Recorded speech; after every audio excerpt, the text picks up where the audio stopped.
Chapter 338. Qian or 800? Fu Daozi looked at Li Mu in a daze. Even Xianxia's expression was full of shock. The Tao page was extremely mysterious. Since ancient times, those who could comprehend several Tao pages from it were already geniuses. Those who could comprehend more than 10 Tao pages were geniuses among geniuses. Those disciples later became famous masters of the Fugu school. They couldn't find a single word to describe it. Li Mu couldn't figure out their expressions and asked, "What's wrong? Is there a problem?" After Fu Daozi came to his senses, he asked again, "How many talisman do you remember?" Li Mu said embarrassedly, "One." In fact, he had only carefully memorized the first talisman. Later, Li Mu was stunned by the scene after the white fog dissipated. The huge monster and the strange human were beyond his knowledge and experience. How could he be in the mood to memorize the talisman? That's impossible. Fu Daozi's face was full of disbelief. Then he asked Li Mu, "What did you see in the Tao page?" Li Mu said, "A continent where powerful monsters wreaked havoc. Some human beings could condense talismans in the void and draw powerful talismans. They used the talisman to attack and seal those monsters." Fu Daozi was stunned. He looked at Xianxia and asked, "What did you see at the beginning?" Xianxia said slowly, "White fog." Occasionally, a golden talisman flashed through the white fog. Fu Daozi looked at Li Mu again and said in confusion, "It's strange. All the people who comprehended the Tao page saw fog. Why did you see this?" Li Mu explained. "In the beginning, there was only white fog. However, as one's heart calmed down, the white fog would become thinner. When one's heart calmed down completely, the white fog would completely dissipate. The golden talismans that you saw flashing through the white fog were created by those humans. They used their fingers to draw talismans in the air. Their purpose was to attack some of the monsters in the fog."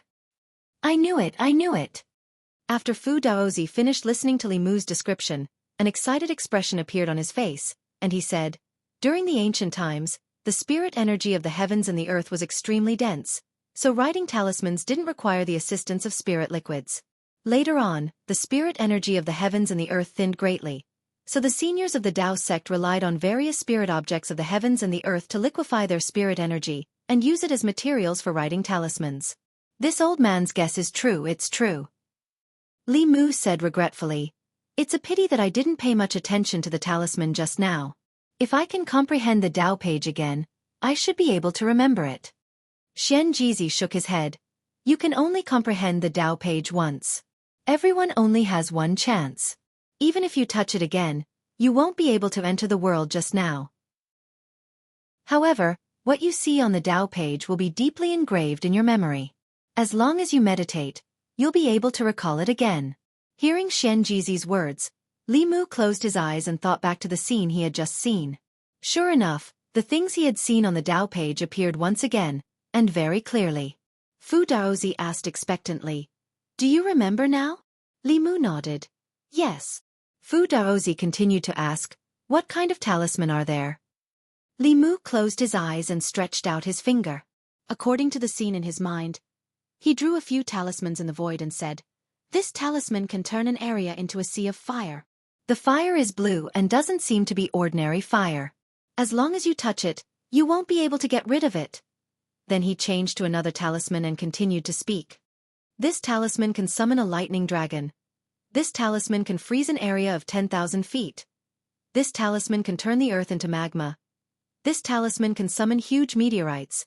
After copying dozens of talisman, Li Mu opened his eyes and said, "There are too many talisman. I'm afraid there are more than 1,000 talismans. I can't finish them all in a short time." Fu Daozi looked at Li Mu in shock. After a while, he finally came to his senses and looked at Xianxia, saying, "You should abdicate." He put one hand on Xianxia's shoulder and said, "The Fugu school is destined to prosper in the hands of my disciple. If you don't give up the position of the headmaster, you will be hindering the prosperity of our sect. You have to apologize to the ancestors." Li Mu hurriedly said, "Master, forget it. There's no hurry." Fu Daozi didn't insist to the end. Instead, he said happily, "After seeing those talisman, I have comprehended something. I need to cultivate in seclusion for a few days to comprehend it." Fu Daozi left in a hurry. Li Mu stood in the Taoist palace and asked Xianxia, What are those monsters? Xianxia shook his head and said, in ancient times, the spiritual qi of heaven and earth was rich and everything flourished. However, there weren't many things that were really passed down from that era. Everything that happened in that era has always been a mystery in the cultivation world. Li Mu asked doubtfully, the Tao scripture didn't seem to be born that long ago, did it? Xianxia explained, people think that the Tao scripture was compiled by countless Taoist seniors more than 1,000 years ago. But in fact, the Tao scripture has existed for even longer. Perhaps it can be traced back to the ancient times. At that time, the Taoist seniors only passed down the orthodoxy of the various Taoist sects by comprehending the Tao pages. The ancient times were a long time ago for the people of this world. There were few records about the ancient times in this era. For some reason, the inheritance between the two eras was broken. The only thing that could be confirmed was that the spiritual qi of heaven and earth was very rich in the ancient times, which was many times richer than today's. The cultivation of cultivators was related to spiritual qi. The masters of this era all stopped at the transcendence realm. In that era, there should have been cultivators at the 8th or even the 9th realm. Li Mu thought of those monsters. Their strength might be related to the density of spiritual qi. With the thin spiritual qi of heaven and earth, it was difficult for such huge monsters to be born. They might have gone extinct in the long river of time. No one could explain the scene that happened in the Tao page to Li Mu. Li Mu stopped thinking about it and asked Xianxia, is there any way to show the scenes that I saw in the Tao page? Xianxia shook his head and said, you can show ordinary memories with the cultivation strength of the 5th realm. However, you can't show the insights in the Tao page. Li Mu found that he couldn't show the scenes in his mind with spiritual spell visual projection. It seemed that the problem didn't lie with him but with the Tao page.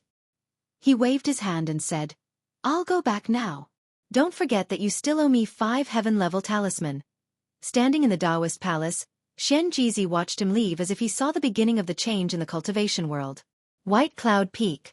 Li Mu had been in seclusion cultivation for 7 days after he returned. After 7 days, he opened the door and stood in the courtyard. Under the long-awaited sunlight, he stretched lazily. During these 7 days, he had watched the scenes that he saw in the Tao page countless times. He recorded all the talisman that he could see and organized them into a jade slip. Similar to a USB flash drive, jade slips were used by cultivators to store information. If it was recorded on paper, it would take at least 1,300 pages. If it was recorded on jade slips, 1 jade slip would be enough. Li Mu flew up and came to the main peak again. Then, he landed in a Taoist palace. Talisman Daozi walked out. Li Mu handed him the jade slip and said, Master, take this. Talisman Daozi took the jade slip and asked, What's this? Li Mu said with a smile, You'll know when you see it. Talisman Daozi pressed the jade slip to his forehead. His expression gradually became sluggish, and even his body trembled slightly. Li Mu looked at him and said, These are all the talisman images in the Tao page. I hope you can understand the great Tao of the talisman from them, Master. Talisman Daozi looked at Li Mu with his beard trembling. He tried to speak several times but failed. Li Mu bowed and said, I won't disturb, Master. I'll go back now. He flew out of the Taoist palace and returned to the White Cloud Peak. He let out a long sigh of relief. This was the only thing he could do for Talisman Daozi. Li Mu used the talismans on the Tao page to repay the favor of Talisman Daozi for giving him the comprehension of the Tao of talismans. As for whether Talisman Daozi could comprehend the Tao of transcendence from it, that would depend on himself. Not long after, an aura familiar to Li Mu landed outside the small building. Li Mu opened the door. Elder Su said respectfully, Uncle Master Li, the sect master invites you in. In less than half a month, he had changed the way he addressed Li Mu from Lord Li to Uncle Master Li. Although Xianxia listened to Talisman Daozi and didn't publicize this matter in the sect, he still informed the 3rd-generation elders in the sect. Li Mu came to the main peak's Tao palace and found that other than Xianxia, the other heads were also there. Li Mu cupped his hands and said, Greetings, sect master, senior brothers and senior sisters. With a master who was a supreme elder, it was much more convenient for him to move around Baiyun Mountain. Even if he met the sect master and the sect master, he only had to greet them as equals. Xianxia looked at Li Mu and said, The materials for the talisman are ready. Junior brother, you can start at any time. After this period of rest, Li Mu's injuries had healed and his mind had returned to its peak state. Drawing a saint-level talisman might be a little difficult, but for a heaven-level talisman, it shouldn't be a problem for him to draw 5 of them in one go. Drawing talismans wasn't difficult for him. The difficult thing was to gather the materials. The cultivators in the ancient times could draw talismans in the void because the spiritual qi of heaven and earth was rich at that time. When the spiritual qi was thin, they had to find natural treasures that contained spiritual qi to replace it. Li Mu borrowed Xianxia's magic power and drew 5 heaven-level talisman in one go. He let out a sigh of relief. At this time, Xianxia said, "There is still some talisman liquid left. Junior brother, do you want to draw a few more?" Li Mu wiped the sweat from his forehead and said in a bad mood, "Draw? Do you think I'm a tool for drawing talismans?" Xianxia sighed and said, "The great competition of the peaks is about to begin. In every competition, the top 3 disciples will be rewarded with a heaven-level talisman. In the ancestral court, except for junior brother, no one has 100% confidence. This talisman liquid is extremely precious. As a member of the Fugu school, junior brother can't bear to waste it, right?" Li Mu looked at the serious face of Xianxia and understood that he still had a lot to learn if he wanted to be the sect master of the Fugu school. Chapter 339. Li Mu had originally thought that he had profited greatly by becoming Fu Daozi's disciple and becoming a second-generation disciple of the Fu Lu school for the Empress. Now he realized that these old foxes seemed to be even more scheming. Although there were many people in the Fu Lu school who could draw a heaven-grade Fu Lu, they didn't have a 100% success rate and might cause a waste of precious talisman fluid. In order not to waste materials, they seemed to be planning to use Li Mu as a tool. He had always been the one to use others as tools, so this was how it felt to be used as a tool. However, Li Mu couldn't refuse. Xianxia's reason was very sufficient. Li Mu was a disciple of the talisman sect, so he naturally had the responsibility to save resources for the sect. If Li Mu refused, it would be disloyal to the sect. How could someone who was disloyal to the Fu Lu school become the Fu Lu school's headmaster? Thus, Li Mu was able to draw 3 more heaven-grade Fu Lu. The function of these Fu Lu was to repair the physical body. Even if one's limbs were chopped off, they could be regenerated in an extremely short amount of time. In the underground karst cave, Wu Bo had been ambushed by senior brother Qin and crushed his heart. He had used this talisman to regenerate a new heart. Anyone wouldn't be able to endure 8 times in 2 hours. After Li Mu finished the last stroke, he supported himself on a stone pillar in the Dao Palace and walked to the front of the hall. Then, he collapsed comfortably on a chair.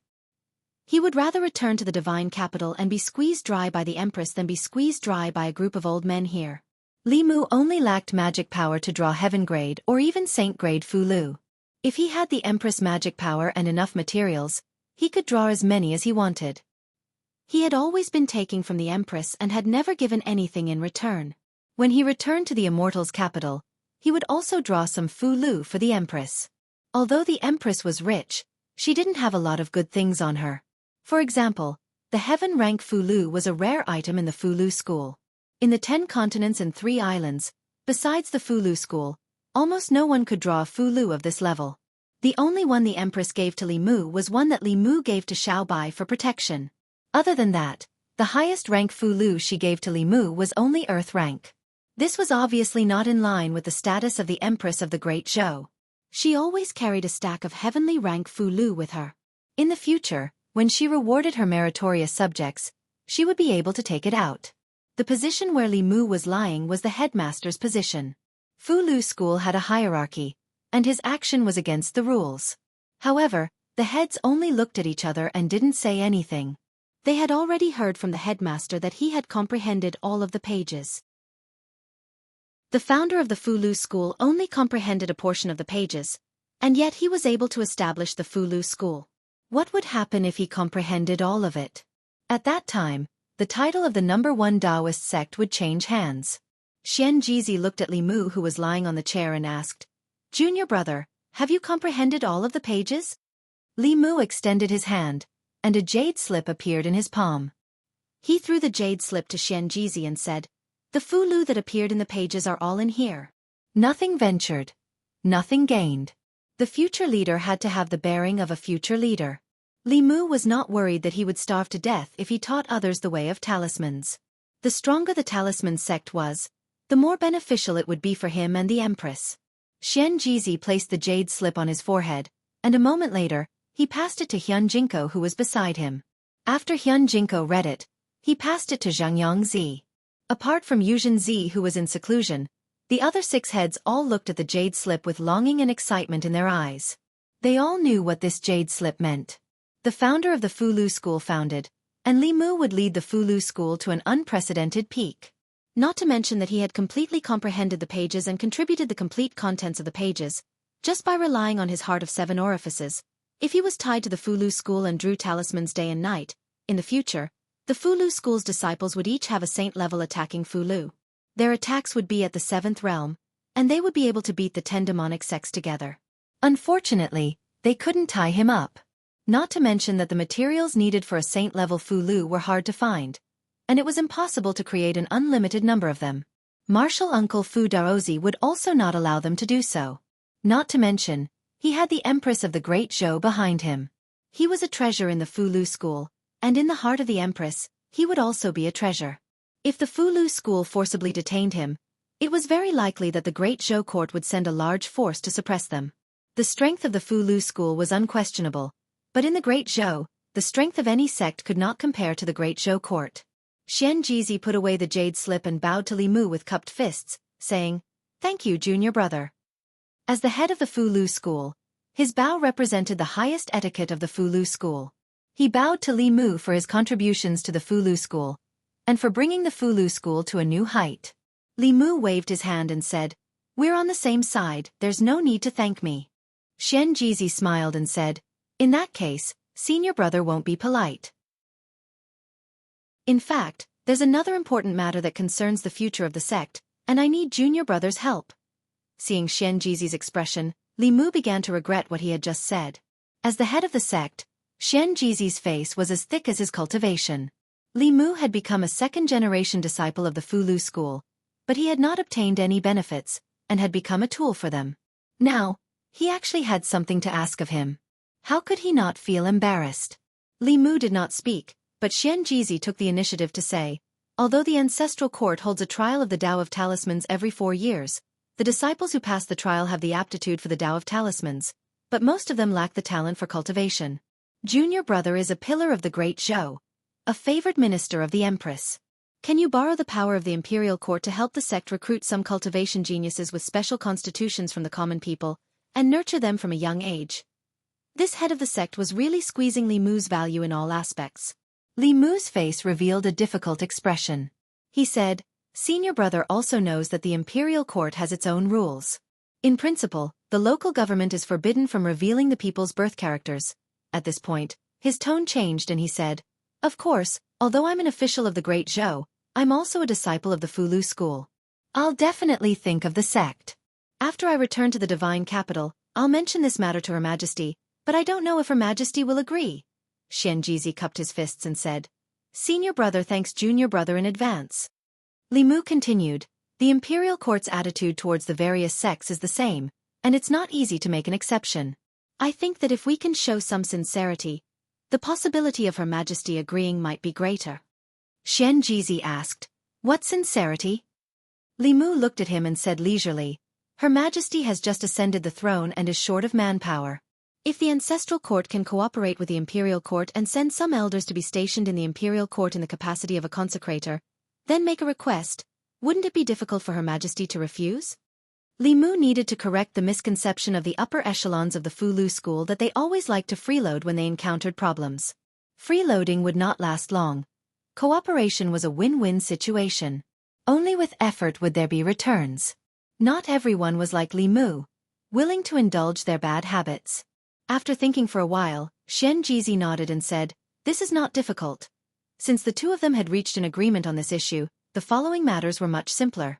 Li Mu was not only a second-generation disciple of the Fulu school, but also an official of the Great Zhou. It was more than suitable for him to be the middleman. The Empress was already short of manpower, and the internal guards had undergone a wave of purges. If an expert of the Fulu school joined, she would not have to experience the awkwardness of having no one to rely on. He could not wait to tell the Empress this good news. After watching Li Mu walk out of the palace, Xianxia thought for a while and said, "I've decided to pass the position of headmaster to junior brother Li." This was originally the most important matter of the Fulu school, and it required everyone to discuss and decide. However, after Xianxia spoke, none of the heads objected. Jianghu hesitated for a moment and said, "The current him is not suitable for this position. After all, he's only at the 4th realm. It's not a good thing to push him to the front so early." Xianxia shook his head and said, "Of course not now. At the very least, we have to wait until he enters the 7th realm." Jianghu's eyes were filled with anticipation. He said, "I wonder what heights he will bring the Fulu school to, by Yun Peak." Li Mu had just returned to his room. Having learned his lesson from last time, he first cast a soundproof spell, then took out the conch. After activating it with his transcendence energy, he said impatiently, "Your Majesty, let me tell you a piece of good news." Chapter 340. Li Mu wondered if he was born to be busy.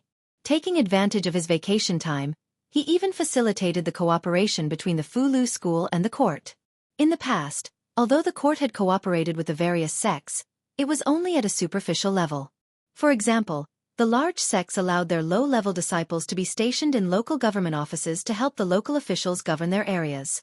The court gave the sects their territories and allowed them to recruit disciples in the vicinity of the power they belonged to, and so on. This kind of cooperation on a deeper level rarely happened in the past. The reason was naturally the distrust between the two sides. The power and strength of these sects were too strong enough to threaten the rule of the court. Moreover, the court had absolute control over the 36 counties in name. The 4 sects and 6 schools' activities in the secular world were greatly restricted. Because of this suspicion and distrust, the Great Zhou court had never had an official from the 4 sects and 6 schools. Even a minor official was required to not have a sect background, and the high-level positions of these sects were not held by officials of the court. Li Mu was probably the first person to hold both a high position in the court and a high level of a sect. With him as the middleman, it was most appropriate.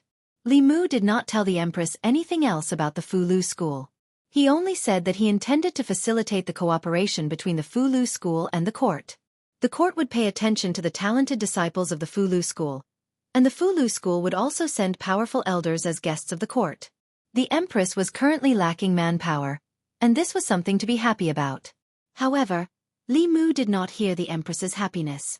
She was like a salted fish as an empress. She did not have the slightest bit of initiative, nor was she active in doing things. Her most active activity was to run to Li Mu's house to freeload food, and to help Li Mu with the spirit snail to check on him. More than 100 times in 3 days. Not to mention a superior, even a girlfriend rarely did this. Fortunately, Lu Hanyan was different from her. Otherwise, Li Mu would probably go crazy. "In the spirit snail," the Empress said calmly, "you can decide on this matter." This could also be considered a national policy. From a certain point of view, it was Li Mu's duty as the censor of the palace secretariat. However, he still had to ask for the Empress's permission, so as to avoid the bad reputation of a favored official causing chaos in the government. Li Mu sighed. The Empress didn't even care about collaborating with Fulu school. He didn't know what she cared about. On the other side, the Empress no longer mentioned this matter. Instead, she asked, "When are you coming back?"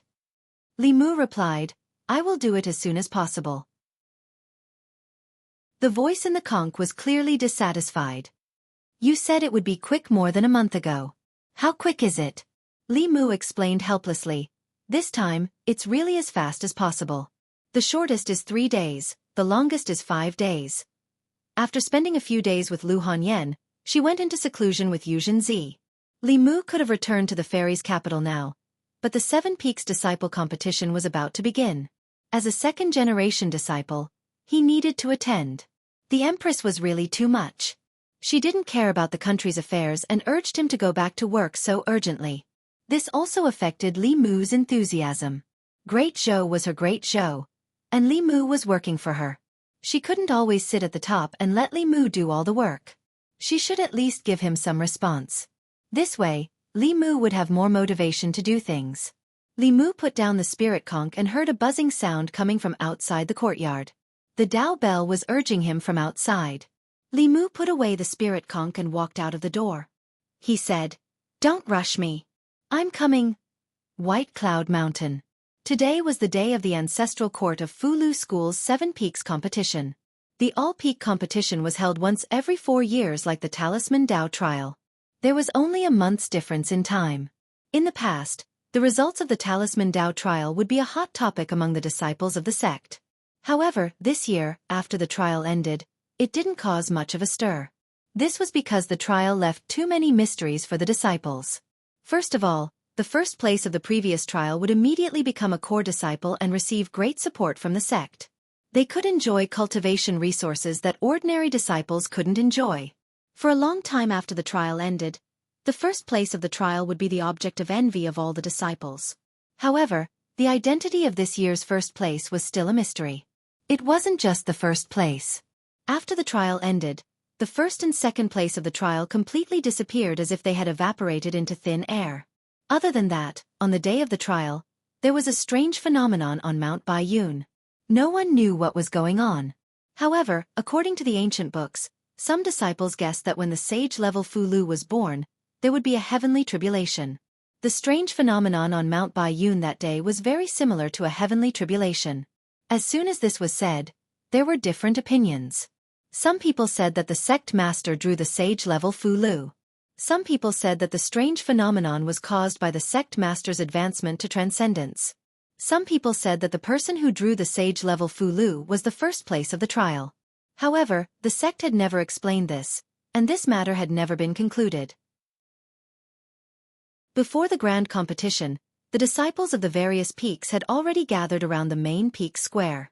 This grand competition was related to the honor of the participating disciples, and also related to the resources that each peak could obtain from the sect in the next 4 years. The top 3 disciples of the grand competition would each receive a heaven-level Fulu. The first place of the grand competition would also have the opportunity to become a direct disciple of the sect master, and be promoted to a 3rd-generation elder. The top 10 disciples of the grand competition would also receive an earth-level Fulu and the opportunity to receive guidance from the sect master. Therefore, every time the grand competition was held, the disciples of the various peaks would do their best to obtain the highest ranking. This was not only for themselves, but also for the honor of the various peaks. Li Mu originally wanted to return to the divine capital as soon as possible so that the empress wouldn't nag him all day long. However, Xianxia said that he had to participate in this grand competition. He could skip the disciple recruitment ceremony, but as the disciple of the grand elder and a 2nd-generation disciple of the Fulu school, he had to show his face in front of the disciples of the ancestral court and the important figures of the Fulu school's branches. For this reason, he even gave Li Mu a Taoist name, Ling Jizi. In the Fulu school, not everyone had a Taoist name. The 3rd-generation and 4th-generation disciples didn't have high cultivation bases, so most of them called themselves by their secular names. Generally, only after they advanced to the Dongxian level would they consider giving themselves a Taoist name. After all, Sect Master Xianxia and Sect Master Yuzhen sounded more like experts than Sect Master Wang Ergu and Sect Master Chen Erniu. Although Li Mu wasn't used to his new Taoist name, he didn't resist it. As soon as Li Mu landed on the main peak square, Xianxia walked over from a certain direction and asked in surprise, "You haven't returned to the divine capital yet?" Li Mu replied, "I'll leave after the grand competition." "You'll participate in the grand competition?" Xianxia was stunned for a moment, then a surprised expression appeared on his face. He asked, "You've also joined our Fulu school? Don't tell me you've also taken a sect master as your master?" Li Mu shook his head and said, "No." Xianxia breathed a sigh of relief and asked, "Which elder is your master?" Li Mu replied, "Fu Daozi." Xianxia touched his head and shook his head. "I've never heard of him. Which peak is he from?" Li Mu replied, "The main peak." Xianxia said enviously, "The main peak is good. The main peak is full of core disciples. You can have whatever you want. You don't even need to fight.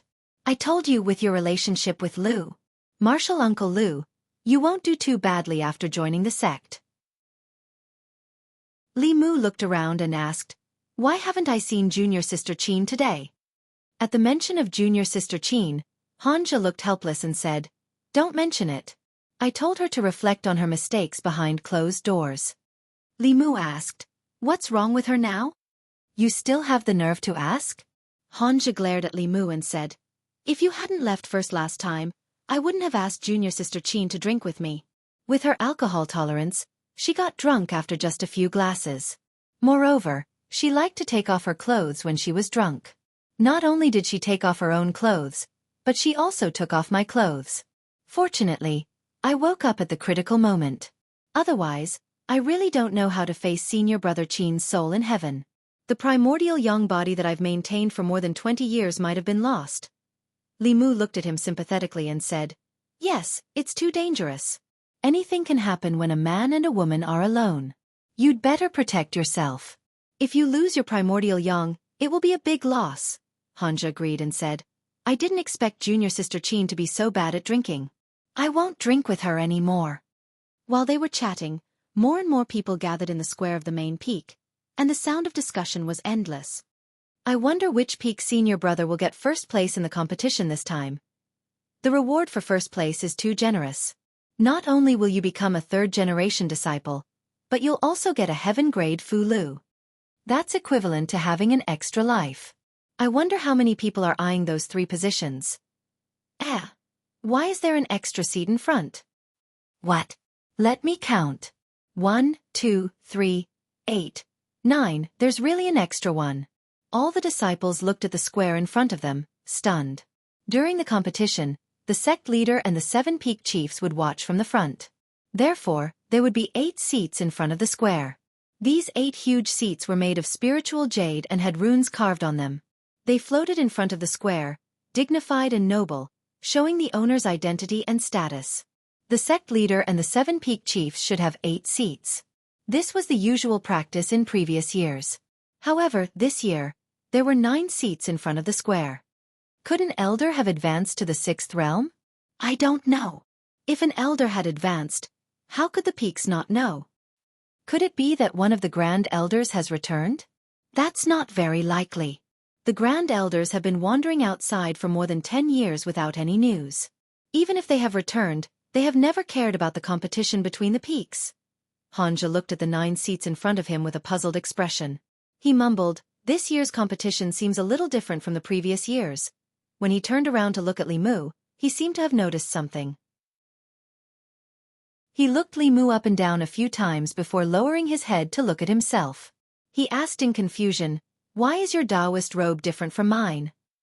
Xianxia's Tao robe had a blue base, while Li Mu's Tao robe was mainly white. In the Fulu school, disciples of different levels wore Tao robes of different colors. For 4th-generation disciples like Xianxia, their Tao robes were mainly sky blue. For 3rd-generation disciples, the elders of the peaks, their Tao robes were pale yellow. Only the sect leader and the peak chiefs would wear white Tao robes. Before Li Mu could speak, Xianxia suddenly seemed to think of something. He looked at him in surprise and said in shock, Fu Daozi. Isn't Fu Daozi the Taoist name of the Grand Supreme Elder who disappeared for a long time? You took the Grand Supreme Elder as your master? Li Mu did not deny it, which was equivalent to admitting to Xianxia's words. Xianxia was stunned. Really? Li Mu replied. Really? Xianxia grabbed his hair and mumbled. Let me straighten it out first. You're a 2nd-generation disciple and I'm a 4th-generation disciple. Doesn't that mean I have to call you Grandmaster Martial Uncle? Li Mu nodded and said, in theory, yes. Xianxia suffered a huge blow. Although he didn't want to compare himself to Li Mu, his former friend had now become his martial granduncle. Li Mu even had to bow to him when he saw him in the sect. This was something that Xianxia couldn't accept. However, he quickly realized something and raised his head to look at Li Mu. He asked, you're my martial granduncle. Doesn't that mean you're Miss Hanyan's martial granduncle and junior sister Li's martial granduncle? Wait, your relationship is too messy. Let me sort it out. After counting with his fingers, he finally figured it out and said, Junior martial sister Li is no longer a disciple of the Fulu school. But Miss Hanyan is Yu Zhenzi's disciple. You're Yu Zhenzi's junior martial brother. So you're her grandmaster martial uncle. You're your future wife's grandmaster martial uncle. Then what's the seniority of your child? Is he the same generation as me or a generation older than me? Wait a minute, I'm confused again.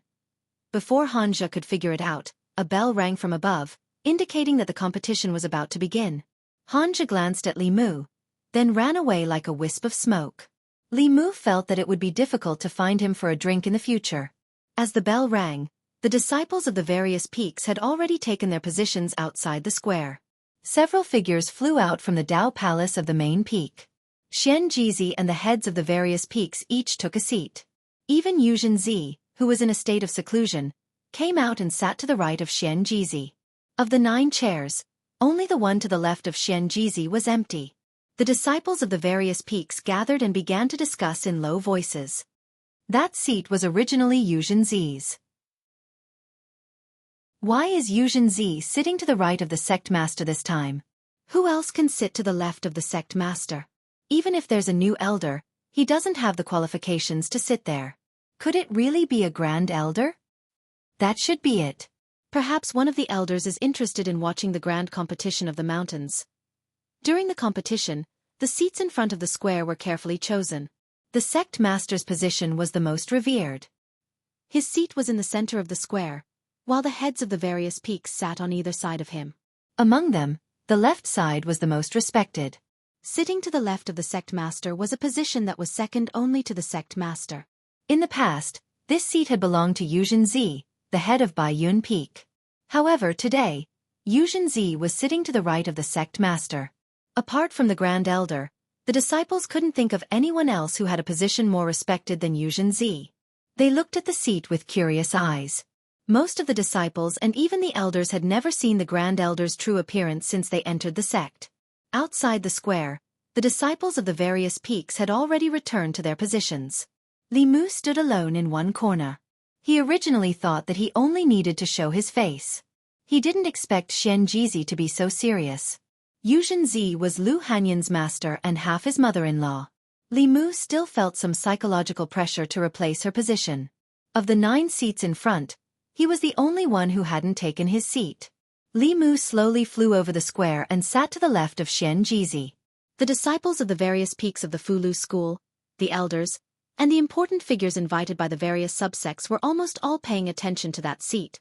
When Li Mu took his seat, the square was quiet for a moment. The next moment, it was in an uproar. Countless people looked at that seat with a stunned expression. Who is this person? Why is he sitting in that seat? Could he be one of the Grand Elders? Isn't he the one who scared the runway bell?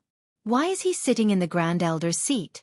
During the Talisman Dao trial, Li Mu was always shrouded in fog in the image shown by the dark light technique.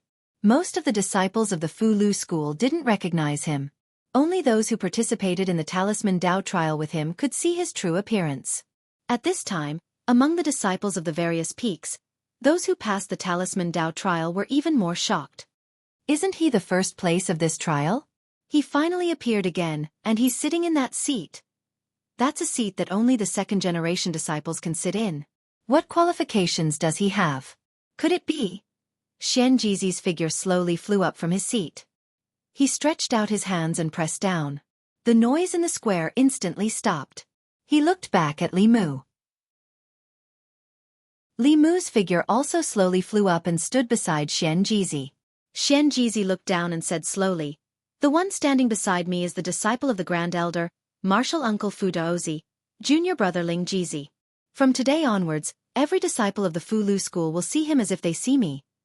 Xianxia's short words set off waves in the hearts of countless people in the square. The disciples of the Grand Elder were the second-generation disciples of the sect and had the same status as the chiefs. However, not all the chiefs could make the sect master say, "See him as if they see me." This sentence had always been used on the future sect master. Even the current peak chiefs didn't have such qualifications. The sect master's words were tantamount to announcing that the young man was the future sect master of the Fu Lu school in front of all the important figures of the Fu Lu school subsect. If he was only the disciple of the Grand Elder, then the sect master had no reason to say this. Because all the peak chiefs were the disciples of the Grand Elder. There must be another reason why he could sit to the left of the sect master. Xianxia floated in the air and said in a dignified voice, "Junior brother Ling Jizi is the champion of the Talisman Dao trial this time." As soon as these words were spoken, the doubts that had been in the hearts of countless people for a month were solved. The champion of the Talisman Dao trial this time was different from all the previous times. There had never been a trial taker who was able to walk above the 50th step. There had also never been anyone who was able to cause a phenomenon of heaven and earth during the trial. The square was in an uproar again. So it's him. That phenomenon should be caused by him. He's the one who drew the Fulu Saint rank. No wonder he was accepted as a disciple by the Grand Elder. No wonder the sect master thinks so highly of him. This is simply reaching the heavens in a single step. Chapter 341. Before the grand competition of the peaks began, Fulu School's head teacher Xianxia's short words were like a boulder thrown into a calm lake, stirring up thousands of waves. Being accepted as a disciple by a Grand Elder was not a shocking matter. At most, the disciples were a little envious.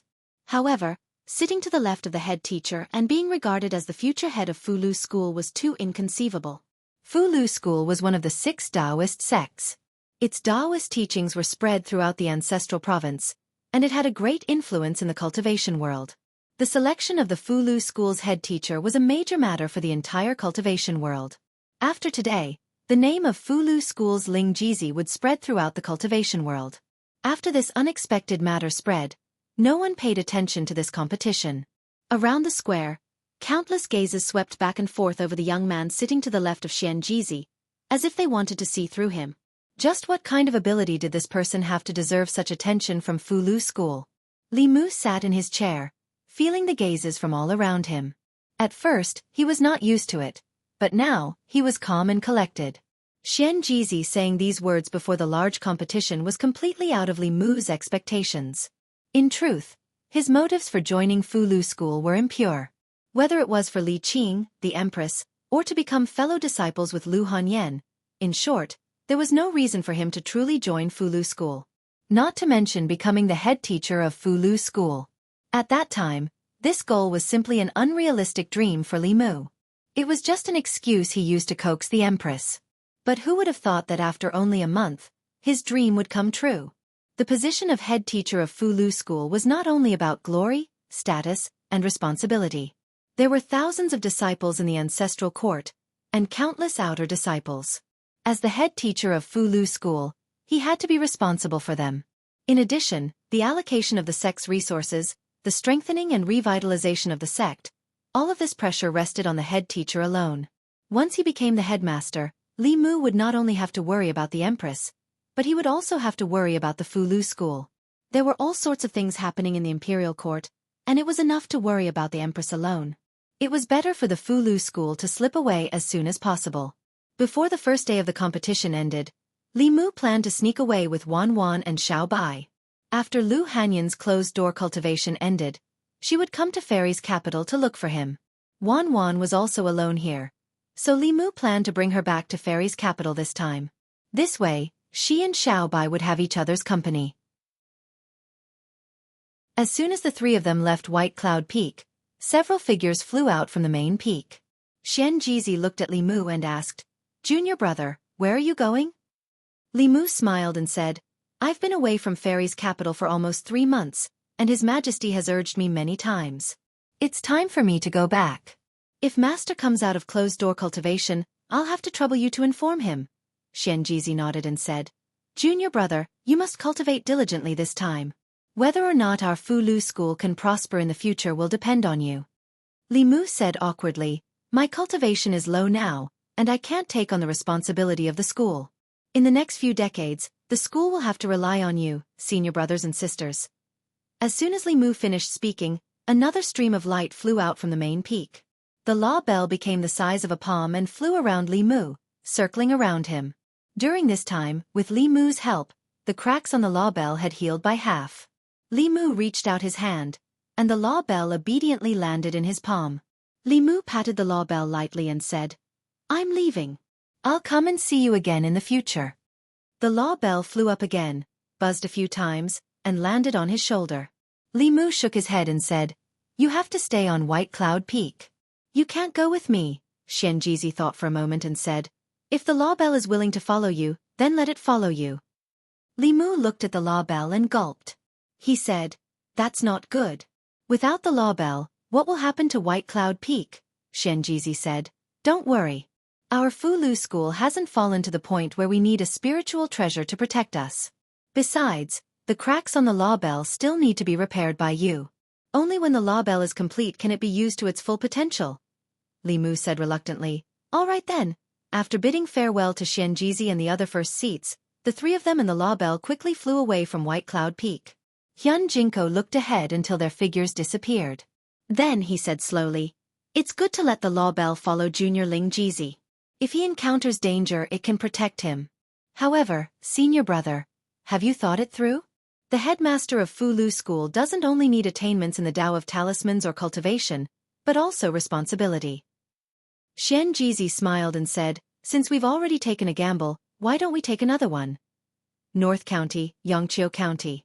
In the courtyard of the old mansion, Li Mu looked at Su He and asked, "Are you really not coming back to the divine capital with me?"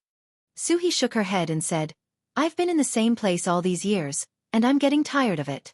I don't want to be stuck in one place anymore. I want to go to other places and see other sceneries. I'll look for you when I'm tired of it." After 20 years, she no longer had any family or friends. Li Mu wanted her to return to the divine capital with him, because he wanted her to have a home to return to. However, she had been trapped in the Bay of Clearwater for 20 years and couldn't take a single step out of that tiny place. She indeed needed to go out. The divine capital seemed lively, but it was also a prison. Once she stayed there for a long time, it would become another Bay of Clearwater to her. Li Mu looked at her and said, "Come back when you're tired. There'll always be a courtyard for you there." After having the last hot pot meal with Su He, she gave Li Mu a hug and then left with the two female ghosts, one big and one small. Li Mu naturally hoped that Su He could stay by his side. However, he also understood that after taking revenge, what she needed the most was freedom. Only complete freedom could heal the trauma in her heart for the past 20 years. After Su He left, the three of them didn't stay in the old mansion. Li Mu released a flying boat that Fu Daozi had gotten from the Green Bamboo Peak's first seat, Dong Shuzi. It carried Xiao Bai and Wan Wan and flew towards the divine capital. This flying boat was also a heaven-grade Dharma treasure. When driven by spiritual power, its highest flying speed was comparable to the sixth realm. Li Mu controlled the flying boat. When he was about to fly out of the North County, he suddenly felt a strong sense of danger. Almost instantly, a Fu Lu appeared in his hand. Driven by spiritual power, the Fu Lu turned into a golden light shield that covered the flying boat. Boom! Several spiritual power attacks landed on the light shield. The light shield shook violently, and the flying boat also started to shake violently. High up in the sky wasn't suitable for fighting. Li Mu first sent Xiao Bai and Wan Wan into the flask heaven space. Then, he controlled the flying boat to descend rapidly. When he landed on the ground, he put away the flying boat. Several figures appeared around him and surrounded him from several directions. A figure covered in ghostly qi looked at Li Mu and said eerily, "We've been guarding here for more than 2 months. We thought you were going to hide in the Fu Lu School for the rest of your life and not come out." Another brawny man with a towering demonic qi grinned and said, "You're finally willing to leave White Cloud Mountain. You made us wait for a long time." Li Mu looked at the two figures in front of him. One of them was a demon, and the other was a ghost. Clearly, they were both fifth realm powerhouses. Not only that, but the other 5 people beside and behind him also exuded an aura that was not weaker than the fifth realm. 7 fifth realm powerhouses. Even the Imperial Court's pursuit of Cui Ming didn't have such a big lineup. These 7 people all had a towering baleful aura, and their auras were strange. Clearly, they were not orthodox cultivators. Li Mu glanced at them and asked, "You were sent by the demon sect?" The fifth realm ghost said, "You have good eyesight." Li Mu pursed his lips and said, "You 7 fifth realm powerhouses ganged up to bully me, a 4th realm powerhouse. Are all demonic cultivators as shameless as you?" The demon chuckled and said, "Cui Ming of the Meizong sect and Emperor Song of the Soul sect both died in your hands. We don't want to end up like them. Compared to our lives, what's face worth?" Beside Li Mu, a beautiful woman smiled and said, "Little brother, you'd better surrender. This time, our 7 sects have joined forces. You won't be able to escape. Be obedient and you'll suffer less." At this moment, Li Mu still didn't know what was going on. There were only 10 sects in the demonic path. Moreover, the sects weren't completely united. Some sects even viewed each other as enemies. This time, 7 sects had joined forces and guarded the North County for more than 2 months just to stop him. Without Su He by his side, Li Mu was alone. Without the help of Fu Lu, he could at most fight to a draw with one of them. He had no chance of winning against the 7 of them. Li Mu looked at them and said, 7 against 1? What's the big deal? If you have the ability, come one by one. The ghost clearly didn't want to talk about fairness with Li Mu. He said, this person can kill Cui Ming and Emperor Song. He must have some tricks up his sleeve. Let's attack together and split the rewards equally. Li Mu looked at them and said angrily, you want to compete with me in terms of numbers? As his voice fell, a stack of Fu Lu appeared in his hand. Li Mu threw out the Fu Lu. 18 Fu Lu floated in the air and surrounded Li Mu and the 7 people. Illusory figures emerged from the talisman one after another. Every illusory figure had the aura of a 5th realm cultivator. The 7 people who were originally surrounding Li Mu were now surrounded by these 18 phantoms. The situation was instantly reversed. The 18 shadows that emerged from the Fu Lu formed a formation. The 7 people's expressions changed. The ghost decisively formed 2 ghost claws and grabbed at Li Mu's vitals. Li Mu still had a Fu Lu in his hand. Facing the 2 ghost claws, Li Mu didn't dodge.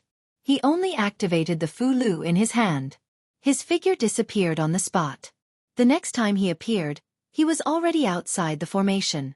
The Fu Lu school's research on Fu Lu had reached the peak. Talisman Daozi was a genius in this field. He was best at talisman formations. His talisman formations weren't inferior to the profound formations of the Spirit Formation sect. The ghost claws missed. Before the 7 people could react, the 18 shadows had already attacked them. One of the figures held a huge sword and slashed at the ghost. The ghost was hit by the huge sword and its figure immediately faded. It warned loudly, be careful, this sword specializes in injuring the soul. Another figure's hand seals changed. Within the formation, dense purple lightning fell from the sky. The lightning covered a wide area, and almost covered every corner of the formation. The 7 people couldn't avoid it and could only resist it. At this moment, a flame rose under their feet. This flame wasn't an ordinary flame. It seemed to even burn their souls and soul. The 7 people joined forces to defend against the lightning above their heads and the flame under their feet. Within the formation, a green wind suddenly blew. When the wind blew on their bodies, it was as if it was cutting their flesh and bones. Even the strong demon couldn't help but roar in pain. The rest of the people were screaming in pain. Li Mu stood outside the formation with his arms crossed. He looked at the 7 people trapped in the formation and said coldly, scream. Even if you scream until your throat is broken, no one will come to save you. Chapter 342. There were many branches of Taoism. Fu Lu, pills, formations, martial Tao, divine arts. Under each major branch, there were countless smaller branches. The cultivation world revered divine arts and Taoist techniques. Xuanzong, which was famous for its Taoist techniques and divine arts, was also the strongest among the 6 sects of Taoism. Comparatively speaking, Fu Lu school was a minority in the cultivation world. However, no one dared to look down on a minority like Fu Lu school. It was to the extent that most of the cultivators would rather compete with the disciples of the Xian sect in terms of divine path and arts or engage in close combat with the disciples of the South sect than to fight with the disciples of the Talisman sect. This was because they didn't know the trump cards of Fu Lu school disciples. Once they looked down on Fu Lu school disciples, they would end up in such an awkward situation. Li Mu, a small cultivator at the 4th realm, had trapped 7 cultivators at the 5th realm in a talisman array with 18 upper-grade Earth-rank golden armor talismans and a short-distance teleportation talisman. Talisman Daozi deserved to be a genius in the Tao of talismans that was hard to come by in the last few hundred years of the talisman sect's history.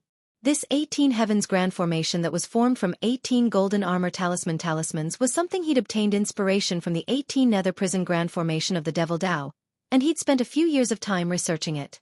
This talisman array not only had a power equal to the 18 prison array, it also overcame the 18 prison array's weakness. The 18 prison array set up by Chu Jiang of Gojoseon required 18 ghost generals to sacrifice their lives. Moreover, their positions couldn't be moved. The 18 heavens array only required 18 golden armor talismans. The array was portable and mobile. The power of the array was related to the Fulu's grade. 18 Earth high-grade Fulu could trap Dongxian. If there were 18 Heaven high-grade Fulu, it wouldn't be a problem to trap a Transcendence Realm Cultivator. These golden armor talismans each had their own divine arts. The 7 people in the array had to endure 18 different attacks. They complained incessantly and could only work together to create a dermic power shield. They hid within the shield and passively defended. The ghost cultivator among the 7 was King Wuguan, a subordinate of the Nether Hell Saint. He also had the highest cultivation among the 7. As he used his mana to maintain the defensive shield, he observed the 18 heavenly soldiers and said, "Everyone, don't panic. The Fulu can only be maintained for a limited time. Once the spiritual energy is exhausted, it will lose its effect. As long as we hold on for a while longer, he will be at his wit's end." The 7 of them were caught off guard by the 18 heavenly soldiers. It was only then that they realized why the Heavenly Lord would place a bounty on a mere 4th realm cultivator. Although his own strength was weak, Fulu was really powerful. Cui Ming and Emperor Song deserved to die in his hands. Li Mu stood outside the array.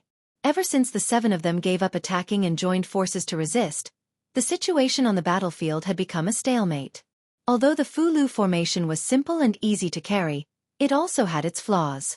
If the 18 Capital Heaven formation was set up by 18 Creation Realm experts, their mana would be endless. When it was exhausted, spiritual jades could be used to replenish it. The array could last for a long time. However, the Fulu's spiritual energy was limited and could not last indefinitely. The few of them joined forces to create such a protective shield. As time passed, it was possible that it could last until the Fulu's spiritual energy was exhausted. King Wuguan hid in the shield and looked at Li Mu mockingly. He said, "Emperor Song died in your hands like this. I don't believe it. Your Fulu's spiritual energy is endless. Let's see how long you can trap us." Of course, the Fulu's spiritual energy was not endless. At most, in 15 minutes, these heavenly soldiers would dissipate due to the exhaustion of their spiritual energy. Of course, Li Mu had more than one set of array talismans in his hands. Because a certain first seat really did not have anything good to give as a meeting gift, Talisman Daozi had extorted many talisman materials. Li Mu had used them to draw many Fulu formations. Just the 18 Capital Heaven formations array talismans alone was enough for him to gather 2 sets. However, Li Mu was not willing to use both sets of array talismans on these people from the demon sect. He whistled. Suddenly, something flew out of his ear. At first, it was so small that it was almost invisible. In an instant, it grew to about 10 feet tall. Li Mu whistled again. The enlarged Dao bell suddenly charged into the array formation. Under the horrified gazes of the 7 people, it fiercely slammed into the protective shield that they had conjured. When the Dao bell hit the shield, it was like an egg hitting a rock. It instantly collapsed. Puff, among the 7 people, those with physical bodies spat out blood. Those without physical bodies had their souls dissipated. What was more serious was that without the protection of the shield, the 7 of them had to face the attacks of the 18 heavenly soldiers again. King Wuguan was already seriously injured. After the shield disappeared, he was caught off guard by a thunderbolt. His soul was even more scattered. He used the last of his spiritual energy to resist the burning of the Samadhi true fire. At this moment, a heavenly soldier had already slashed down with a giant golden sword in his hand. "No!" King Wuguan roared. His voice was filled with unwillingness and fear. As the giant sword fell, King Wuguan's soul collapsed and turned into pure spiritual energy. Of the 7 people from the demon sect, only 6 were left. Following that, the beautiful woman's physical body was finally destroyed after enduring several attacks. Her primordial spirit had just escaped when it was sucked into the Samadhi true fire. After letting out a series of shrill cries, it was quickly burned into nothingness. There was also a man in a red robe.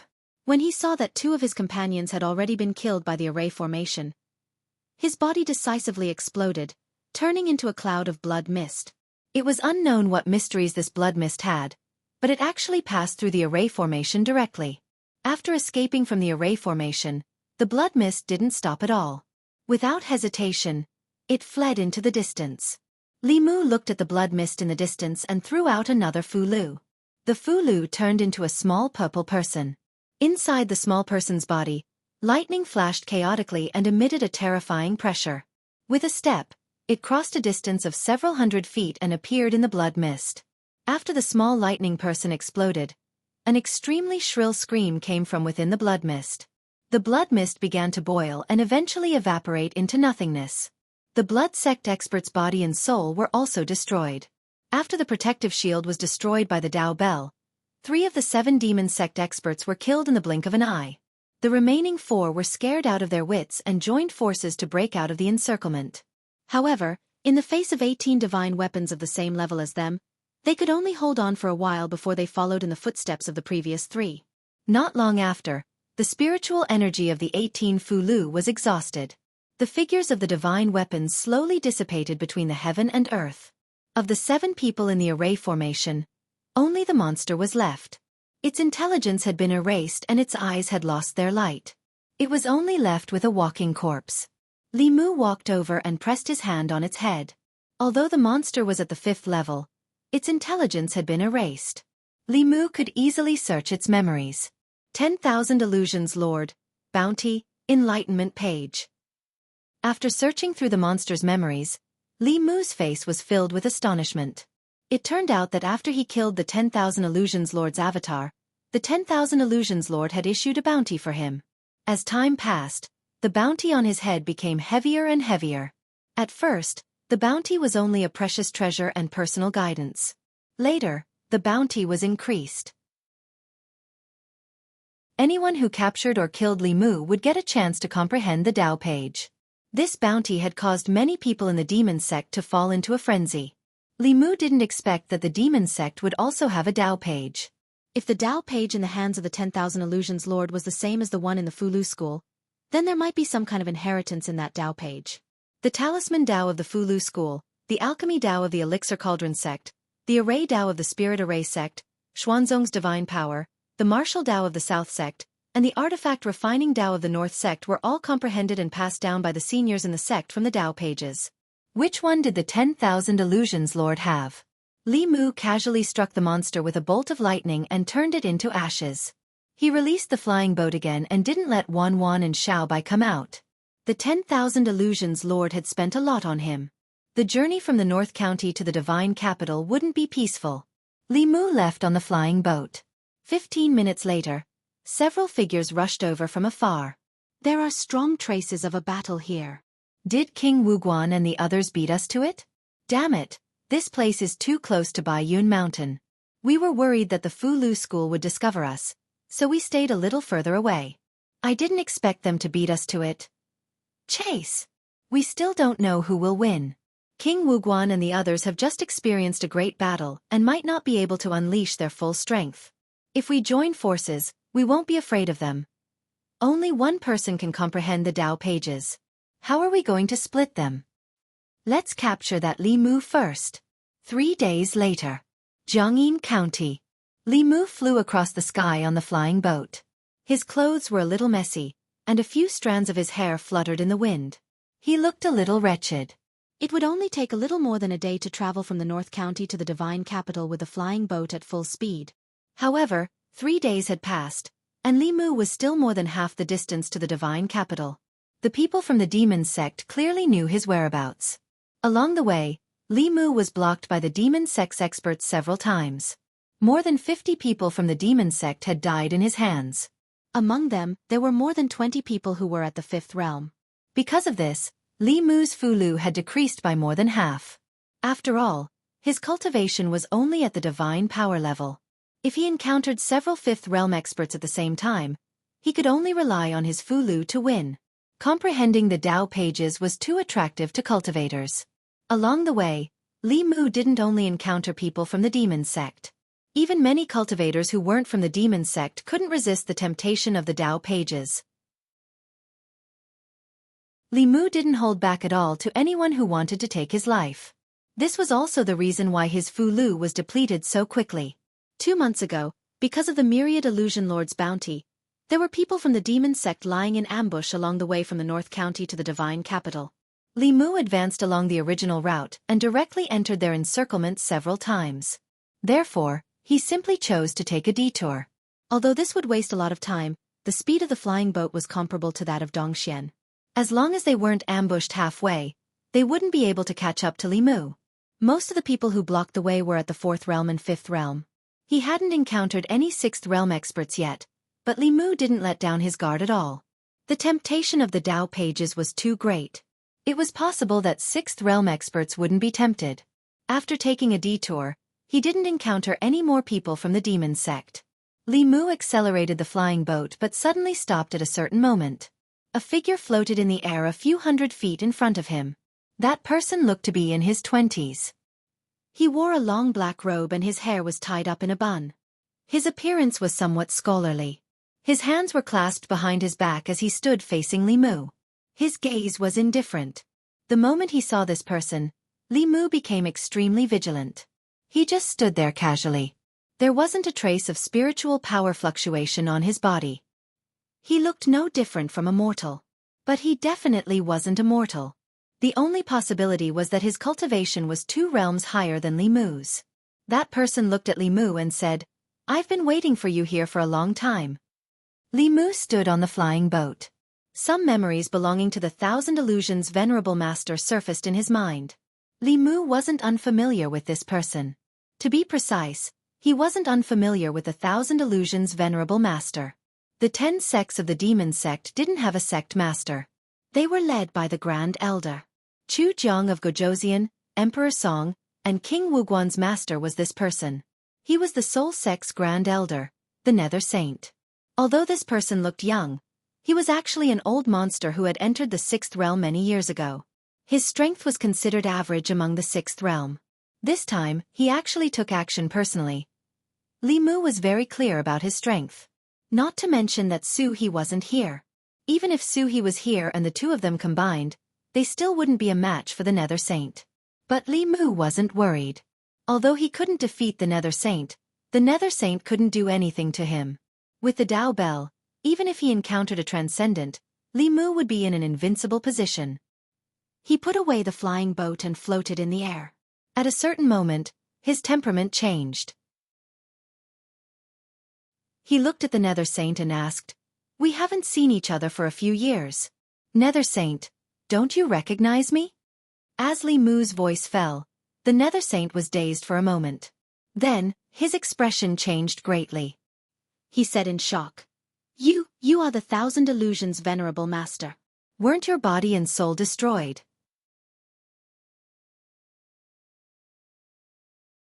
Chapter 343. Li Mu floated in the air with his hands behind his back as he looked at the Nether Hell Saint from afar. After a moment of shock, the Nether Hell Saint quickly regained his senses and said, "Qian Huan's soul lamp has been extinguished, and his soul has already dispersed. You can't be Qian Huan. You have obtained his memories." The Nether Hell Saint wasn't as gullible as Chu Jiang of Gojoseon. After being exposed, Li Mu decisively took out the mid-grade heaven-tier golden armor talisman. After the Fulu burned, it condensed into a golden armored figure that emitted a 6th realm aura. With a thought from Li Mu, the golden armor talisman flew towards the Nether Hell Saint with a huge sword. At the same time, Li Mu also released the flying boat and shot into the distance. The Nether Hell Saint wanted to give chase but was blocked by the golden armored divine soldier. The Nether Hell Saint watched Li Mu disappear from his sight from afar. He reached out his hand and condensed a black soul sword in his hand. He then clashed with the golden armored divine soldier's golden giant sword. On the flying boat, Li Mu used all his strength to activate this treasure and quickly fled forward. Even though he was no longer who he used to be, a powerhouse of the 6th level was still an insurmountable mountain to him. The Nether Hell Saint's strength was considered average among the 6th realm experts. That golden armor talisman wasn't a true 6th realm expert, and the spiritual power in the Fulu was limited. It couldn't stop him for long. Along the way, Li Mu met many people from the Demon Dao, but he didn't expect that even the 6th realm Nether Hell Saint, a Grand Elder of a sect, would be summoned. With his current strength, he could handle anyone below the 6th realm. In order to hone his combat ability, Li Mu didn't send a message to White Cloud Mountain.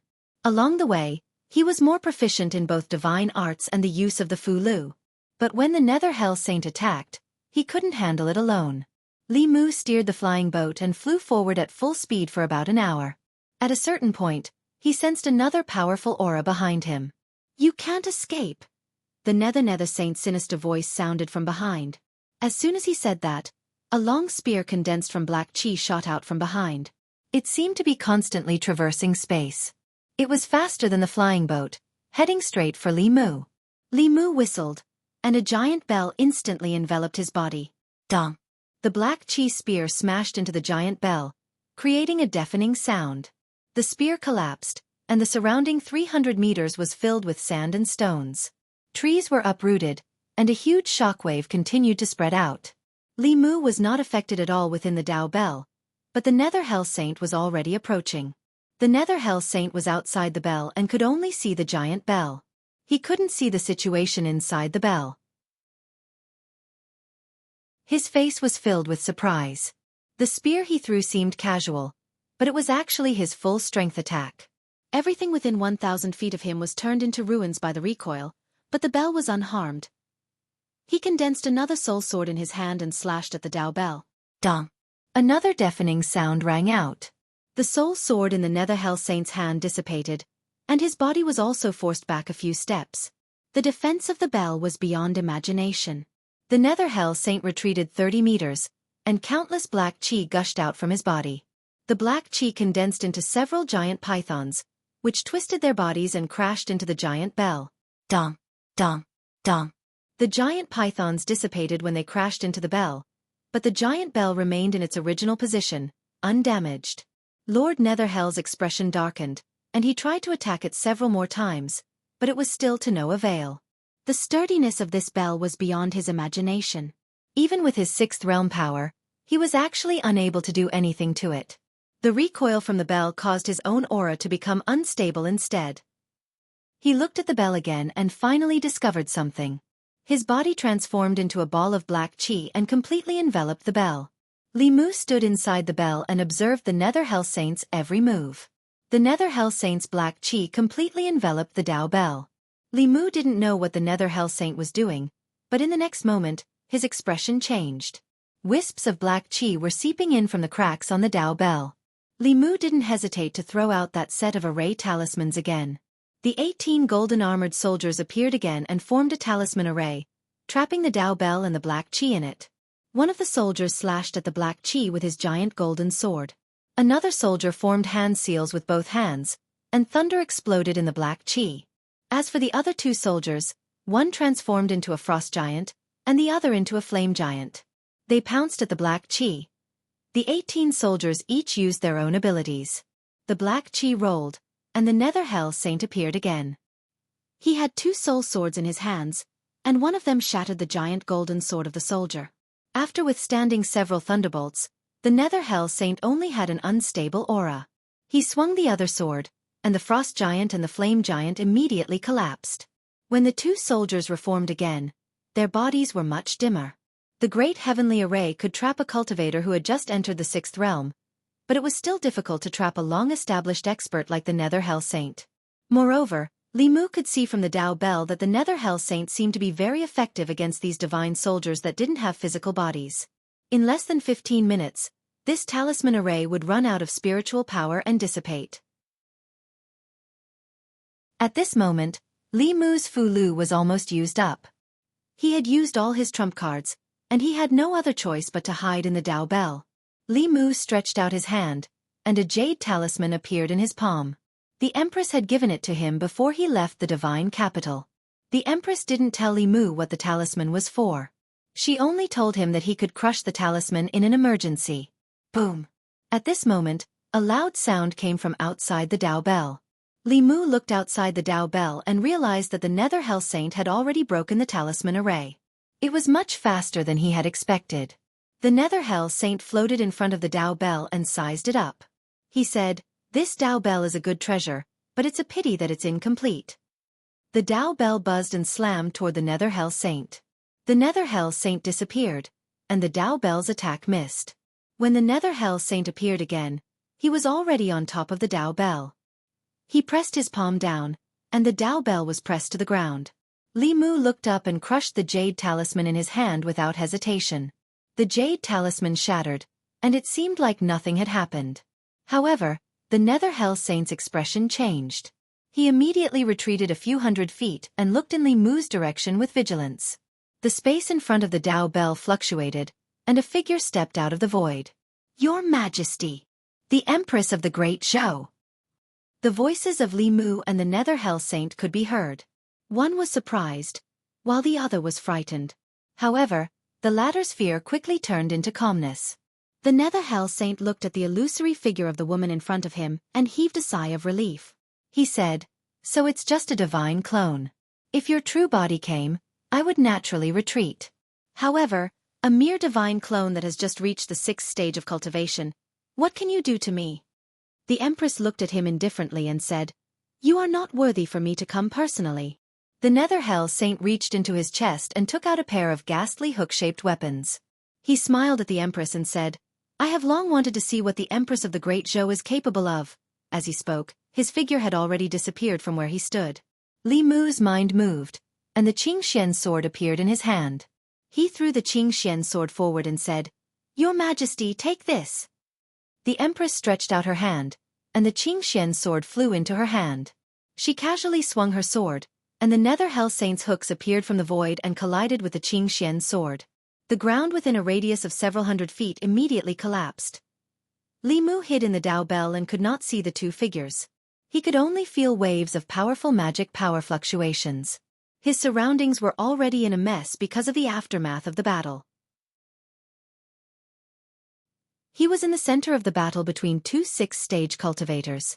If it were not for the protection of the Dao Bell, he would have been severely injured even if he did not die. With Li Mu's cultivation, he could not even see the two figures clearly. Naturally, he did not know who had the upper hand. However, the Nether Hell Saint was the true body, and the Empress was only a divine clone. A divine clone could not exist for long. Li Mu's mind spun rapidly. He decisively walked out of the Dao Bell and shouted, "Your Majesty, enter my body." In the void, a figure paused for an instant. Then, without hesitation, it returned and entered Li Mu's body. Li Mu's aura instantly surged. From the divine arts realm, he quickly broke through the creation realm and finally gave off the aura of the early stage of Dongxian. The Nether Hell Saint floated high in the sky and looked down at Li Mu. Although the aura on his body was similar to the Empress of Great Zhou's divine clone, the current Li Mu gave him an extremely dangerous feeling. Li Mu raised his head and looked at the Nether Hell Saint. He cracked his knuckles and said, "It's my turn." Yudu's ghost region. It was a place that was forever shrouded in darkness and could not see the sun. In a palace that was filled with a ghostly aura, a weak light shone. In front of the palace, 2 rows of ghostly blue lights flickered with a strange light. There were 2 rows of lights. The first row only had 1 light, and the second row had 7 lights. That 1 light was brighter than the other 7 lights combined. 2 ghostly figures stood in front of the palace and conversed softly. His Highness Chu Jiang of Gojoseon is dead. His Highness Emperor Song is dead. His Highness King Wuguan is also dead. There are only 7 Yama Kings of the 10 halls left under the saint. I wonder who will replace them in the future. When the saint returns, he will probably fly into a rage again. I hope it won't affect us. The 2 ghostly figures conversed softly and turned back to look at the light that was burning the brightest. Fear appeared on their faces. In the next moment, the fear on their faces turned into astonishment. The light that was burning peacefully suddenly started to shake violently. What happened? Could it be that the saint is fighting with someone? The saint might have met a 6th realm strong practitioner of the righteous path. The 2 ghostly figures' faces were filled with fear as they quickly ran into the palace. However, before they could reach the front of the palace, the light that was burning the brightest in the first row suddenly extinguished after shaking violently for a while. The 2 ghostly figures fell to the ground. Their faces were filled with astonishment, and their voices were filled with boundless fear. The saint has fallen. Chapter 344. The 10 sects of the Devil Path were spread all over Ancestral State. Among them, the Soul Sect was located in the ghost region of Yudu. At this moment, the Soul Palace was in chaos. A soul lamp was a soul flame that was ignited using the soul as a guide. Its function was no different from a life talisman. If the soul lamp burned, the owner's life would not be in danger. If the soul lamp extinguished, It meant that the owner's soul had dissipated. All the experts of the soul sect, including the great elder Nether Saint Monarch, had left their soul lamps in the soul palace. More than half a year ago, Chu Jiang of Gojoseon's soul lamp extinguished. 3 months ago, Emperor Song's soul lamp extinguished. 3 days ago, King Wuguan's soul lamp went out. Today, the Nether Saint's soul lamp was extinguished. The great elder was the faith of the sect. The sudden extinguishing of his soul lamp had caused a great uproar in the soul sect. Countless disciples of the soul sect were at a loss when they heard that the great elder's soul lamp had extinguished. The entire soul palace was in chaos. How did the grand elder's soul lamp go out? Could it be that the great elder has really fallen? The great elder has fallen. What's going to happen to the soul sect? What are we going to do? Shut up! An angry roar came from outside the palace, causing the chaos in the soul palace to calm down. The ghosts saw a tall and sturdy figure floating in from outside the palace. They all bowed and said loudly, "Greetings, Your Highness King Qingguang." King Qingguang walked to the front of the hall and looked at the extinguished soul lamp in the first row. His face darkened completely. As long as the owner's soul was not extinguished, his soul lamp would last forever. If the sage's soul lamp was extinguished for no reason, it meant that he had already died.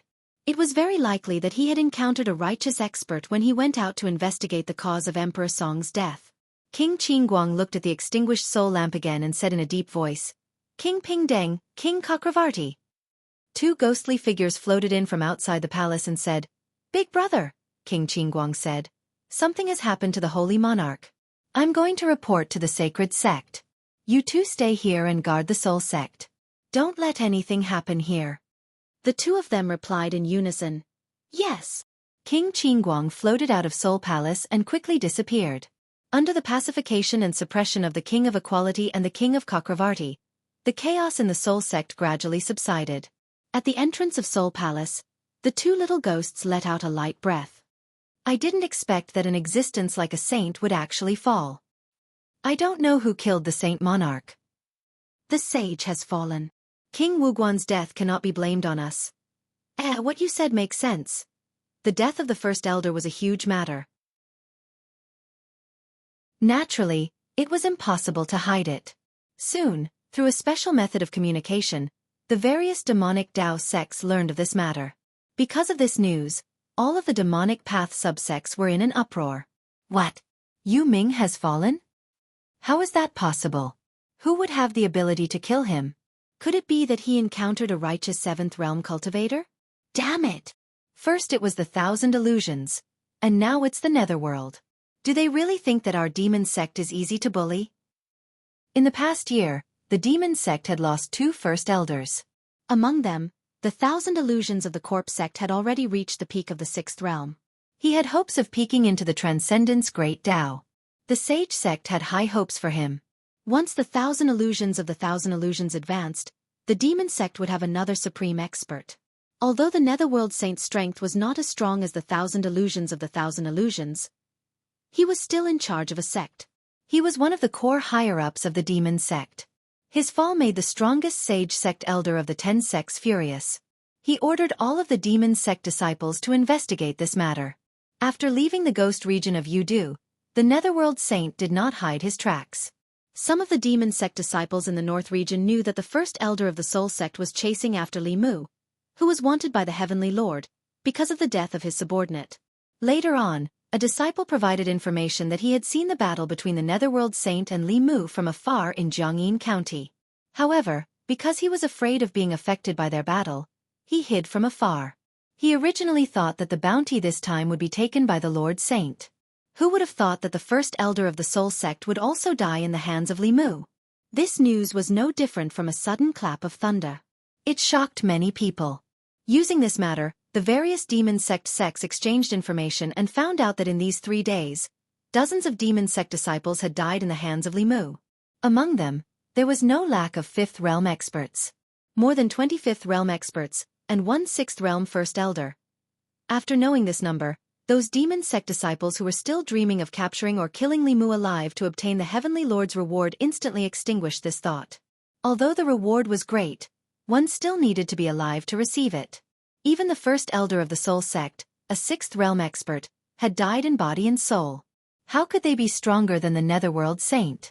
After this incident, Li Mu's name had become a kind of deterrent in the demon sect's 10 sects. Xianxia. Li residence. Li Mu lay on a chair as Xiaobai massaged his shoulders. Wan peeled the seedless grapes from the west region that the Empress had rewarded him and fed him.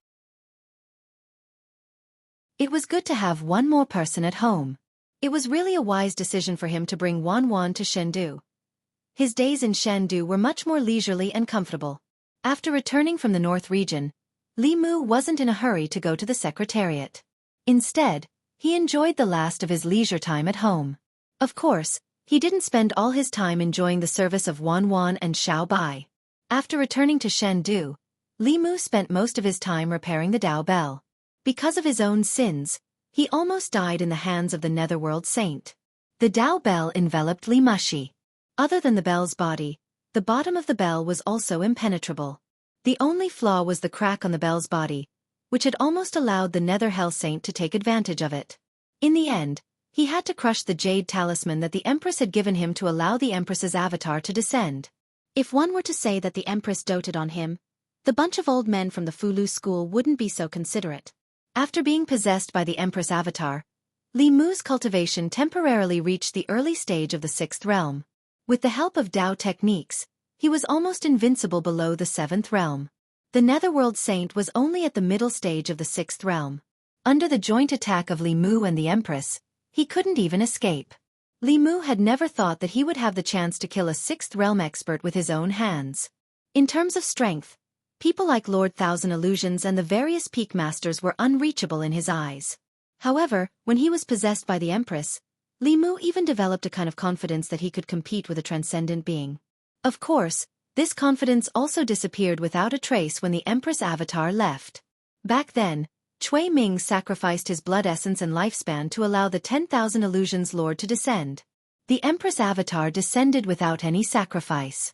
She used her own great magic power to break open space and force the avatar to travel thousands of miles. The Empress herself also paid a considerable price because of this. After Li Mu returned to the Immortals' capital, she went into seclusion and didn't hold morning court for 2 times. At a certain moment, the space in the courtyard fluctuated, and a familiar figure appeared before Li Mu's eyes. Xiaobai ran over quickly and said happily, "Big Sister Zhou, you're here."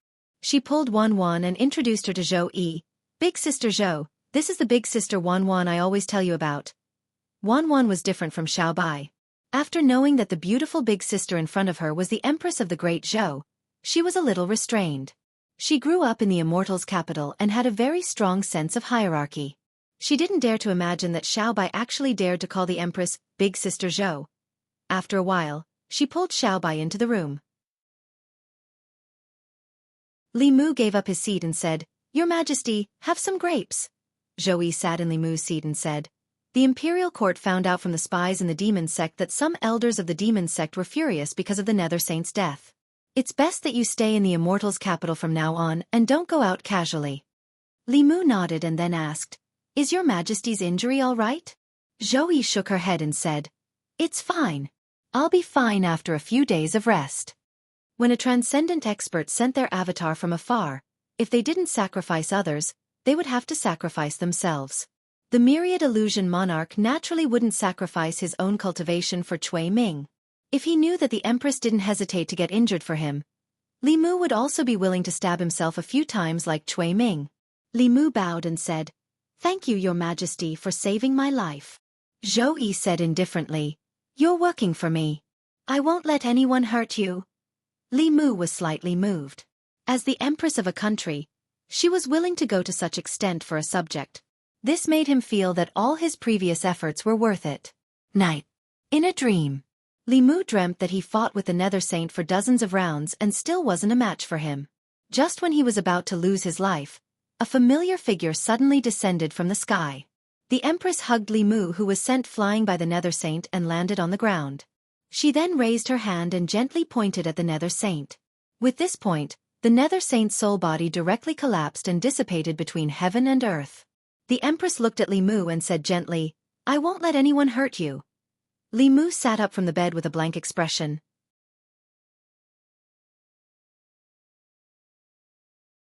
Chapter 345.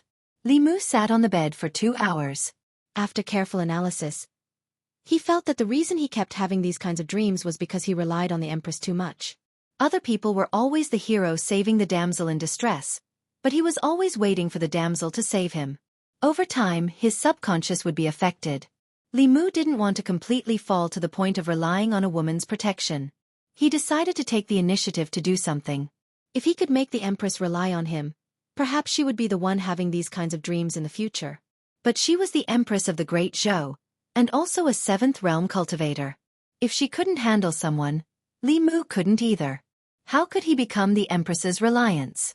After deep thought, the only thing he could rely on was probably his cooking skills. Although his cooking skills couldn't compare to the imperial chefs in the palace, it was obvious that the Empress was used to eating delicacies and preferred his home-cooked meals. When she completely got used to Li Mu's cooking and couldn't leave Li Mu's side, it would be time for him to take the initiative. After the morning court session ended, the Empress's figure appeared in the courtyard of the Li Manor as usual. Li Mu rolled up his sleeves and said enthusiastically, "Your Majesty, you're out of court. What do you want to eat today?" "I'll make it for you," Zhou thought for a moment and said, "Crucian carp tofu soup." "Okay, Your Majesty, please wait here for a moment." Li Mu smiled and walked towards the kitchen. Halfway there, he suddenly stopped. He realized that he seemed to have gone in the wrong direction. He was a favored official. Why did he always do what a favored concubine should do?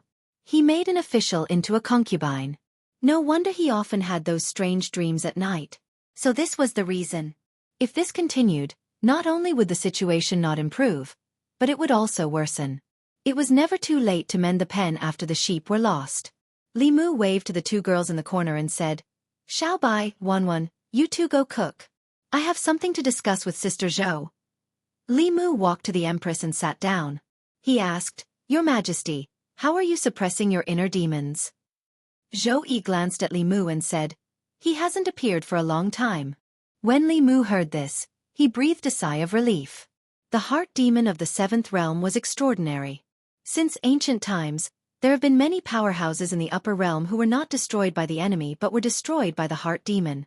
Li Mu didn't want the Empress to die because of the heart demon. When it came to inner demons, the clear heart art could only treat the symptoms, but not the root cause. In the end, she still had to rely on herself.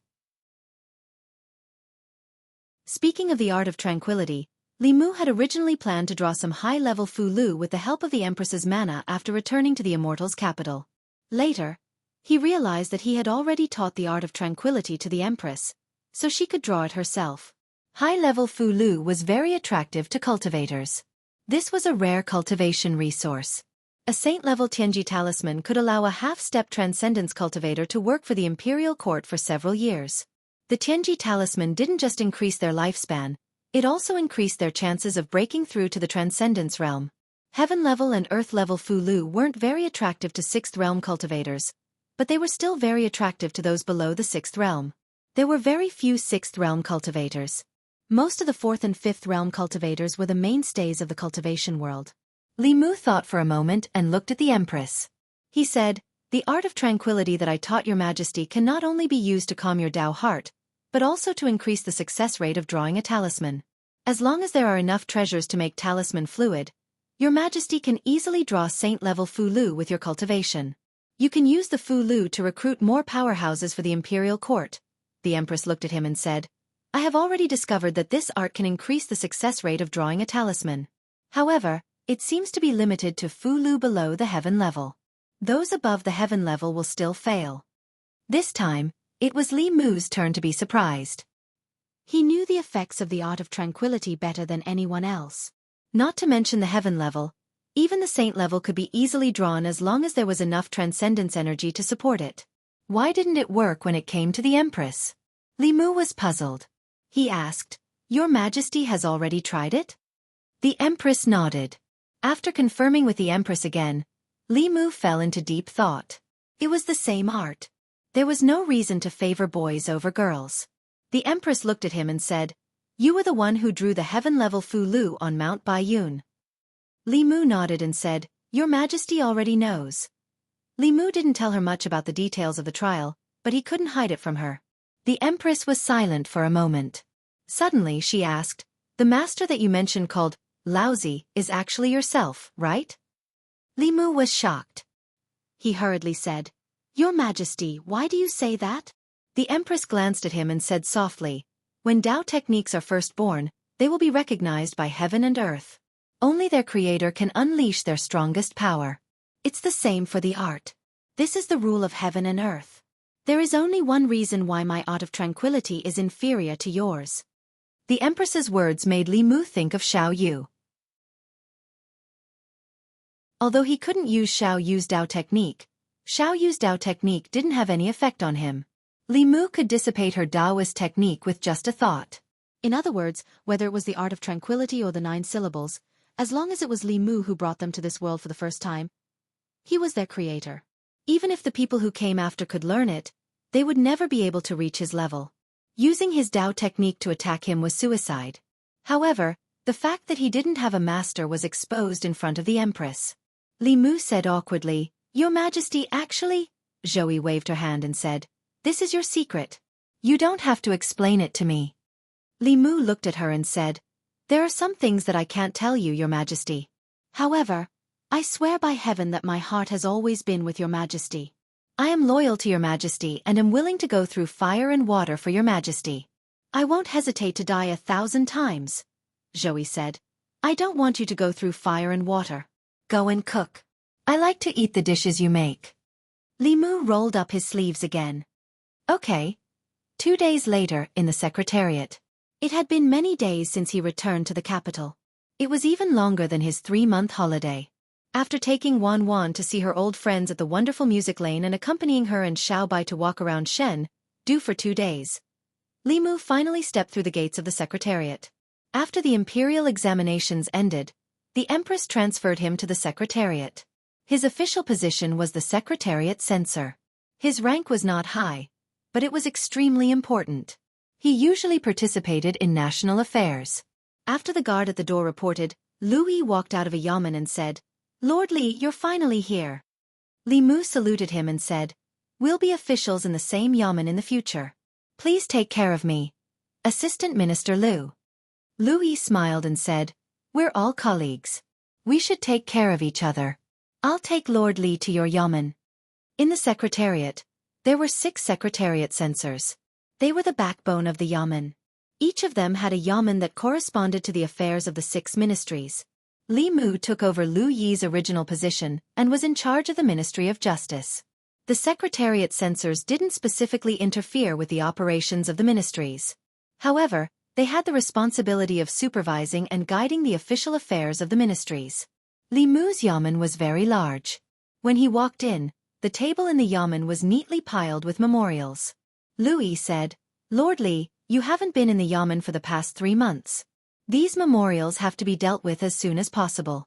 There are many affairs in the Secretariat. If you don't deal with them in time, they will pile up."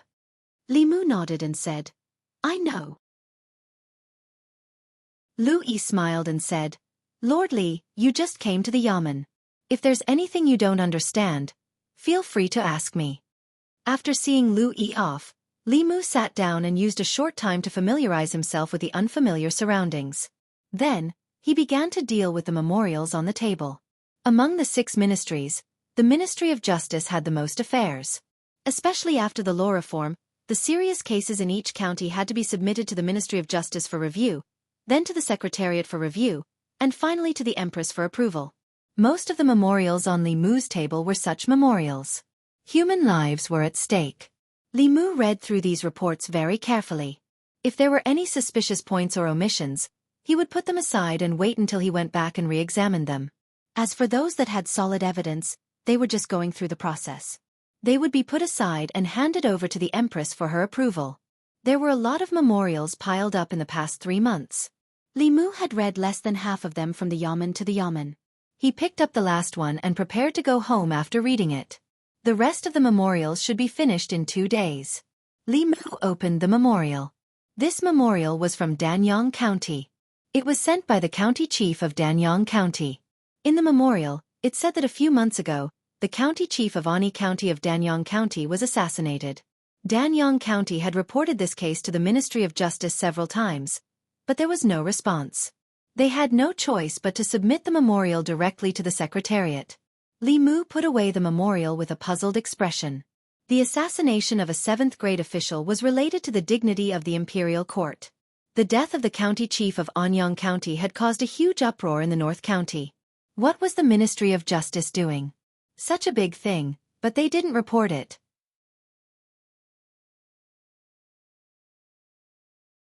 Chapter 346. P.S. It's almost midnight. I can't finish writing. This chapter has 2001 words. I'll update it first and then write a few hundred words. You can subscribe first and refresh the chapter half an hour later or tomorrow morning. The extra words won't cost you anything. It took Li Mu 3 days to deal with the backlog of memorials during this period of time. Other than the 2 memorials beside him, the table in front of him was empty. The contents of the 2 memorials were very similar. The county magistrate of Ani County of Danyang County was assassinated a few months ago. A month later, a deputy county magistrate of Xianxia County of Hanyang County was also assassinated. Although there were many places in Great Zhou where demons and ghosts wreaked havoc and disturbed the lives of the people, it was rare for an official to be killed. Murdering an official of the imperial court was a capital offense. The Ministry of Justice had always been strict in investigating such acts that challenged the authority of the imperial court. These 2 memorials were submitted by Danyang County and Hanyang County. They should have directly notified the Ministry of Justice when their local officials were assassinated. However, the Ministry of Justice had not dealt with these 2 cases after receiving the requests from the 2 counties. The officials of the 2 counties had no choice but to send the memorials directly to the Hall of Secretaries. Li Mu had originally planned to send these 2 memorials to the Hall of Secretaries and have them send it to the Ministry of Justice to urge them to implement it as soon as possible. However, if he followed this process of sending the memorials from the Hall of Secretaries to the Hall of Secretaries, then from the Hall of Secretaries to the Ministry of Justice, then from the Ministry of Justice to the Hall of Secretaries, then from the Hall of Secretaries to the Hall of Secretaries, this round trip would probably take half a year. The backlog of memorials had been dealt with. Li Mu left the Hall of Secretaries, walked out of the palace gates, and went to the Ministry of Justice's yamen. "Greetings, Lord Li. Long time no see, Lord Li. Lord Li, come have a pear." After leaving Fairy's capital for 3 months, the people seemed to be more welcoming to him. Li Mu munched on a pear and leisurely went to the Ministry of Justice's yamen. The constable at the entrance of the Ministry of Justice was shocked when he saw Li Mu. Li Mu asked, "Is there an official in the Ministry of Justice in the yamen?" The bailiff replied, "The minister and the assistant minister are not here. The doctor is investigating the case." Li Mu stood outside the court and waited for the director of the Ministry of Justice to finish the case. He glanced at the courtroom and saw someone who surprised him. Li Mu looked back at the bailiff and asked, "Why is Wei Peng in the Ministry of Justice?" If he remembered correctly, Wei Peng should have failed the imperial examinations. At this moment, Li Mu saw him in the court of the Ministry of Justice. He seemed to be wearing official robes. Although the rank was very low, it was indeed official robes. The constable said, "Sir, are you talking about Manager Wei?" "Manager Wei was specially recruited by Sir Lang Zhong 3 months ago," Li Mu said in surprise. "Specially recruited by the Ministry of Justice." Li Mu was the one who set up the imperial examination system, so he naturally knew what special recruitment was all about. When he set up the imperial examination system, in order to recruit special talents, after the imperial examinations, other than the grand scholars on the honor roll of Azure Clouds, each of the 6 ministries had a quota to specially recruit 1 person from the examinees who failed the roll. After discussing with a few officials of the Secretariat, he made some restrictions on this quota. For example, even if it was a specially recruited person, they had to pass every subject of the imperial examination. Furthermore, they had to have outstanding results in 1 subject to meet the requirements of special recruitment. After the ministries proposed special recruitment, the Secretariat would discuss and make a decision before it was finally implemented. There was only one reason why Wei Peng could appear here. That was because of his outstanding results in criminal law. That was why the Ministry of Justice made an exception and specially recruited him outside of the 100 grand scholars. Li Mu looked at the court of the Ministry of Justice with interest. In the court, the director of the Ministry of Justice knocked on the gavel. He looked at the 2 people kneeling in front of the court and said, "Brother and Sister Zhang, do you admit to killing Su Shi?" The man kneeling in front of the court said, "Sir, please judge clearly." It was Su Shi who brought his servants and broke into my house in the middle of the night. He wanted to defile my sister. He had the servants control me, but I struggled to break free. I was anxious to save my sister, so I smashed his head with a jar, the director of the Ministry of Justice said. But in the end, you and your sister are fine. Su Shi is dead, so you naturally have to take responsibility for his death. The man said with grief and indignation, "Am I supposed to just watch him defile my sister?" The director of the Ministry of Justice said, "You could have stopped him, but you killed him. Since it was an unintentional mistake and Su Shi was in the wrong first, I can give you a lighter sentence." The man lowered his head and said with a miserable voice, "He broke into my house time and time again, wanting to do something to my sister. I went to the yamen 3 times, but you didn't do anything. I just wanted to protect my sister. What crime is there? Where is the justice?" The director of the Ministry of Justice rubbed his forehead and said, "I said before that Su Shi did not harm you, but you killed him. This is excessive self-defense. I will now follow the law." "Sir, please wait." The director of the Ministry of Justice was about to pass judgment when a voice suddenly came from the court. The director of the Ministry of Justice looked at the figure that walked out from the corner and immediately felt a headache coming on. Wei Peng had been in the Ministry of Justice for 3 months. He had opposed him in court for 3 months. As a result, he felt a headache coming on as soon as the court started. He wanted nothing more than to have the yamen runners throw Wei Peng out. But he could not really do that, because it was the assistant minister who had given him the privilege to have Wei Peng raise questions during the trial. He looked at Wei Peng and said through gritted teeth, "Manager Wei, what is it now?" Wei Peng walked into the court and raised his head to ask, "Sir, according to what you said, Su Shi did not harm the women of Xianxia. Xianxia's self-defense was excessive. Then how should he defend himself? Could it be that he has to wait until Su Shi harmed the women of Xianxia before he can defend himself?" The director of the Ministry of Justice said, "Of course, that is not what I meant." Wei Peng continued, "According to what you said, if Su Shi harmed the women of Xianxia, they planned to leave the Jiang family and did not continue to harm them. At this time, if Xianxia counterattacked, would that not be taking the initiative to attack?" The director of the Ministry of Justice said, "Of course, according to the law." Wei Peng looked at the director of the Ministry of Justice and asked, "Sir, you are familiar with the law. Then please tell me, when can Xianxia counterattack?" The director of the Ministry of Justice rubbed his forehead. "This," Wei Peng said in a heavy voice. "Sir, if Xianxia was attacked by a group of villains in the middle of the night and wanted to defile your wife, what would you do? Could it be that you still have to consider when you should defend yourself?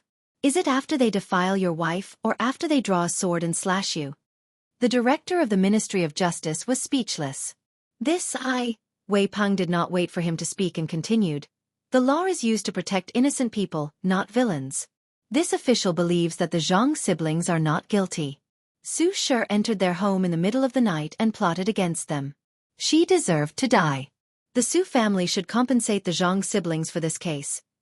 The director of the Ministry of Justice thought carefully and seemed to have been convinced by Wei Peng. He sighed and slammed the gavel.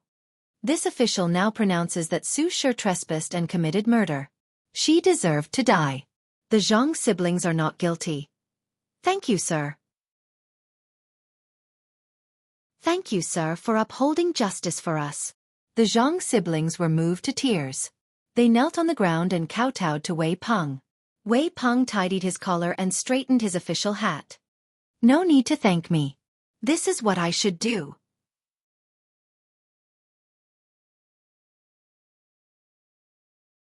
Chapter 347.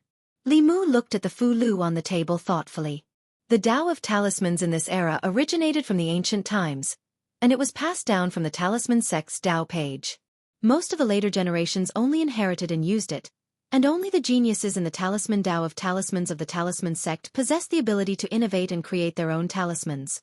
If this Fu Lu was really created by Zhou Zhong, then his talent in the Fu Lu was not inferior to that of talisman Daozi. He was even better than the peak chiefs of the Fu Lu school. Such a person would not be unknown in the cultivation world. However, Zhou Zhong's name was known by everyone only because he was a pawn of the old party, a lackey of the Shao royal family, and not because of his talent in the way of talismans. At a certain moment, there was a sound of gentle footsteps outside the assistant minister's office. Zhou Zhong walked into the assistant minister's office and looked at Li Mu. He asked, "When did you come back to Luoyang?" Li Mu said, "Not long ago." Zhou Zhong walked to the table and sat down. He asked, "You never come here without a reason. What's the matter this time?" Li Mu asked, "Assistant Minister Zhou, do you know about the assassination of Ani County Magistrate and Xianxia County Deputy?" Zhou Zhong thought for a while and nodded. He said, "I remember that there were 2 cases." Li Mu continued to ask, why did the Ministry of Justice repeatedly slack in investigating the case when 2 court officials were assassinated? If it weren't for the fact that Danyang and Hanyang counties failed to report the case several times and directly bypassed the Ministry of Justice and sent the memorial to the Secretariat this time, I don't know how long these 2 cases would be delayed. Zhou Zhong took a sip of tea and explained, "You know that a few months ago, the Ministry of Justice was busy because of the students of the academy and the case of Cui Ming. They could not even take care of the case in Luoyang County, let alone the distant Danyang County and Hanyang County. After that, they were delayed for a long time because of the imperial examination, so I forgot about these 2 cases. I only remembered them when you mentioned them today. I will immediately send someone to investigate this case." Li Mu's job was to supervise and remind the Ministry of Justice. Since Zhou Zhong had agreed, he had nothing else to say. The division of labor between the 3 provinces and 6 ministries was very clear. The Secretariat was responsible for formulating policies, but the specific implementation was decided by the 6 ministries. Li Mu walked out of the assistant minister's office and saw a figure standing outside the duty room opposite him. Wei Peng had once been the most typical hedonistic son of a wealthy family in the divine capital. However, today, Li Mu had a whole new level of respect for him. The 2 of them looked at each other and didn't say anything. Although they were once enemies, the grudges of the past had long disappeared with time. Inside the assistant minister's office, Zhou Zhong looked at the director of the Ministry of Justice and said, "I'll leave the cases of Danyang County and Hanyang County to you." The director of the Ministry of Justice bowed and said, "Yes." The expression on his face was submissive, but he was complaining in his heart. In the beginning, it was Assistant Minister Zhou who didn't let him handle these 2 cases. Now, it was still Assistant Minister Zhou who let him handle them. When the cases had just happened, it was obviously when there were the most clues and the easiest time to investigate. Now that half a year had passed, the 2 people's graves were already covered in grass. How was he supposed to investigate? Wasn't it obvious that Zhou Zhong was pushing the blame of his own negligence to him? Although he complained, he still had to do the work that was supposed to be done. After all, he was just a lowly director. At the right time, he took the initiative to take the blame for his superior's mistakes. This was the self-cultivation of a subordinate. The director of the Ministry of Justice walked out of the assistant minister's office and saw a figure standing outside the duty room opposite. He suddenly had an idea and said, "Manager Wei, come here." Wei Peng walked over and asked, "What orders do you have for me, Lord Yang?" The director of the Ministry of Justice patted him on the shoulder and said, "Don't you like to handle cases? I happen to have 2 important cases here for you to handle. I give you 3 months to investigate the assassination of Ani County Magistrate and Xianxia County Deputy. If you can't find out, I'll deduct 2 months of your salary." At the assistant minister's office, Zhou Zhong picked up a brush and wrote a few runes on a piece of paper. The runes were crooked and couldn't form fulu at all. This was the result of not being able to calm his mind while writing the runes. Smack! He slammed the brush on the table and gripped the piece of paper in his hand. The veins on the back of his hand were bulging. After leaving the Ministry of Justice, Li Mu returned to the Li residence. The cracks on the Dao bell had almost been repaired. He was still searching for new spells that had never appeared in this world to help it become complete as soon as possible. Only a complete Dao bell could unleash its absolute defense. Even if there was a small crack, it would be a huge flaw in the eyes of a high-level cultivator. Li Mu only realized now that the group of old foxes had let him take away the Dao bell so easily. As expected, it wasn't that simple. An incomplete Dao bell wasn't very useful to the Fulu school.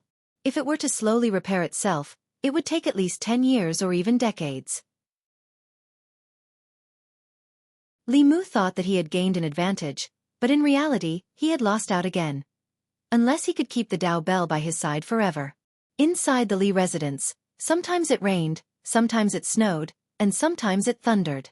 However, because of the array's obstruction, The fluctuations of spiritual qi and magic power didn't spread outside the residence. The Tao bell was extremely excited. It grew to about 3 feet tall and completely enveloped Li Mu. The golden spots of light at the crack were repairing the cracks on the Tao bell bit by bit. After a while, Li Mu stopped the spell. The Tao bell turned back to the size of a palm and floated on his shoulder. The Empress walked out of the void and looked at the Tao bell that was happily revolving around Li Mu. She asked, "Can I take a look at it?"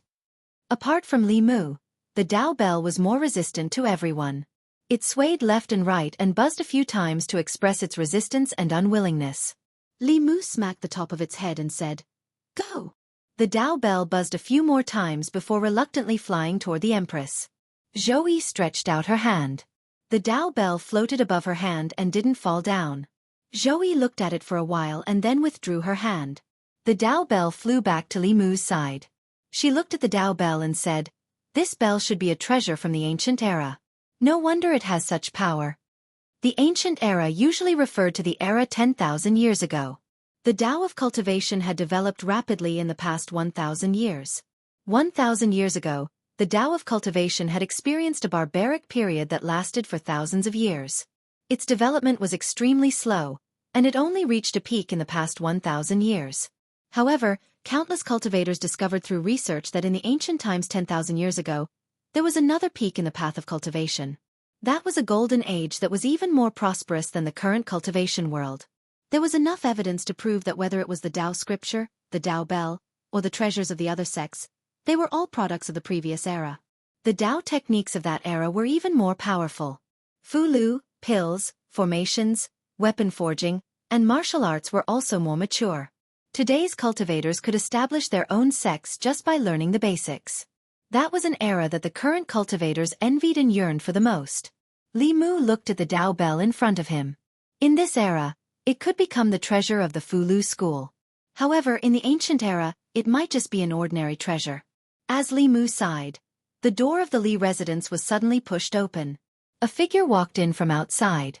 Lu Hongyan looked around and asked, "Is this our new home?" Wan Wan flew over from the corner and hugged her arm. She said happily, "Young mistress." Li Mu's figure flashed and appeared beside Lu Hongyan. He asked in surprise, "Why are you in the divine capital? Are you still going back to Baiyun Mountain?" Lu Hongyan smiled at him and said, "I'm not going back." Then she saw another figure standing in the courtyard. She asked, "She is," Li Mu said. "This is Her Majesty the Empress." Then, she introduced her to the Empress. "Your Majesty, this is my fiancé." Lu Hongyan had lived in the divine capital since she was young. She knew the meaning of the Empress better than Xiao Bai. She quickly bowed and said, "Greetings, Your Majesty." The Empress looked at them and said, "I still have some memorials to deal with in the palace. I won't disturb you." After she finished speaking, her figure gradually faded away in front of the two of them. Lu Hongyan had heard about Big Sister Zhou from Xiao Bai a long time ago. She asked Li Mu, "Has Her Majesty been coming to our house often recently?" Li Mu nodded and said, "Quite often. She treats Xiao Bai as her younger sister and often comes to visit her." Lu Hongyan only asked one question. Then, she stopped thinking about the Empress. After 2 years, she returned to the divine capital. It seemed that nothing had changed, but in fact, everything had changed. Li Mu took her around the house. Lu Hongyan said, "This house is so big. It's spacious enough for 12 people. It's just the 4 of us. Isn't it a waste?" Li Mu said, "There are 4 of us now.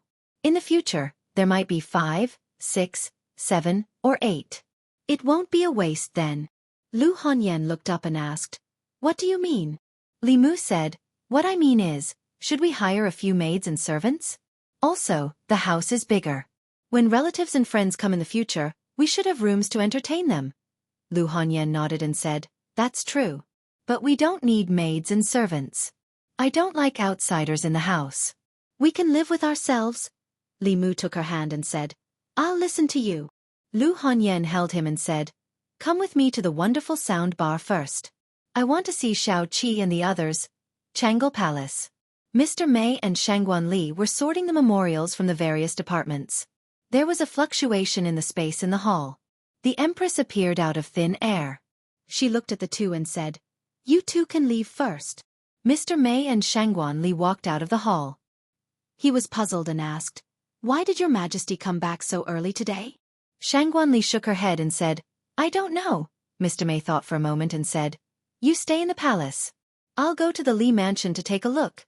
In the Changel Palace, Zhou Yi calmly opened a memorial. Her eyes were slightly unfocused. She didn't know why, but there was an inexplicable ripple in her calm heart. This was the sign of the inner demon. This time, she used her spiritual power, but she couldn't erase this ripple no matter how hard she tried. She didn't calm down until she silently recited the mind-clearing spell. She looked troubled and murmured, "What's wrong with me?"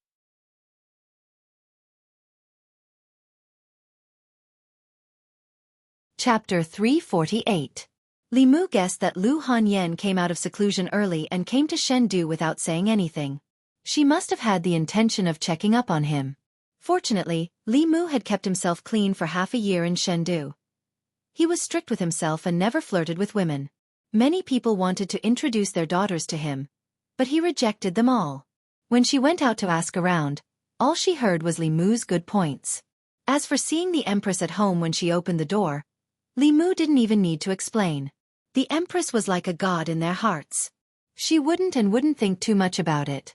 Even if they were in the room or on the bed, as long as they were both wearing clothes, Lu Hanyan probably wouldn't think too much about it, let alone him and the Empress in the courtyard. After being separated from her sisters at Great Music Bar for 2 years, Lu Hanyan went to Great Music Bar on the first day she returned to Chengdu. She met up with Yin, Miao Miao, 16, 7, and other good friends. Li Mu invited them to a banquet at the fragrance bar to thank them for taking care of Lu Hanyan in the past. 16 sat beside Lu Hanyan and hugged her arm. She rested her head on Lu Hanyan's shoulder and said, "I thought I wouldn't see you again in this lifetime." Her other arm was hugged by 7. 7 looked at her and complained, "Sister Hanyan, you're so cruel. Last time you snuck away, I cried for a long time." Most of the girls at Great Music Bar were sold by their families when they were young. They grew up together and were close to each other even though they weren't family. After a while, the atmosphere started to liven up. The girls started to gossip about her and Li Mu after asking her about her experiences in the past 2 years. "Sister Hanyan, how did you and brother-in-law meet? How did you end up together? When do you plan to get married?" "When you get married, I'll help you with the arrangements." They had already asked Li Mu about these things once, and it was still the same gossip. But gossip was gossip, and what they said was what Li Mu needed to consider at the moment. When Lu Hanyan decided to go to Mount Baiyun, Li Mu told her that the day she came to Chengdu was the day he would marry her. Li Mu had already calculated the date, but Lu Hanyan's return to Fairy's capital was a few months earlier than what they had agreed on.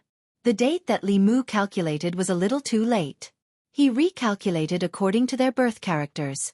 The closest auspicious day was the 9th of the next month, which was exactly 1 month away from today. Lu Hanyan's parents were long gone, and Li Mu had always been alone. After some discussion, they decided to keep things simple. They would just invite some friends from Fairy's capital to their house for a meal and drink the wedding wine. Lu Hanyan was supposed to sleep with Li Mu, but before the wedding, she became coy and insisted on sleeping in a different room from Li Mu, saying that she wanted to maintain the modesty of an unmarried woman. Women just like to pretend to be reserved. She had slept with him countless times in the past, and now she was lying to herself. However, Li Mu didn't have any objections. After all, they could sleep together every day in the future, and he wasn't in a hurry for half a month. After waiting for so long, this day finally came. A month later, he was also a man with a family. After being in Fairy's capital for half a year, Li Mu didn't make many friends, but made many enemies. After careful calculation, he realized that he didn't need to invite many people on the wedding day. The Fulu school had to inform them. Xianxia was equivalent to Li Mu's half-mother-in-law. She had to come when her disciple got married. As for the peak masters, it wasn't certain. They had already been exploited by Lu Hanyan and Li Mu in turns. If they came this time, they might even take out the last of their family's assets. As for the White Demon King and Xuandu, although Li Mu wanted to inform them, his 2 elder brothers' whereabouts were elusive. Li Mu couldn't inform them even if he wanted to. Lu Hanyan's relatives and friends in Fairy's capital were her sisters at the wonderful music bar. Li Mu didn't know many people, so a few invitations were enough. The first person Li Mu thought of was naturally the Empress. However, as the ruler of a country, it was somewhat inappropriate for her to attend the wedding of her subjects. Even if she was willing, her subjects wouldn't be willing. Therefore, when he entered the palace, he only brought 2 invitations. At the entrance of Changle Palace, Li Mu handed one invitation to Mr. Mei and the other to Shangguan Li. He said, "My wedding is on the 9th of next month. Come to my wedding banquet if you have time." Congratulations. Sir Mei took the invitation card with a complicated look in his eyes. If she was a few years older, she would be Li Mu's mother. Now that Li Mu was about to get married, she was still alone. Shangguan Li also reached out to take the invitation without saying anything, which was her usual style. Li Mu gave Mr. Mei another invitation and said, "Sister Mei, help me give one to Mrs. Chu. By the way, is Her Majesty inside?" Lord Mei glanced at him and asked, "You still want to invite His Majesty? What are you thinking?" "If His Majesty appears at your wedding banquet, the spittle of the courtiers during the morning court session would be enough to drown you." Li Mu shook his head and said, "Even if I can't invite Her Majesty, I still have to tell her." Mr. Mei waved his hand and said, "Go, go." Seeing Li Mu walk into Changle Palace, she glanced in the direction of the palace and sighed in melancholy. Li Mu walked into Changle Palace and saw the Empress sitting behind a table in front. She was probably reading memorials. Li Mu stood in the middle of the palace and said in a low voice, "Your Majesty." The Empress put down the memorials and looked up at him. She asked, "What is it?" Li Mu said, "My wedding will be on the 9th of next month. I wonder if Your Majesty would like to attend the wedding banquet," the Empress said in a low voice. "With my status, attending the wedding banquet will cause a lot of criticism.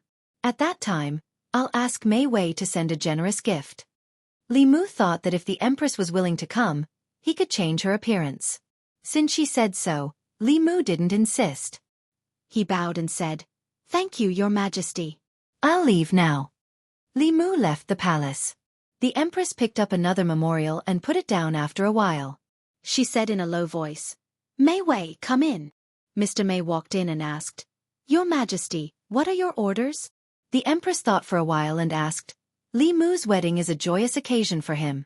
Why don't I feel happy at all?" Mr. Mei looked up at her. He wanted to say something but didn't. The Empress said, "Say whatever you think. Even if you say something wrong, I won't blame you." Mr. Mei shook his head helplessly and said, "I think Your Majesty is too possessive of Li Mu." The Empress looked at him and asked, "What is possessiveness?" Mr. Mei said, "You only allow yourself to touch the things you like. Even if others get close to them, you won't be happy. This is a manifestation of possessiveness." The Empress thought for a while and seemed to realize something. She asked, "But why would I be possessive of him?" Mr. Mei said, "This is normal. Li Mu is young and promising. He can solve a lot of problems for Your Majesty. Your Majesty trusts him and loves him. You hope that he will be loyal to you forever. When he gets closer to others than you, Your Majesty will be unhappy. This is human nature," she then added. "If a woman likes a man, it's very easy for her to feel possessive towards him. She wouldn't want that man to have any contact with other women. This is a kind of possessiveness. Similarly, if 2 people are very good friends, when one of them finds out that the other has a new friend who's even closer to him, he'll feel uncomfortable. This is also a kind of possessiveness. Li Mu is His Majesty's right-hand man. It's not strange for His Majesty to feel possessive towards him." The Empress thought for a while and asked, "Are you saying that I shouldn't feel uncomfortable when Li Mu gets married?" Mr. Mei thought for a while and said, "I hope Your Majesty understands that even if Li Mu gets married, it won't affect your relationship with him. He will still be loyal to you. Other than being your official, he has his own life." "Your Majesty shouldn't feel uncomfortable because of this." The Empress was silent for a while and said, "You are right.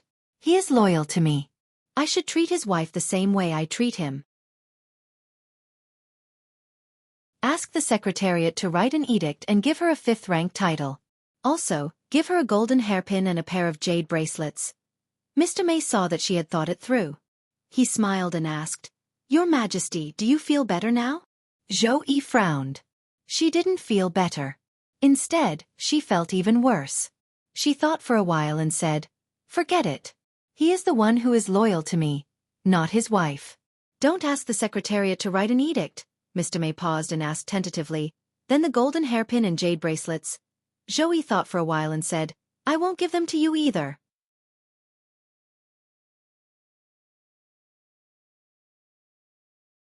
Chapter 349. Li Mu walked out of Changle Palace with a puzzled look on his face. He didn't know if it was an illusion, but he felt that the Empress wasn't happy about the news of his upcoming marriage. That didn't make sense. He was loyal to the Empress. Shouldn't the Empress be happy for him now that he had successfully resolved his marriage? Unless the Empress had a change of heart. But that didn't seem possible. They were still in love a few days ago. There was no reason for her to suddenly change her mind. Li Mu thought about it carefully and realized that he had been too careless this time. When it came to marriage, other people might think of it as happiness and bliss. However, the Empress' marriage was not blissful. She was used as a political bargaining chip by the Zhou clan and married to the former crown prince. They were only husband and wife in name, but not in reality. She had a failed marriage.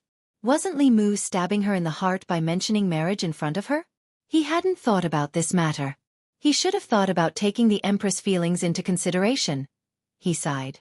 It was too late for regrets now. He had to be more careful in front of the Empress in the future. She was powerful, but her heart was fragile and sensitive. She was very similar to Lu Hanyan in this aspect. Even their experiences had something in common. They were both betrayed by their families. For someone who had experienced this, no matter how high their position was or how powerful they were, there would always be a sensitive and forbidden area in their hearts. Fortunately, Lu Hanyan had met him. Li Mu would use the rest of his life to heal the wound she had suffered when she was young. The Empress, on the other hand, was not so lucky. No matter how powerful she was, no matter how high her status was, and no matter how powerful she would never be able to obtain a man like him. Li Mu didn't stop when he passed by the Secretary's department. He walked past it directly. Li Mu was now a member of the Secretary's department and had many colleagues here. However, Li Mu only had a nodding acquaintance with some of them. Some of them seemed to be friendly on the surface, but they were actually mortal enemies. Li Mu hoped to see friends he truly recognized at his wedding. He would invite the constables of the Fairies Department, not the officials of the Secretary's department. The Fairies Department. When the constables heard the news, they all congratulated him. "Congratulations, boss." No wonder the boss doesn't care about the women in Fairy's capital. It turns out that she's already taken. If this news gets out, who knows how many women in the Fairy's capital will cry. Inside the yamen, Li Si cupped his hands to Li Mu and said, "Congratulations." Li Mu asked, "What about you? When do you plan to get married?" Li Si said, "I'll wait for Miao Miao to go down the mountain. In a few days, I'll be returning to the North County. Do you want to pick up Zhang Shan?" Li Mu nodded and said, "When you come back, take him with you." It had been a long time since the three heroes of the Yangqiu County government gathered together. After that farewell, the three of them were no longer the same. Zhang Shan was different from Li Mu and Li Si. He wasn't interested in cultivation. Nothing was more attractive to him than making money. Li Si put his hand on Li Mu's shoulder and said, "Since you've decided to get married, you'll have to settle down." Li Mu was stunned. "When have I not settled down?" All the people in Fairy's capital knew that his primordial yang was still there. He had kept his chastity for Lu Hanyan. Was this not settling down? Li Si shook his head and didn't say anything else. After leaving the Fairies department, Li Mu returned to the North Court. He didn't go back to the Li mansion but to the Zhang mansion first. Before he left Fairy's capital last time, the Empress had rewarded Zhang Chun with a house with 3 courtyards. Although it was still a distance away from his dream of a house with 5 courtyards, it was still the envy of countless officials in the court to own a house with 3 courtyards in a place like the North Court where every inch of land was worth its weight in gold. Li Mu knocked on the door. Soon, footsteps came from inside. Zhang Chun opened the door and said, "Li Mu, when did you come back to Fairy's capital?" "Come in and have a seat," Li Mu said. "I just came back." "I won't be coming in. I'm here to deliver something to you." Li Mu took out an invitation and handed it to him. He said, "I'm getting married next month. Remember to bring Madame Zhang and Miss Yi to the wedding banquet." Zhang Chun was so shocked that his eyes almost popped out of their sockets. He said in shock, "Wedding?" Li Mu was also stunned. He asked, "Is there a problem?" Zhang Chun said in disbelief, "Will the Zhou family agree? Will the Xiao family agree? Even if they agree, all the officials in the court won't agree." Li Mu looked at him strangely. He was marrying Lu Hanyan, not the empress. Why did the Zhou family and the Xiao family agree? What right did all the officials have to object? Zhang Chun flipped open the invitation and was stunned for a long time before he came back to his senses and said, "So it's with Miss Lu," Li Mu said. "Who else can it be?" Zhang Chun shook his head and said in disappointment, "No, no one." Li Mu frowned and asked, "Old Zhang, you don't seem too happy about my marriage?" "No, of course not." Zhang Chun showed a smile that was uglier than crying. He said, "Congratulations, congratulations. I wish you and Lady Lu grow old together and have a child soon." After a while, Zhang Chun saw Li Mu off and closed the door. He leaned against the door and sighed. Madame Zhang walked out of the room and asked worriedly, "What happened? Why do you look like that?" Zhang Chun sighed again and said, "Madam, I'm afraid there's no hope for our five-zoned house." Li Mu returned home and found that Lu Hanyan had already finished cooking and was waiting for him in the yard. Usually, he was the one who cooked at home. When the Empress came, the situation suddenly changed. He was not used to it. Lu Hanyan made all the dishes that Li Mu liked. She said with a satisfied smile, "Today, I went shopping with Xiao Bai and Wan Wan and heard the people talking about you." The people of Chengdu were his solid support. Li Mu asked calmly, "What did they say about me?" Lu Hanyan said, "They said that you are righteous, not afraid of power, and that you are a good official." Li Mu asked, "What else did they say?" Lu Hanyan said with satisfaction, "They also said that you are clean and do not get close to women." Li Mu looked at her and said, "Do you believe me now? Even if you don't believe in Xiao Bai, don't you believe in all the people of Chengdu?" "I believe you, I believe you." Lu Hanyan picked up a piece of tofu and put it in front of his mouth. She said, "Open your mouth, this is your reward." Li Mu was very busy these days. There was only a month before the wedding, but there were many things that needed to be prepared in advance. There were many details involved. Especially for people like him and Lu Hanyan who had never been married before, they did not know how to do it.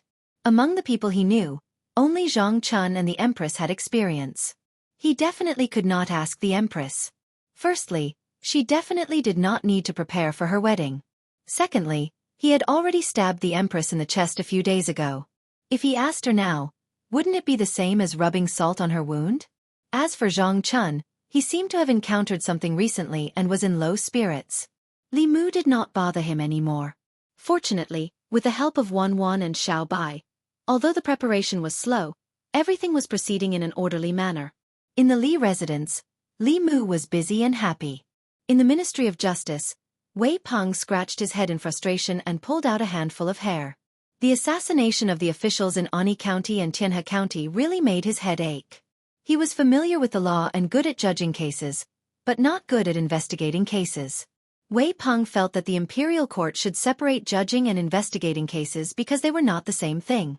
Judging a case tested the officials' foundation in the law, as well as their understanding and application of the law. As for investigating a case, it tested the officials' insight, logical reasoning, and thinking ability. He was good at judging cases, but not at investigating. Wasn't it deliberately making things difficult for him to find the murderers based on just 2 case files? The deaths of these 2 officials could be due to personal grudges, or because they were heartless officials and aroused the resentment of the people. They were killed by cultivators who could not bear to see them get rid of evil for the people. This kind of thing happened in every dynasty. Wei Peng flipped through the resumes of the 2 officials that he had copied from the Ministry of Personnel. He planned to start with the latter possibility. However, the resumes of the 2 officials were very clean. Their ratings over the years were above A, and they did not seem like corrupt officials who took advantage of the people. However, he also knew that the ratings of the Ministry of Personnel's resumes were no better than a piece of scrap paper. If he really wanted to know how these 2 officials were like, he would probably have to go to Hanyang County and Danyang County to investigate personally. Wei Peng rubbed his forehead and leaned back in his chair. He was even more frustrated. These 2 cases had happened a long time ago. Even if he went to these two counties, he would not be able to find anything useful.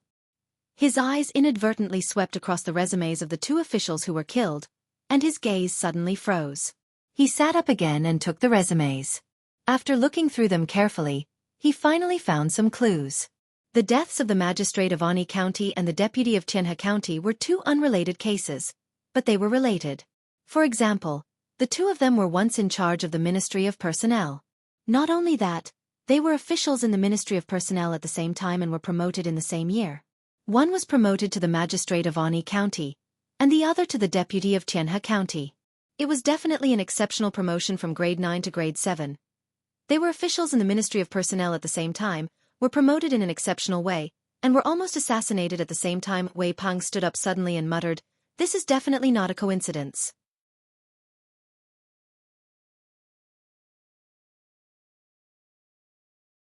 Chapter 350. At the Ministry of Personnel. An official walked out of the watchroom and looked at the person standing in the courtyard. He asked, "Manager Wei, what brings you to the Ministry of Personnel today?" Wei Peng went straight to the point. "There are two cases in the Ministry of Justice and I need to investigate the details of two officials. May I trouble you to help me check their files?" The official asked, "Which county are they from?" "Please have a seat, Manager Wei. I'll arrange for someone to help you." Wei Peng passed him a piece of paper and said, "Danyang County's Ani County Magistrate Ding Yun. Hanyang County's Xianxia County's Minister Ho Bai."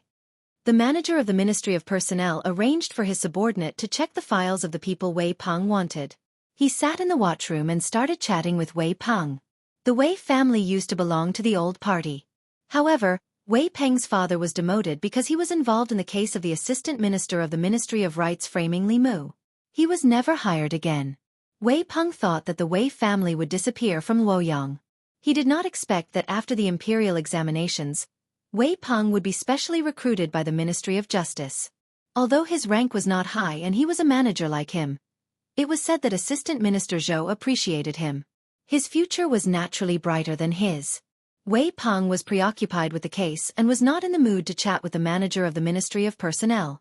Fortunately, the subordinate soon brought over the files of the two officials. The files used by the Ministry of Justice could be copied. However, a lot of the content would be omitted when they were taken back. Wei Peng decided to just read them in the Ministry of Personnel. The files in the Ministry of Personnel were obviously much more detailed. Not only did it record their birthplace, family, and other information, but it also recorded every assessment, promotion, and transfer after they became officials in detail. After looking through it carefully, Wei Peng found more suspicious points. There were many similarities between the two. They were both students of Baichuan Academy and left the academy in the same year to become officials. They were both managers of the Ministry of Personnel. They were promoted at the same time and were assassinated at the same time. Even the way they died was very similar. It was difficult to explain this with the word coincidence. After returning to the Ministry of Justice, Wei Peng told Zhou Zhong about his findings. Zhou Zhong's index finger gently tapped on the table as he asked, "So, you suspect that these two cases were done by the same person, and that the mastermind has a grudge with these two people?" Wei Peng nodded and said, "It's impossible for two cases to have so many coincidences. The possibility of a vendetta is very high, but without more clues, finding the murderer is like finding a needle in a haystack." Zhou Zhong said, "The Ministry of Justice is only in charge of investigating the case. Pursuing the culprit is the imperial court's business. The Ministry of Justice has already investigated up to this point. Let's leave the rest to the imperial court." Wei Peng bowed. Yes. Wei Peng actually wanted to investigate further, but since the assistant minister had spoken, he didn't insist. It was better to hand over the case as soon as possible, lest he lose all his hair at such a young age. After Wei Peng left, Zhou Zhong stood up several times before slowly sitting down again. He seemed a little anxious. In the Hall of Governmental Affairs, Li Mu unhurriedly took out the new report from the Ministry of Justice. These yamen still needed to be beaten up from time to time so that they would know how to do things properly. After he had urged the Ministry of Justice the last time, the Ministry of Justice had given a reply regarding the assassination of the two officials in just a few days. Li Mu hadn't thought that these two unrelated cases would have such a connection. In this way, When the imperial court sent people to pursue the culprit, they would have a clear direction. The matter of pursuing the culprit was the responsibility of the Ministry of Worship. The Ministry of Worship was an organization independent of the imperial court. There were experts recruited by the imperial court from all over the world, and they specialized in dealing with important cases that the local government couldn't handle. After the incident in Yang County, the people who went to capture Xiaoyu were the Ministry of Worship. Li Mu handed the report from the Ministry of Justice to the Hall of Governmental Affairs Assistant Minister Lu Yi. Lu Yi quickly gave an order for someone to send it to the Ministry of Worship. At this point, Li Mu had fulfilled his duty. He returned to his own yamen. Not long after sitting down, he felt a familiar aura coming from outside the Hall of Governmental Affairs. He walked out of the Hall of Governmental Affairs yamen and saw Mr. May standing at the door. He asked, "Sister May, what's the matter?" Mr. May glanced at him and said, "Nothing. I just haven't seen you in a few days, so I came to see you." Li Mu scratched his head. "How many days has it been?" Mr. May said, "You really do have a wife. You forgot about His Majesty. You haven't been to Changle Palace for 5 days." Li Mu corrected her. "What do you mean I forgot about His Majesty because I have a wife? I'm just worried about irritating His Majesty." Mr. May asked, "Why would you irritate His Majesty?" Li Mu said in a low voice, "You also know that His Majesty's marriage is not that happy. My wife is so beautiful, and her marriage is so happy. If she appeared in front of His Majesty every day, His Majesty might feel bad." Mr. May hit him on the head angrily and said, "If His Majesty hears this, be careful of your butt." Li Mu glanced at her and said, "Didn't you say that His Majesty's heart is broader than the sea?" Mr. May's eyes wandered and said, "Even if His Majesty is broad-minded, it is not a reason for you to talk about His Majesty behind his back." What nonsense was this? The Empress' marriage was not happy to begin with. Li Mu was just stating the truth. He was taking care of the Empress' emotions. As long as the Empress was reasonable, she would not blame him. Among all the women that Li Mu was familiar with, there was no one who was more reasonable than the Empress. Merely the fact that she had taken the initiative to admit her mistakes and change after realizing her mistakes had already defeated the majority of women. Not only that, ever since Lu Hanyan came to Chengdu, she never entered Li Mu's dream again, nor did she come to the Li mansion. It seemed that even the Empress knew that she should not disturb the couple's private time. Mr. May shook his head and looked at Li Mu. He said, "Regardless of whether His Majesty is broad-minded or not, you can't neglect His Majesty just because you have a wife. Did you forget how you felt when His Majesty neglected you last time?" Li Mu thought about it carefully. After Lu Hanyan came back to Chengdu, he did seem to neglect the Empress. The Empress's heart was not as broad as it seemed. Maybe she was already holding a grudge against Li Mu. When they passed by the market, Li Mu bought a crucian carp and a piece of tofu. He was going to make crucian carp and tofu soup the next morning. When they got home, Lu Hanyan looked at the fish in his hand and said in surprise, "We already have one fish at home. Why did you buy another one?" Li Mu said, "I'm saving this one to make soup for tomorrow. I'll give it to His Majesty during the morning court." Lu Hanyan asked in confusion, "Why are you making soup for His Majesty?" Li Mu put the fresh fish in a small water tank and explained, "It's a long story. The real His Majesty is not like what you see." Li Mu told Lu Hanyan about the Empress. After hearing the story, Lu Hanyan held Li Mu's arm and said in shock and sympathy, "If that's the case, His Majesty is too pitiful." Lu Hanyan and the Empress had similar experiences, but they were also different. She was abandoned by her parents because of her pure Yin body. She had not seen her family since she was a child. The Empress was used by her family more than once. Even now, the Zhou family was still using her to achieve their goal of stealing the country. The similar experiences made Lu Hanyan feel pity for her. In her opinion, the Empress was more pitiful than herself. Li Mu continued, "When you were not in Luoyang, His Majesty treated me very well. If it were not for His Majesty's protection, I would not have been able to deal with the old and new parties, as well as the academy. The house we are living in now is a gift from His Majesty. His Majesty often teaches me cultivation and has rewarded me with many things. Therefore I want to do more for His Majesty." Lu Hanyan nodded and said, "That's what I should do. Sleep a little more tomorrow morning." "I'll make the soup for His Majesty," Li Mu said. Let's do it together. The two of them had to wake up together tomorrow morning, so it was natural for them to sleep together at night. Lu Hanyan seemed to have forgotten what she had said a few days ago. At night, she climbed into Li Mu's bed again.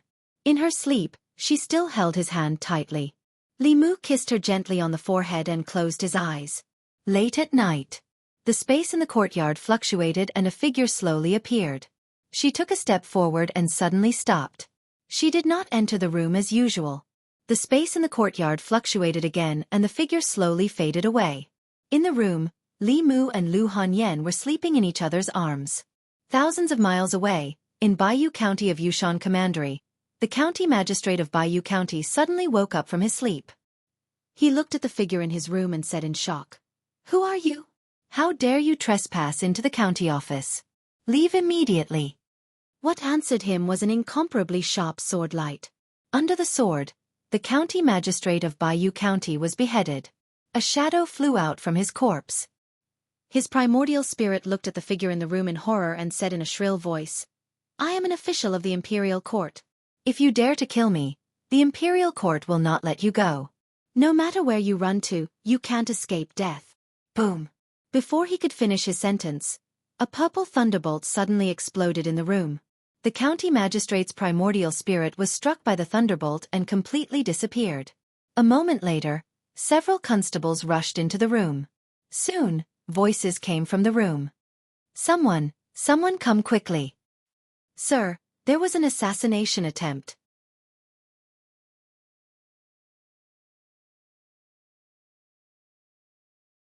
Chapter 351. Jade Mountain County.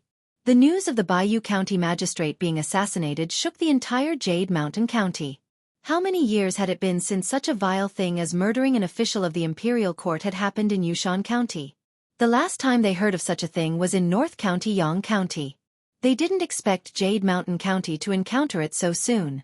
The county magistrate was furious and ordered all the constables to search every village and city in the county to find the culprit.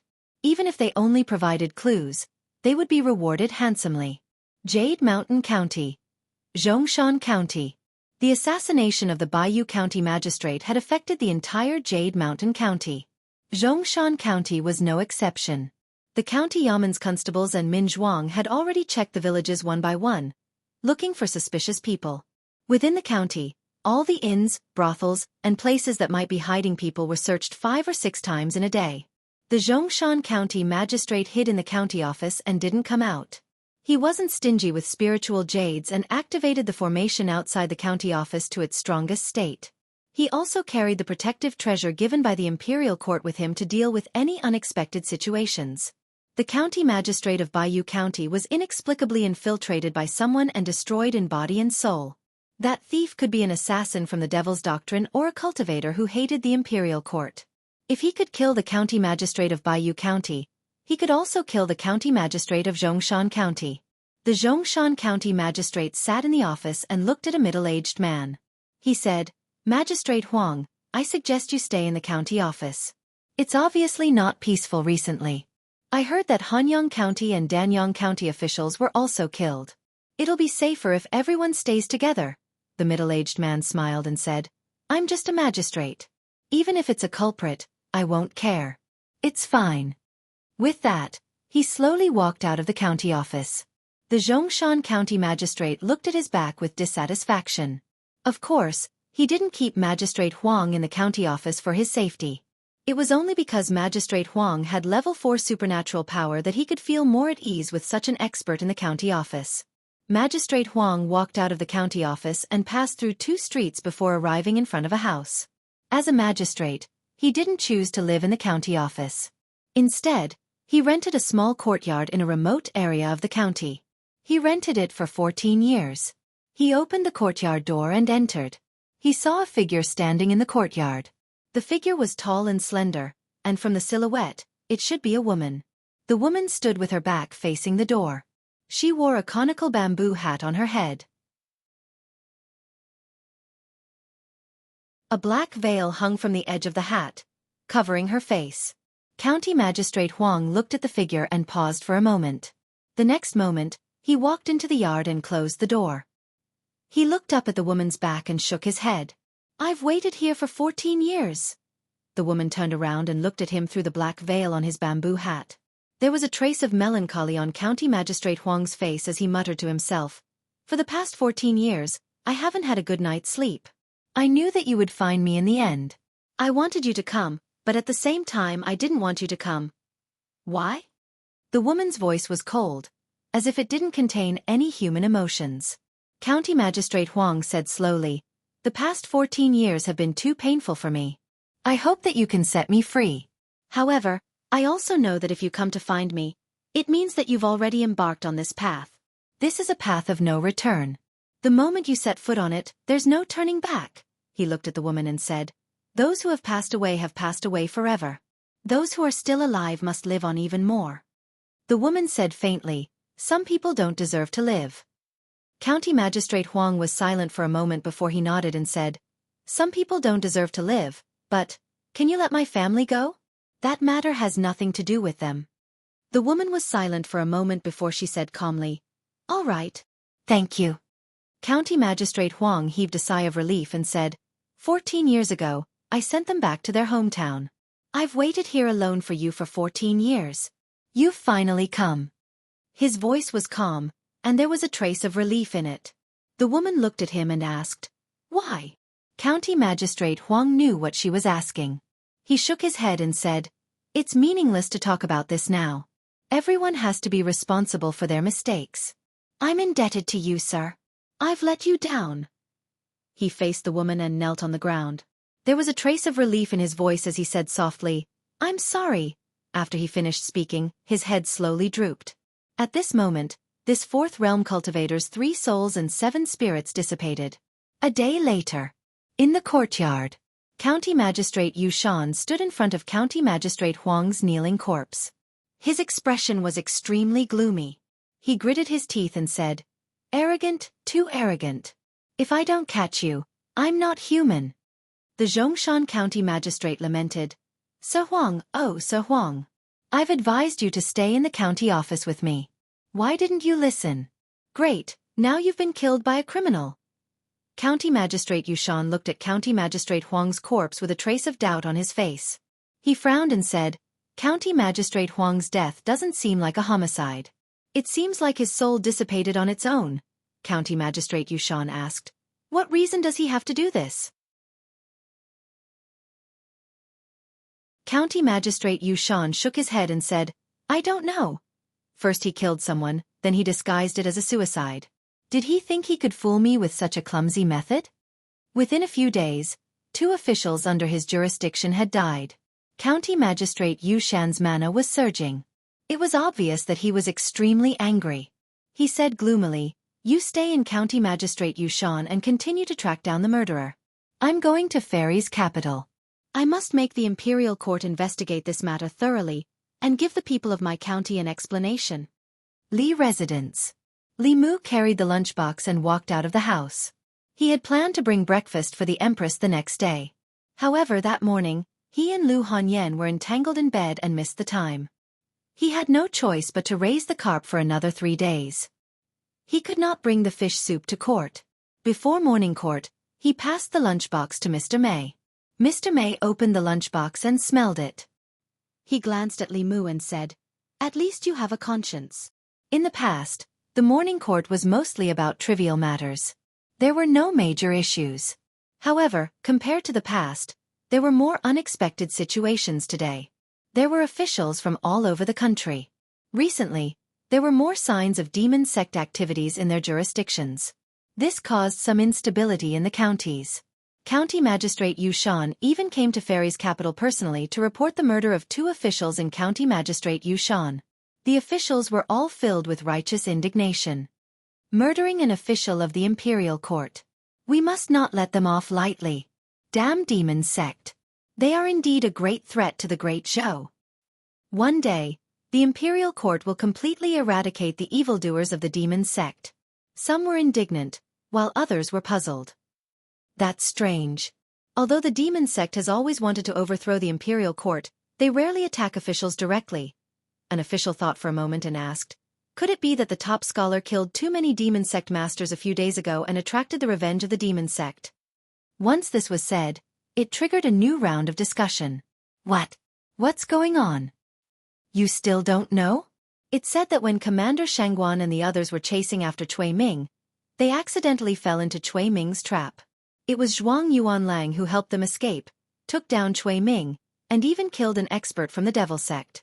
After that, Zhuang Yuanlang was listed as a wanted man by the Devil Sect. It said that the Devil Sect put a very high bounty on his head and attracted a lot of experts, but they were all killed by him. He killed more than 25th level experts, and there's even a rumor that even the great elder of the Soul Sect, the 6th level Netherhell Saint, died in his hands. That's too exaggerated. More than 25th Realm Masters and 1/6th Realm Master. The top scholar's cultivation is only at the 4th realm.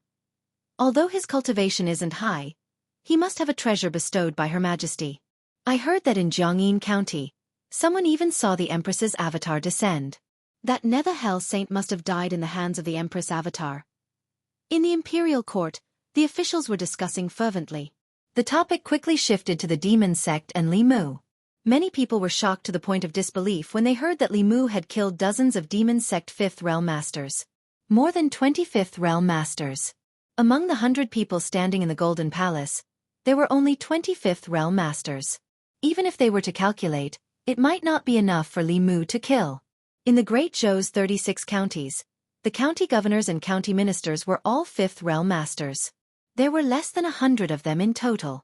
If more than 20 of them were killed by the Demon Sect, the transcending state masters of the Great Zhou would probably join forces and attack the Demon Sect's lair.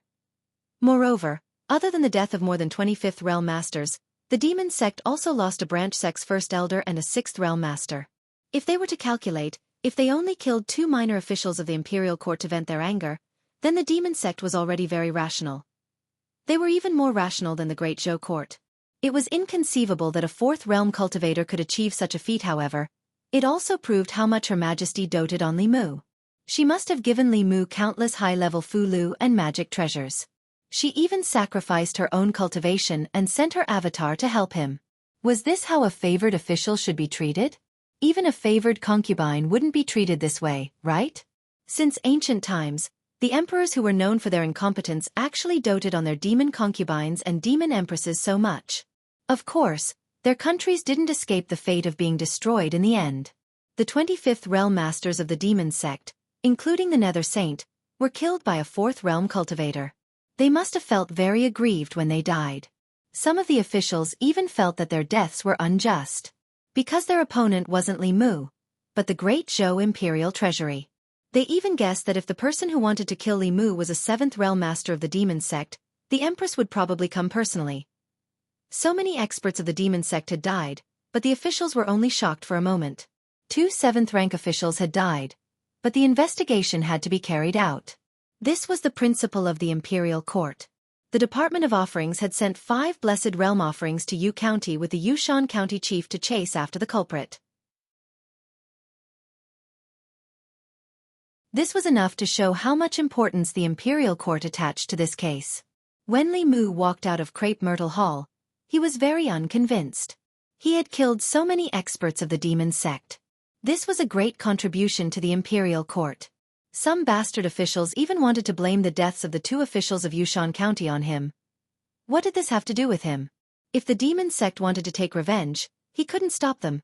However, if those 2 officials had really died because of the Demon Sect's revenge, Li Mu would still feel very apologetic. If the trash of the Demon Sect wanted to take revenge, they could come to him. Why did they have to vent their anger on innocent people? When his cultivation improved a little more, he would equip the Fulu school with a bunch of heaven-rank Fulu. Sooner or later, he would wipe out the nests of the 10 demon sects. After the Imperial Court, Zhou Yi returned to Chang'e Palace.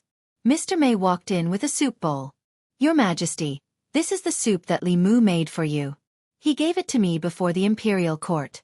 He also told Your Majesty to drink it while it's hot. Zhou Yi could already smell her favorite cushion carp tofu soup. It had been a long time since she drank the soup personally made by Li Mu. After Mr. Mei filled a bowl for her, she picked up the spoon and took a small sip. Then her brows furrowed slightly. That's not right. Mr. Mei was surprised. What's wrong? Doesn't it taste good? Zhou Yi shook her head. It tastes good, but it doesn't taste like what he made. She closed her eyes and counted with her fingers. Her expression was somewhat complicated. After drinking another mouthful of soup, she looked at Mr. May and said, "I think it's better to give her a title of nobility." Mr. May froze for a moment. He quickly realized who she was talking about.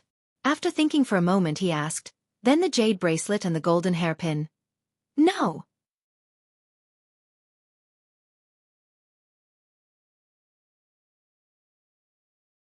Chapter 352. Mr. May's visit today surprised Li Mu. She was here to reward Lu Hanyan on behalf of the Empress. Li Mu was a 5th-rank official, and Lu Hanyan was also given a 5th-rank title by the Empress. Although the rank of a lady was lower than that of her husband, there were many officials in the imperial court, and not all the wives of officials could have such an honor. In a family, the husband was an official in the imperial court, and the wife was a lady. Only then could she be considered to have entered the circle of nobles. Li Mu had no interest in entering this circle. He just felt that this set of ladies' clothes looked beautiful on Lu Hanyan. Yin, Miao Miao, and the others happened to be in the residence. They urged Lu Hanyan to put on the dress and then surrounded her with envy. Like officials, a lady had a rank and salary. For a woman, having a lady's title was equivalent to entering the ranks of nobles. Yin looked around and asked curiously, "Is this the only dress?" Lu Hanyan asked, "What else?" Yin said, "Even if there isn't any precious jewelry, there should be silk or something like that." "Her Majesty is too stingy," Lu Hanyan defended the Empress and said. "Don't say that about Her Majesty. I didn't do anything, and I got a lady's title. This is already Her Majesty's special gift." Miao Miao said, "Although you didn't do anything, brother-in-law did a lot of things. It's the same as what you did. In a few days, you will be a real family." There was less than half a month before the wedding. Li Mu had prepared most of the things that needed to be prepared. Yin, Miao Miao, and the others were here to accompany Lu Hanyan to shop. It just so happened that Li Mu was also on break, so he followed behind them and helped them carry their things. Shopping with women was a very troublesome thing. Li Mu bought things decisively and straightforwardly. Once he saw something he liked, he would pay the bill. They, on the other hand, had to pick and choose and shop around. Even though she was not short of money now, she still enjoyed this kind of thing. Lu Hanyan and the girls walked out of a rouge shop. On the street, a young man suddenly walked up and asked in surprise, "Miss Hanyan, is it really you?" Lu Hanyan looked at him and asked doubtfully, "You are," the young man said. "I am Du Ming, a student of the Myriad Scroll Academy. I used to listen to you play a lot. Don't you remember me?" Lu Hanyan thought for a moment and replied politely, "Oh, it's young master Du I remember." Du looked at her and asked, "Miss Hanyan, are you still there?" "Ever since you left, there weren't many musicians who were worth listening to." Lu Hanyan shook her head and said, "I'm not there anymore." Du Ming asked, "I don't know which music house Miss Hanyan is playing in now. In the future, I will definitely support you." "All right, I'm holding a banquet at the Fragrance House today. I don't know if Miss Hanyan can do me the honor." As soon as he finished speaking, someone suddenly patted his shoulder. Du Ming frowned. When he turned around, he was immediately frightened. He said in a trembling voice, "Li Mu, what do you want?" The people who were taken out of the academy by Li Mu were now either dead or sentenced. This caused him to be nervous when he saw Li Mu. Li Mu looked at him and said, "Treating my wife to a meal. I want to ask, what do you want to do?" Du Ming looked at him and then looked at Lu Hanyan. He was shocked, but he quickly came back to his senses. He immediately said, Sorry, I didn't know Miss Hanyan was your wife. I didn't mean to offend you. I'll leave now. After he finished speaking, he quickly left and didn't dare to look at Lu Hanyan again. Seeing Du Ming run away, Yin smiled and said, "It's good to have brother-in-law. In the past, these people were always pestering us and couldn't be chased away. Now, let's see who dares to bother Sister Hanyan." Not far away, Du Ming had already run far away and was still in shock. A few young people stood in place. One of them looked at him and asked, "Didn't you say you saw someone familiar? Why did you come back so quickly? Did you get the wrong person?" Du Ming looked in a certain direction and still couldn't believe it. He muttered, "How did Miss Hanyan become his wife?" When they heard this, they were all stunned. "What? That Li Mu has a wife? Didn't they say he was still a virgin? Miss Han Yen? Could it be the top musician of the Great Music Workshop 2 years ago? Didn't she leave Chengdu? How did she get involved with Li Mu? The name Lu Hanyan was quite famous in the divine capital. Not only was she beautiful, but she was also very good at music. She was loved by some people who liked music. Later on, she left the divine capital for no reason. In a small area, she caused quite a commotion. Other than liking her music, Du Ming also admired her. At that time, he was disappointed for a long time. This time, when he saw her in the divine capital, he was filled with surprise and joy. The flame in his heart that had been extinguished was reignited. Then, it was extinguished by Li Mu's cold water. He looked in a certain direction and sighed. What a pity, what a pity! When the two of them returned home after shopping, Li Mu was carrying something in one hand and holding her hand with the other. A commoner saw this and said in surprise, Lord Li, this lady is... Li Mu smiled and explained, she's my wife. The commoner was puzzled. Is Lord Li married? Li Mu replied, not yet, but it will be next month. If you have time, come and join the wedding. Congratulations, Lord Li. Congratulations. Mrs. Li is so beautiful. She and Lord Li are a perfect match. I wish Lord Li and Mrs. Li a long life together and have a child soon. They walked through the streets and alleys. From time to time, the commoners would ask questions. Li Mu patiently explained to each and every one of them. Listening to the blessings of the commoners, Lu Hanyan's face was filled with shyness, but her eyes were filled with happiness. Li Mu had always been a hot topic in the divine capital. In the past half a year, every discussion in the divine capital was related to him. Once the news of him getting married on the 9th of the next month spread out, it quickly became the topic of the commoners' discussion. I wonder which lady is so lucky to be able to marry Lord Li. I really envy her. Sigh, poor old man's 3 beautiful daughters. They're about to give up. I wonder if Lord Li will accept concubines? Forget it. Lord Li has done us a favor. If you want to repay kindness with enmity, we won't allow it. I saw that lady just now. She's very beautiful. She's worthy of Lord Li. Lord Li reminded me of that Lord Li from more than 10 years ago. He was also a good official who made decisions for the commoners. I think his surname was also Li. Unfortunately, sigh. I remember too. Unfortunately, Lord Li didn't meet a wise ruler. The previous emperor wasn't Her Majesty the Empress.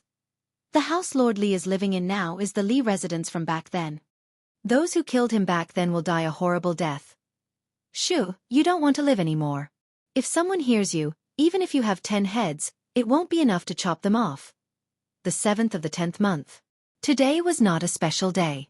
The residences of some officials and nobles were as usual. However, the market where the commoners lived was as lively as a festival. 2 days later was the day of Lord Li's wedding. From today onwards, many shops in the divine capital would sell their goods at a discount to celebrate the occasion. Some commoners hung large red lanterns in front of their houses, even though there was no joyous occasion. The streets and alleys were pasted with the word, happy. Those who knew would naturally know that Lord Li was getting married. Those who didn't know would think that His Majesty was appointing an empress. Even when the previous emperor appointed an empress, the commoners didn't celebrate spontaneously like this. Countless officials in the imperial court didn't like Li Mu's way of doing things. However, when they saw this scene, they couldn't help but admire him from the bottom of their hearts. As an official, what more could he ask for? As the 9th of the 10th month approached, the streets and alleys were discussing the upcoming wedding. A woman wearing a bamboo hat slowly walked onto the streets of the divine capital. Although her attire was different from ordinary people, it didn't attract any special attention. There were always some people who didn't want to show their faces in public for some special reason. It wasn't uncommon for them to wear veils or cloaks when they went out. The woman seemed to be very familiar with the divine capital. She walked through the streets with great familiarity. Finally, she walked into the north court and stood in front of a tall door. The words, Li Residence, were written on the plaque in front of the door. The woman's gaze passed through the black veil of her bamboo hat and stared at the 2 words for a long time. This family seemed to have a joyous occasion recently. There was red satin hanging on the plaque. The word, happy, was also pasted on the two large red lanterns. Creak! The door opened from the inside. An unusually beautiful girl around 18 or 19 years old walked out. She asked in confusion, "Sister, who are you looking for?" The woman didn't answer. She slowly turned and left. Xiaobai closed the door and walked back. Wan poked her head out of the garden and asked, "Who is it?" Xiaobai shook her head and said, "I don't know. She must have entered the wrong door." Outside the door, the woman walked 100 steps before a peddler carrying a load walked over. The woman stopped the peddler and pointed at the residence in front. She asked softly, "Excuse me. May I ask who lives in the Li residence in front?" The peddler thought that someone was buying and was just feeling happy. However, when he heard that the woman was asking for directions, he became rather displeased. However, when he looked in the direction the woman was pointing at, he immediately beamed with joy again. He put down his load and said, "Miss, you must be a foreigner. If you're from the divine capital, you definitely know who lives there. Lord Li is the justice in our hearts. He doesn't fear the powerful and has redressed the grievances of countless people. This residence was bestowed to him by the Empress." Speaking of Lord Li, the peddler began to talk endlessly. At a certain moment, he saw two figures walking over from the front. He said, "What a coincidence. That's Lord Li and his wife." "Miss, don't you think they're a match made in heaven?" There was no sound from beside him. The peddler turned around and suddenly shivered. There was no one beside him. There was no girl. It was noon, and the sun was warm, but he felt a chill rushing from his tailbone to his brain. He grabbed his load and ran toward the crowded street. In front of the Li residence, Li Mu held Lu Hanyan's hand. Just as he was about to step through the door, he suddenly sensed something and turned to look in a certain direction. There was only a peddler carrying a load there. For some reason, he was running for his life. Lu Hanyan saw him stop and also looked back. She asked in confusion, "What's wrong?" Li Mu shook his head and said, "It's nothing. Let's go in."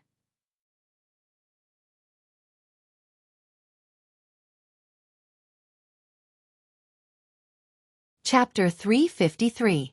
At that moment, Li Mu inexplicably felt a strong throbbing in his heart. For cultivators who had refined their 3 spiritual and 7 physical souls, it was rare for them to have such a feeling. Most of their senses had a reason, but when Li Mu looked over, he did not find anything. The two of them walked into the house and the door of the Li residence closed. In a shallow alley in the north court, in a place that Li Mu could not see, a woman leaned against the wall. Her face under the cloak was extremely pale. The 8th of October. There was only 1 day left until the wedding day. Lu Hanyan returned to the great music lane, which she regarded as her maiden home. Tomorrow, Li Mu would bring her back in a palanquin with 8 carriers. As the wedding day approached, Li Mu became leisurely. He did not invite many people, and there were not many guests coming tomorrow. Fu Daozi was still in seclusion. Xianxia and Jianghu came as representatives of the Fu Lu school. Although the headmaster and the other peak chiefs did not come, they still sent their gifts. The talismans on Li Mu's body had been almost used up in the battle with the killers of the devil's doctrine. He took advantage of this wedding to replenish them. Xianxia and junior sister Qin also came with Xianxia and the others. Xianxia looked at Li Mu with regret and said, "Actually, I thought that you and Li..." Before he could finish, he was kicked by Li Si behind him. Zhang Shan covered his mouth from behind and dragged him away. After a while, Xianxia came back and said, "No matter what, congratulations to you for marrying such a good woman like Martial Aunt Lu. I wonder where my future Dao companion is now." Junior sister Qin casually walked in front of Xianxia, coughed softly and puffed out her small chest. Xianxia glanced at junior sister Qin and looked at Chen Miao Miao, who was standing beside Li Si and had lost a lot of weight. He said, "Even Li Si has junior sister Chen. God is really unfair." Chen Miao Miao also came with Li Si this time. She had an earth elemental body. Before her cultivation reached a high level, her body shape would be different from ordinary people. But after cultivation, she was much thinner than before. Of course, even if she had lost half of her weight, Li Si still looked like a little bird standing beside her. Li Mu's eyes inadvertently glanced and saw a figure passing by outside the door. He was surprised and did not know why Zhou Zhong would appear here. Calm. Other than his 2 old friends, Zhang Chun and Li Si, Li Mu did not invite any of the officials of the court. Zhou Zhong belonged to the opposing camp. He could not have come to congratulate Li Mu on his marriage. Li Mu walked out of the gate and saw Zhou Zhong standing beside the carriage, looking at the gate of the Li estate. Li Mu walked over and asked, "Assistant Minister Zhou, is something the matter?" Zhou Zhong looked at the plaque of the Li estate and said indifferently, "Nothing." Li Mu remembered that Zhou Zhong had once said that this was the residence of a friend of his. The original owner of the Li estate seemed to have been a criminal official, but Li Mu did not know what crime he had committed. These 2 days were good days. He could temporarily put aside the matter of the camp. Li Mu said, "Assistant Minister Zhou, do you want to go in and have a cup of tea before you leave?" Zhou Zhong shook his head and said, "Today is the death anniversary of my old friend. I am not in the mood for tea." Li Mu's face darkened. The little good impression he had of Zhou Zhong disappeared. Bang! Li Mu walked through the gate, and the gate of the Li estate closed with a loud bang. Even if today was the death anniversary of his old friend, he should not have said it in front of Li Mu, who was about to get married. If he was not the assistant minister of the Ministry of Justice, being caught and beaten for speaking so rudely before someone's wedding was already a light punishment. If he met someone with a bad temper, he would probably be hung up and beaten. Tomorrow was the day of the wedding. Li Mu did not want to be affected by these matters. He took a deep breath and threw Zhou Zhong to the back of his mind. The 9th day of the 10th month. The festive atmosphere in the divine capital reached its peak on this day. Li Mu had too many labels on him. The top scholar, the empress favored minister, the divine capital's righteous sky. At noon, when he rode on his horse and married his bride, the streets of the divine capital were empty. There were only a few tables set up for the wedding banquet in the Li estate. However, on the wide street outside the Li estate, the crowd was crowded with heads and feet. There was a row of long tables on both sides of the street outside the estate. No matter the identity of the guests, they could drink a cup of wine here. The commoners lined up outside the Li estate, fighting to be the first to present congratulatory gifts. Some gave half a piece of cloth, while others gave a pair of red candles. Although they were not valuable, it was a token of their sincerity. The entire northern court had never been so lively since the day it was built. Of course, to the high officials and nobles who were used to the tranquility of the northern court, this was noisy. An official sat in his own courtyard. Hearing the noise outside the door, he said unhappily, "So annoying. Isn't it just a wedding? Why do they have to make such a big scene?" His wife stood beside him and said, "They did not make such a big scene. This is the celebration of the commoners. When master can make the commoners like this, I will wake up laughing in my dreams." The official pursed his lips and said unhappily, "What's the point of winning over these unruly commoners? He doesn't have many friends in the imperial court." His wife looked at him and said disdainfully, "Those in the imperial court can be considered friends. They call you friends on the surface, but who knows how they are scheming against you behind your back."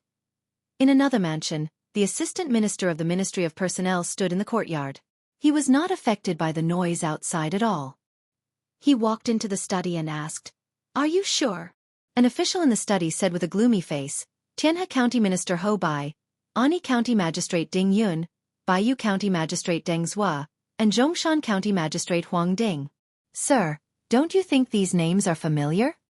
The assistant minister of the Ministry of Personnel narrowed his eyes and said, "It is indeed the 4 of them." The official said, 14 years ago, the 4 of them were all in charge of the Ministry of Personnel. They were also involved in that incident. 14 years later, they were killed one after another. These cases were not done by the demon sect. The assistant minister of the Ministry of Personnel said, "You mean that someone is avenging that person?" The official said, "There is no other possibility." The assistant minister of the Ministry of Personnel narrowed his eyes and said, 14 years have passed, and they are still so persistent. Who could it be? Did someone from the Li family escape the net?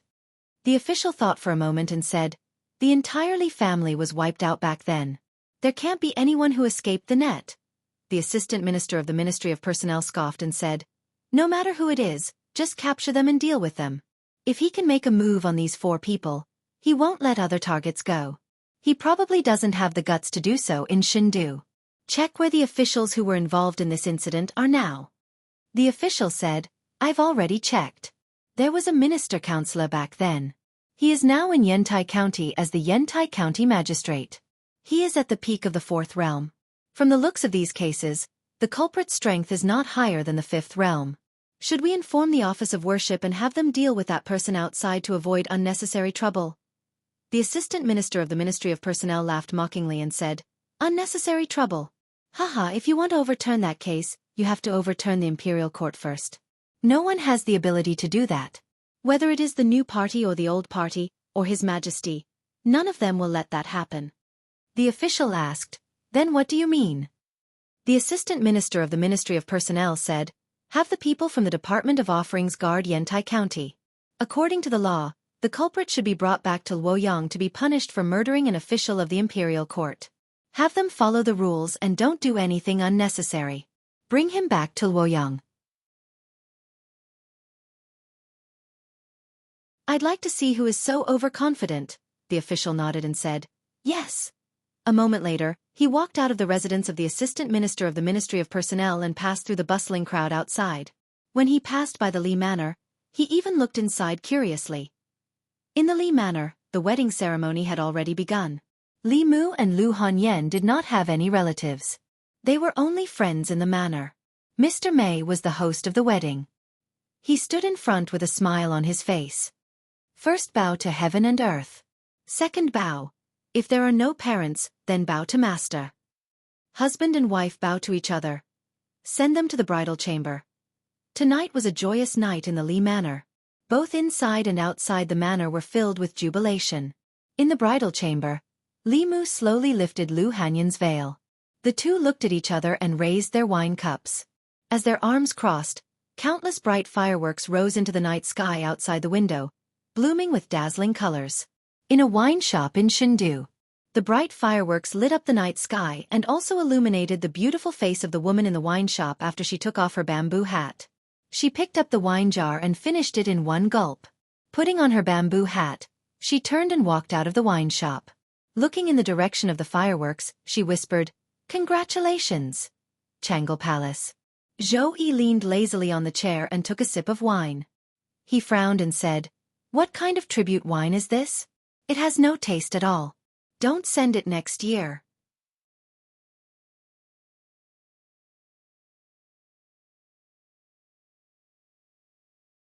Chapter 354. The past night was destined to be a sleepless night for many people in the divine capital. The famous Lord Li had just gotten married. Who knew how many women in the divine capital were sad? He was the top scholar in both civil and military affairs, the emperor's favorite, the messenger of justice, and the people's justice. He was also so handsome. For the young women in the divine capital, he was undoubtedly the ideal husband candidate. Especially for such a man. He hadn't even gotten married yet. Some women who thought they were pretty would intentionally or unintentionally linger in front of the Li Manor, fantasizing about having a romantic encounter with him and becoming the mistress of the Li Manor in the future. Before Li Mu's wedding, they still had some hope. Now, their hopes were dashed.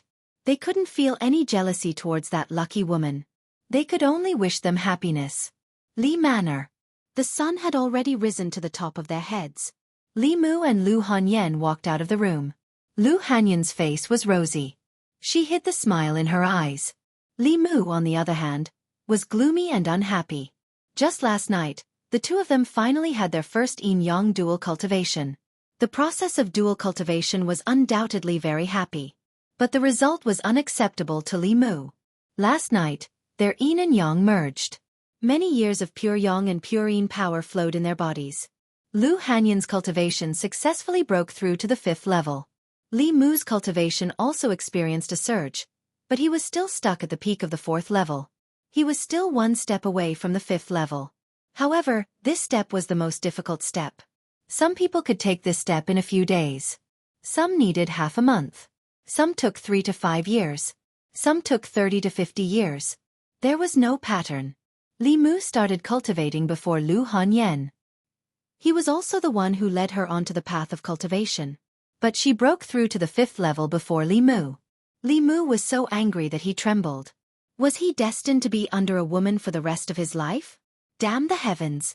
They were both yin and yang dual cultivators. This was too unfair to him. Lu Hongyan held his arm and comforted him. Don't be discouraged. Maybe you'll break through in a few days. In the future, I'll protect you. Although she was comforting Li Mu, there was an unconcealable pride in her tone. Li Mu glanced at her and said, Do I look like someone who needs a woman's protection? As he spoke, his voice became softer and softer, because he realized that he really was that kind of person. In terms of safety, they used to rely on Li Qing, then Su He, and then the Empress. In terms of finances, they had always relied on Lu Hongyan. Only when he thought about it carefully did he realize that he had been relying on women all this time. Now that even Lu Hongyan's cultivation was higher than his, Li Mu couldn't help but feel a little sour in his heart. What son of heaven? Maybe he was just a son adopted by the heavens. After the meal, Li Mu decided to enter the palace. Yesterday's wedding went so smoothly. In fact, to a large extent it was thanks to the Empress. Li Mu didn't have any maids or servants at home, so she asked Mr. Mei to bring some maids from the palace. The dishes at the wedding banquet were prepared by the imperial chef she sent to the palace. The wedding wine prepared for the guests was also the tribute wine she sent from the palace. Although she didn't come herself, she asked Mr. Mei to arrange his wedding very well. Jianghu Palace. Li Mu walked into the hall.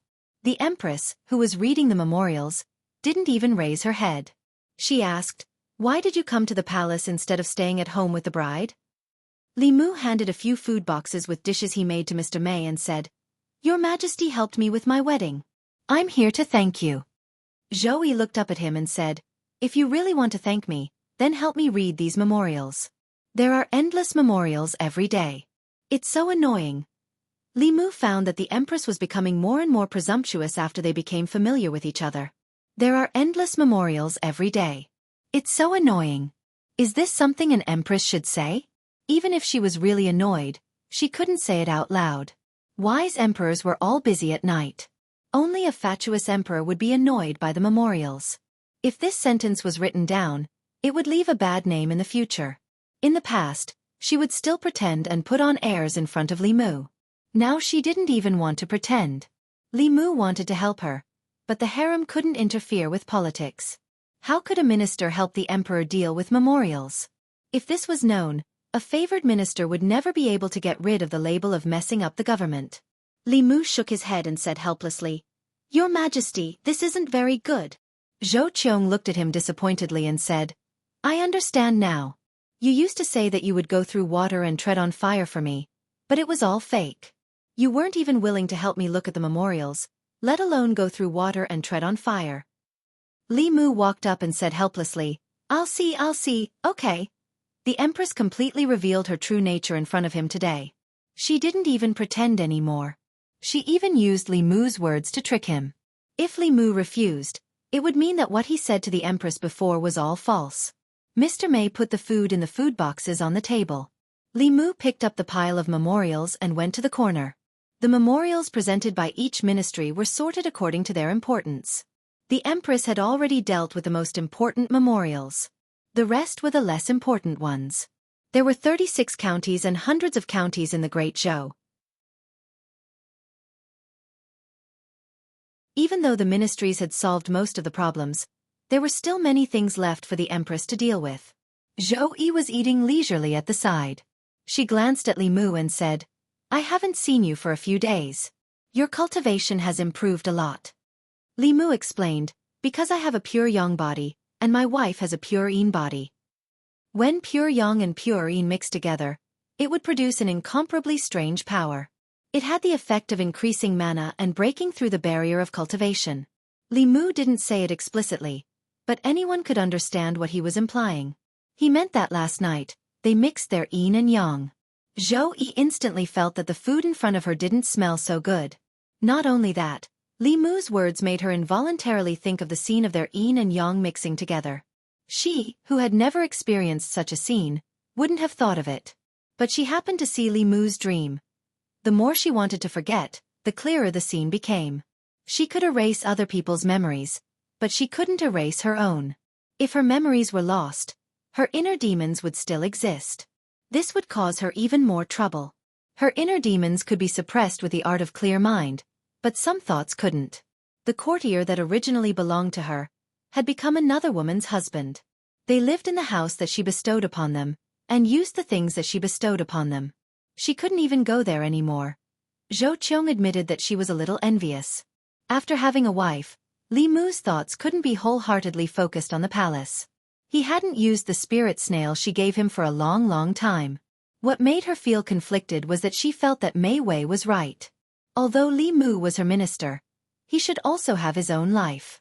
She shouldn't be too demanding of him, and shouldn't be too possessive of him. But why did she still feel so uncomfortable? It was as if her sisters had taken away her beloved doll when she was young. At this moment, the closer she got to Li Mu, the more chaotic her heart became. She put down her chopsticks, stood up and said, "Look first. I'm going out for a walk." The Empress chose to be an empress who didn't do anything. Li Mu could continue to help her deal with the memorials. She didn't know about these memorials until she saw them.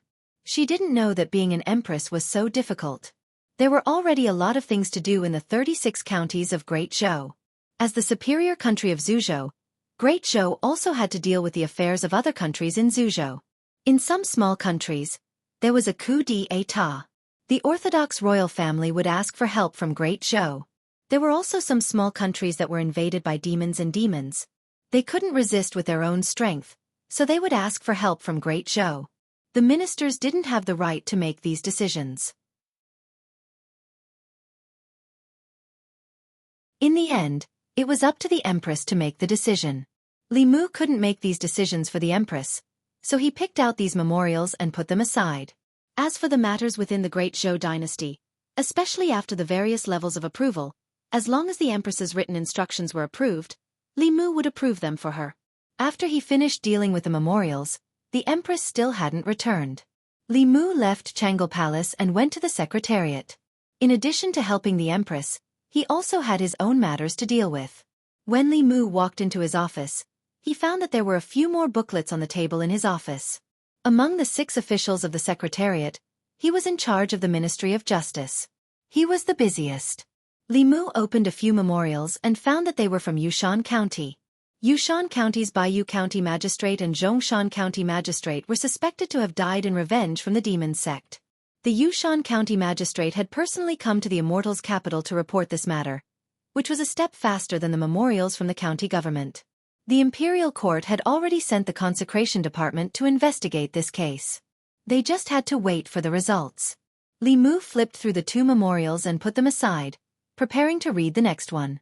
He had already picked up a new one, but he seemed to have realized something and put it down again. Li Mu opened the 2 memorials again and put them together. He found that the Baiyu County Magistrate and Zhongshan County Magistrate had both been transferred out of the Ministry of Personnel before they went to work. Moreover, their official positions were in charge of the Ministry of Personnel. There was only a difference of a few months when they were transferred out of the Ministry of Personnel. If he remembered correctly, the Ani County Magistrate and Xianxia County Magistrate who had died seemed to have experience as officials in the Ministry of Personnel. However, Li Mu did not know what official position they had in detail. Within half a year, 4 officials from the Ministry of Personnel had died. This was too much of a coincidence. If the deaths of the first 2 officials and the 2 officials from Yushan County were committed by the same culprit, then this case had nothing to do with the demon sect. The Imperial Court had investigated in the wrong direction. Because from the timeline, when the first 2 officials died, Li Mu had not yet provoked the demon sect. After discovering the connection between these cases, Li Mu went directly to the Ministry of Justice. He found the director of the Ministry of Justice and asked, who was investigating the assassination of the 2 officials from Hanyang County and Danyang County? The director of the Ministry of Justice said, it was Manager Wei. Li Mu said, let him come. The director of the Ministry of Justice walked out of the yamen and quickly found Wei Peng. Li Mu looked at Wei Peng and asked, what position did the Qianhe County Magistrate and Ani County Magistrate hold in the Ministry of Personnel? Wei Peng thought for a moment and said, Manager of the Ministry of Personnel. Li Mu was surprised. Manager of the Ministry of Personnel again. After saying that, he continued to ask, do you know when they were the managers of the Ministry of Personnel? Wei Peng clearly remembered this matter very clearly. He did not think too much and said, about 12 or 13 years ago. The 4 managers of the Ministry of Personnel at the same time had all been promoted in half a year. Then, 12 or 13 years later, within half a year, they all died of unnatural causes. What this meant was self-evident. Li Mu frowned slightly and muttered, "What happened during that time?"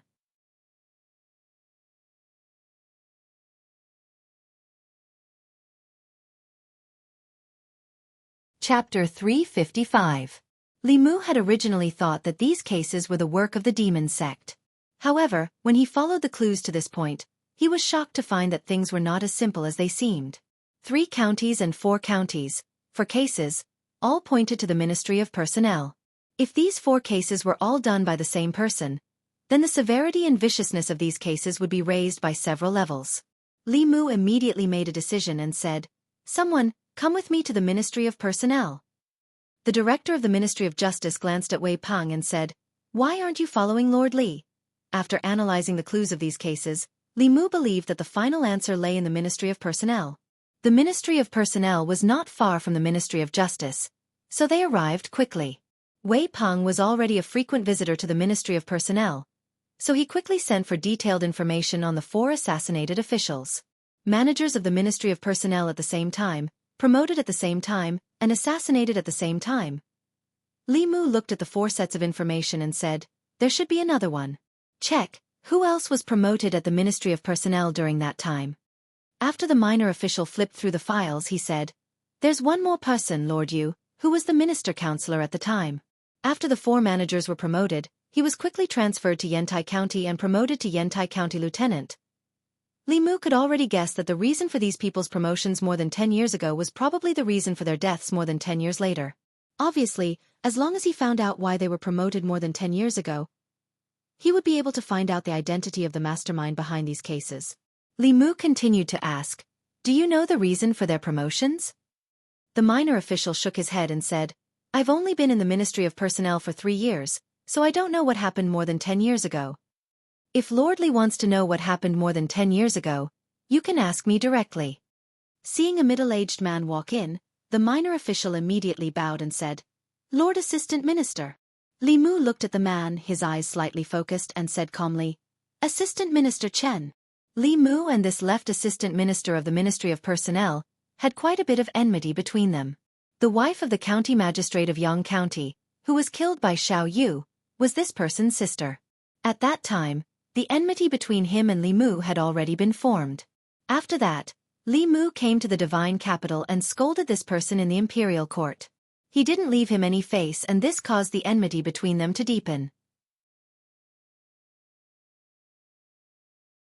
The assistant minister of the Ministry of Personnel said slowly, "More than 10 years ago, there was an official in the Ministry of Personnel who colluded with the enemy and committed treason. He was exposed by the other officials in the Ministry of Personnel. Later, that official's entire family was executed. The other officials in the Ministry of Personnel were all promoted and placed in important positions. The officials who died were all promoted during that period.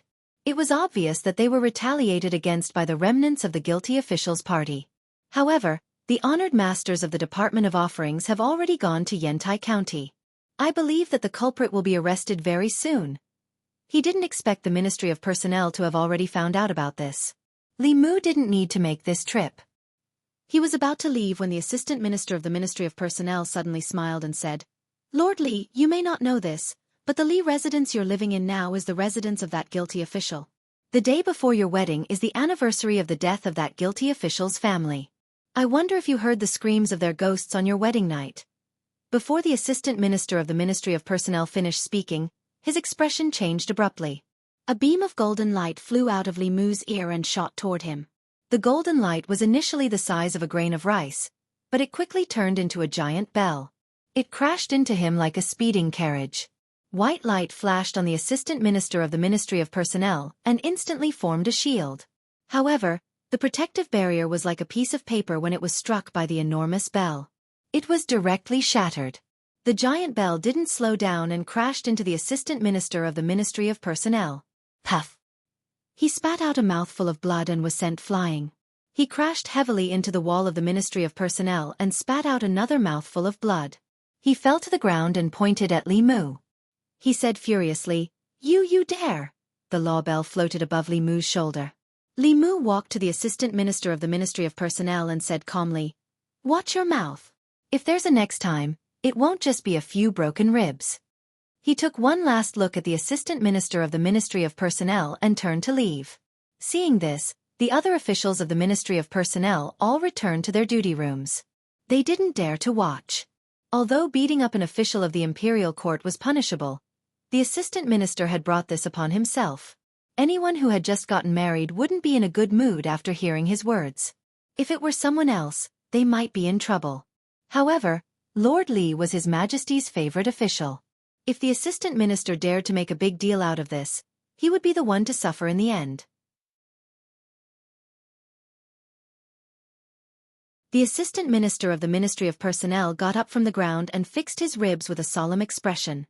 He patted the dust off his body and walked out of the Ministry of Personnel. He was just trying to show off. He didn't expect that Li Mu would dare to beat him up in the Ministry of Personnel. Under the Empress' favor, this person was lawless. However, he could only endure today's humiliation for the time being. With how much the Empress doted on Li Mu, it wouldn't do him any good if this matter reached the imperial court. He walked out of the Ministry of Personnel and quickly arrived at the Ministry of Justice. In the assistant minister's office, Zhou Zhong looked at his sorry state and asked, "Lord Chen, what happened?"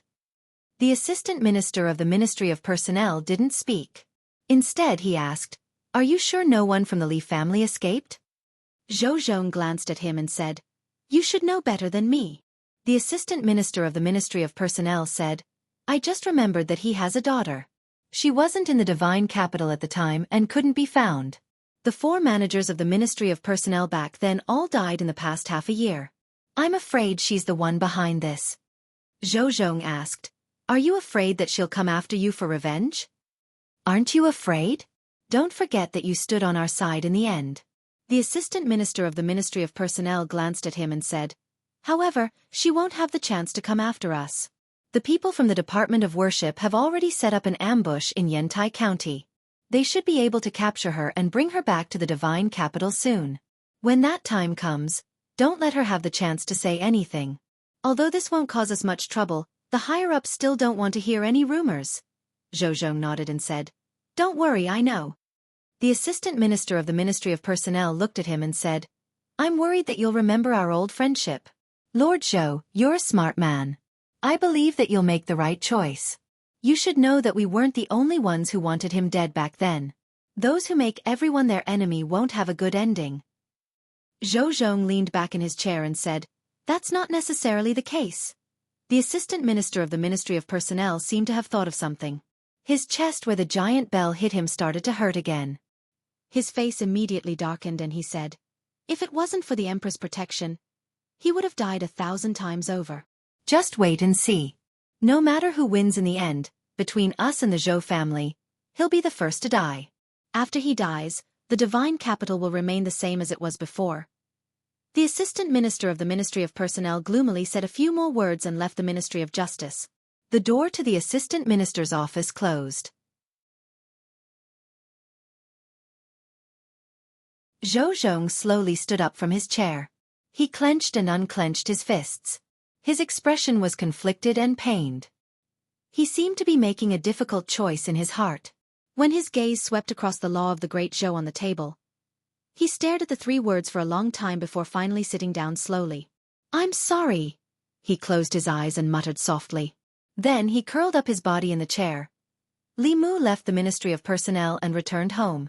He vented all his anger from Zhou Zhong on the assistant minister of the Ministry of Personnel.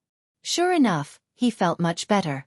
Lu Hanyan had already finished cooking. She asked, "Why did you come back so late today?" Li Mu explained, "I helped the Empress approve some memorials. Then, I went to the Ministry of Justice and the Ministry of Personnel. I was delayed for a while." Lu Hanyan asked in surprise, "Why did you help the Empress approve memorials? That's going against the rules. Won't you be impeached?"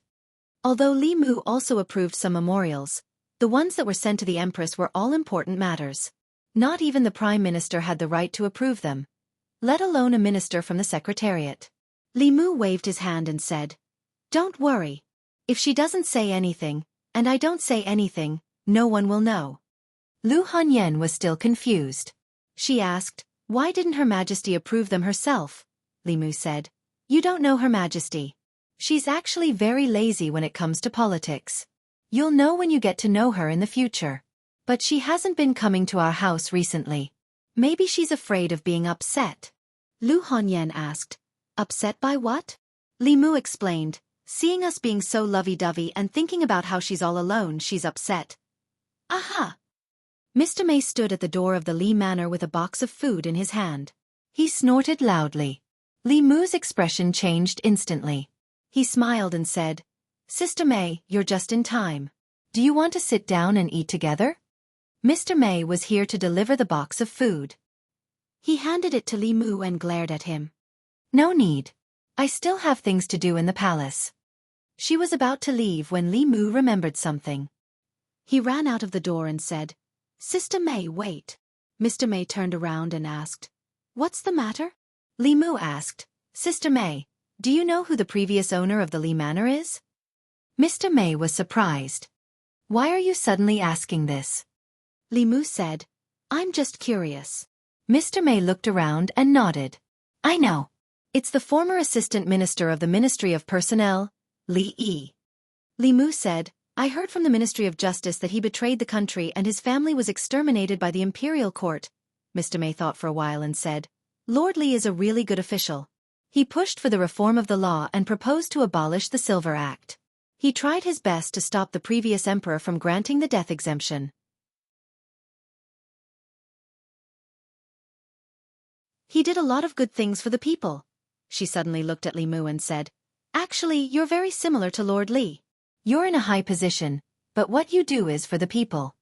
Li Mu said in surprise. How could such a person betray the country? Mr. May shook his head and didn't explain further. Li Mu understood what she meant. What Li Mu and he did affected the interests of the privileged class in Luoyang. Their enemy wasn't one party in the imperial court, but all the parties combined. Without a reliable backer, this kind of reformer usually didn't have a good ending. He was lucky to have met the Empress. Otherwise, his ending wouldn't be much better than Lord Li's. Li Mu had the Empress, but Lord Li didn't. Li Mu asked, Did the previous emperor just watch this kind of loyal official be persecuted? Mr. May shook his head. He tried his best to stop the previous emperor from granting the death exemption. The previous emperor was also very dissatisfied with him. The previous emperor tacitly agreed to those people persecuting him. When Li Mu heard this, he was furious and cussed, This bastard! Mr. May knocked on his head and said, Mind your status. Is this something you can say? After that, she touched Li Mu's head and said, Let's not talk about that bastard. I forgot to tell you that starting tomorrow, you don't have to bring food to Her Majesty anymore. Li Mu breathed a sigh of relief and said, I can finally sleep more in the future, Mr. May said. You can cook in the imperial kitchen from now on.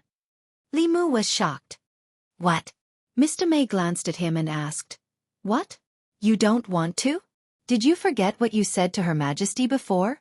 You're willing to go through fire and water for her. Now you don't want to cook a few dishes for her? Were you lying to Her Majesty before? Li Mu looked at Mr. May blankly. Mr. May stared at him and asked, Why are you looking at me? Li Mu murmured, Why do you speak so much like Her Majesty? As a friend, I have to remind you that Her Majesty is different from you. At your age, you should be down to earth, considerate, and sensible. If you still play the little girl game, you might not be able to get married in this lifetime. Mr. May asked, What's different about Her Majesty? Li Mu looked around and whispered, You still have a chance to get married, but Her Majesty doesn't. Even if she wants to marry, no one dares to marry her. It's more likely that she marries someone else. For Mr. May, Li Mu felt like a younger brother who had a family and saw that no one wanted his older sister. She wasn't in a hurry, and Li Mu was worried for her too. He had to let her know her place.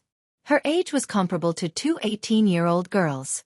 If she couldn't recognize herself, she might still be alone when she was 80. For this reason, Li Mu even criticized the Empress behind her back again. However, he trusted Mr. May a lot. At most, she would give Li Mu a slap on the head, but she wouldn't complain to the Empress. Li Mu's trust in Mr. May completely collapsed when he slept next to Lu Hanyan at night and saw the Empress waiting for him with a whip in her dream.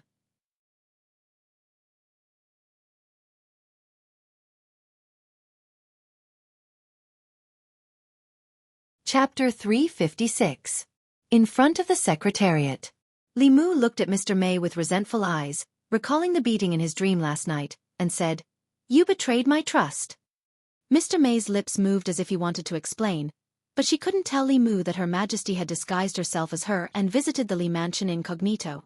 She coughed softly and said, "I didn't tell Her Majesty, but in Shindu, you can't hide it from her if you criticize Her Majesty behind her back." As Li Mu's cultivation improved and his knowledge widened, the mysterious veil of the masters of the upper realm had long been removed in his eyes. The Empress's cultivation was high, but it wasn't so high that she could know everything in the world just by sitting in the Changle Palace. She could even hear Li Mu complaining about her. Now he began to wonder if the Empress had installed some kind of eavesdropping magic weapon on him. Or maybe when he was persuading Mr. May yesterday, she used the dark light technique to spy on him. But he had a jade talisman that could shield the secrets of heaven, so the dark light technique couldn't spy on him. Could it be that the Empress blocked others and only gave herself permission? Just in case, Li Mu put the jade talisman that he carried with him into the teapot space. Most of the time, he didn't care if the Empress spied on him, but today was different from the past. He still had some inconveniences every day. As for the thing that could shield the secrets of heaven, he could use Fulu instead. The secrets of heaven were hard to predict, but shielding them was easy. He had the lifetime experience of Talisman Daozi and the inheritance of the Taoist page, so it wasn't difficult to draw Fulu to replace the shielding jade talisman. After parting with Mr. May, Li Mu walked into the Secretariat. These days, Li Mu had dealt with all the memorials that he needed to deal with in time. Today, he was only busy for more than 15 minutes and had nothing to do. Since he had nothing to do, he picked up a pen and wrote a name on a paper. Li Yi. This official with the same surname as him used to be a clear stream in the imperial court, but his ending was extremely regrettable. More than 10 years ago, for the sake of the people of Great Zhou, he made an enemy of the nobles of the imperial court. More than 10 years later, Li Mu was living in his old house, doing things that he had never finished. It seemed that fate existed in the unseen world. The 4 dead managers of the Ministry of Personnel were probably one of the people who had framed him back then.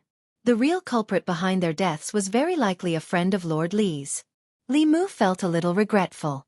Revenge was indeed satisfying, but the majesty of the law was not to be challenged. The 4 of them had broken the law and should be tried by the imperial court. He had killed many officials of the imperial court for personal gain. The circumstances were extremely bad. No matter what the reason was, he would not be able to escape death. At this point, Li Mu could not save him, but he wanted to do something for him, for the hero who had died in vain. Not for anything else but for the fate of a house. He left the Secretariat and returned to the Ministry of Justice. As soon as the director of the Ministry of Justice saw him, he came out of the yamen and asked, "Does Official Li have any orders?" Li Mu said, "I want to investigate a case." The director of the Ministry of Justice said, "Which case does Official Li want to investigate? I will send someone to find it for you." Li Mu said, 14 years ago, the left assistant minister of the Ministry of Personnel, Li Yi, committed treason. The director of the Ministry of Justice trembled when he heard this, and his face immediately turned pale. Li Mu saw the change in his expression and asked, "Why, is there a problem?" The director of the Ministry of Justice pulled Li Mu into his yamen, and only then did he dare to take a breath and persuade Li Mu. "Official Li, this time you must listen to my advice. This case cannot be touched, really cannot be touched." Li Mu asked, "Why not?" The director of the Ministry of Justice shook his head and said, "This case involves too many people. Moreover, it has been decided for more than 10 years. Official Li, why do you want to cause more trouble?" Li Mu looked at the director of the Ministry of Justice.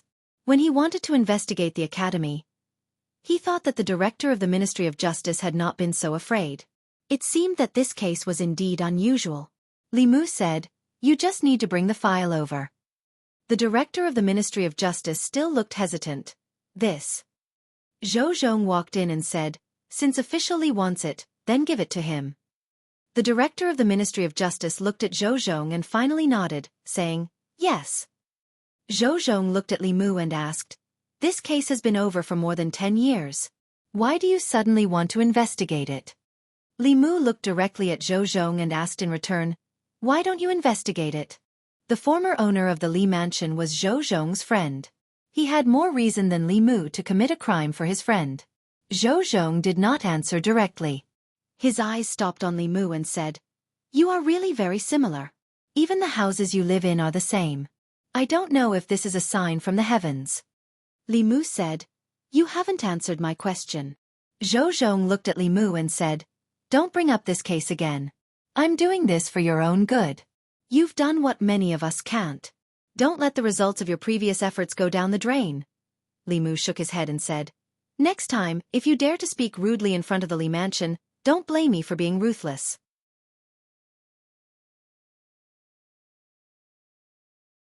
Considering that the former owner of the Li mansion was Zhou Zhong's old friend, Li Mu could forgive him for remembering his old friend on the day before Li Mu's wedding. After today, this reason would no longer exist. The director of the Ministry of Justice had already brought over a thick dossier. After Li Mu opened it, he skipped over the series of evidence at the front. In a battle in the imperial court, if one wanted to pin a crime on a person, it didn't depend on what he did, but where he stood. If you stood on the right side, then what was wrong was also right. If you stood on the wrong side, then what was right was also wrong. He directly flipped to the testimony section and saw a series of names. The Right Assistant Minister of the Ministry of Personnel Xiao Yuan, the Director of the Ministry of Personnel Chen Jian, the Director of the Ministry of Personnel Gao Hong, the Vice-Chancellor of the Supreme Court Zhou Chuan, the Marquis of Zhongyong Lu Kuan, the Count of Ping and Yao Bin. 14 years ago, it was these people who convicted Li Yi of treason, causing his family to be exterminated. These were the official positions of these people 14 years ago. Li Mu was familiar with most of these names. The Right Assistant Minister of the Ministry of Personnel Xiao Yuan was now the Minister of the Ministry of Personnel. He was a member of the Xiao royal family. The Director of the Ministry of Personnel Chen Jian was now the Left Assistant Minister of the Ministry of Personnel. The Director of the Ministry of Personnel Gao Hong was now the Right Assistant Minister of the Ministry of Personnel. The Vice-Chancellor of the Supreme Court Zhou Chuan was the younger brother of Minister Zhou Jing, the Empress's third uncle, and the current Minister of Works. Most of these people after their names were the nobles of Luoyang. They were also the people whose fundamental interests had been affected by Li Yi's reform. 14 years later, most of them had become important figures in the imperial court. Among them, there were nobles, pillars of the new party, and members of the old party. Li Mu finally knew why the director of the Ministry of Justice had stopped him. Previously, he had only been messing around with the younger generation of these forces. This time, if he wanted to reverse the verdict for Li Yi, he would have to face the elders of these people. 14 years had passed, and they had already occupied important positions in the imperial court. It was not easy to touch even one of them, let alone all of them. It was tantamount to uprooting both the new party and the old party from the imperial court. Not to mention whether anyone could do it, even if they could, the imperial court of the Great Zhou would be riddled with holes. It would be a perfect opportunity for foreign enemies to take advantage of. Zhou Zhong looked at Li Mu and asked, "Do you still want to investigate?" Li Mu was no longer the hothead he was when he first entered Luoyang. This was also not a small fight between him and the hedonistic son of a wealthy family. To clear Li Yi's name, it meant that he had to completely clean up the Ministry of Personnel. One minister, two assistant ministers, Zhou Chuan of the Zhou family, and the Empress's third uncle, as the mastermind of this case, it was inevitable that they would be sentenced to death. As for the large number of officials involved, although their crimes did not warrant death, many of them would be stripped of their positions and banished from the army. The current Great Zhou court could not accept such turmoil. Zhou Zhong's gaze was still fixed on Li Mu. He said slowly, "Go back. If you still want to do something for the people in the future, you have to know how to protect yourself. Only by protecting yourself will there be hope." Walking out of the Ministry of Justice, Li Mu's mood was unprecedentedly low. There were some things that even if he knew what was right, he could not ignore the consequences. He had to think for the Empress, and also for the Great Zhou.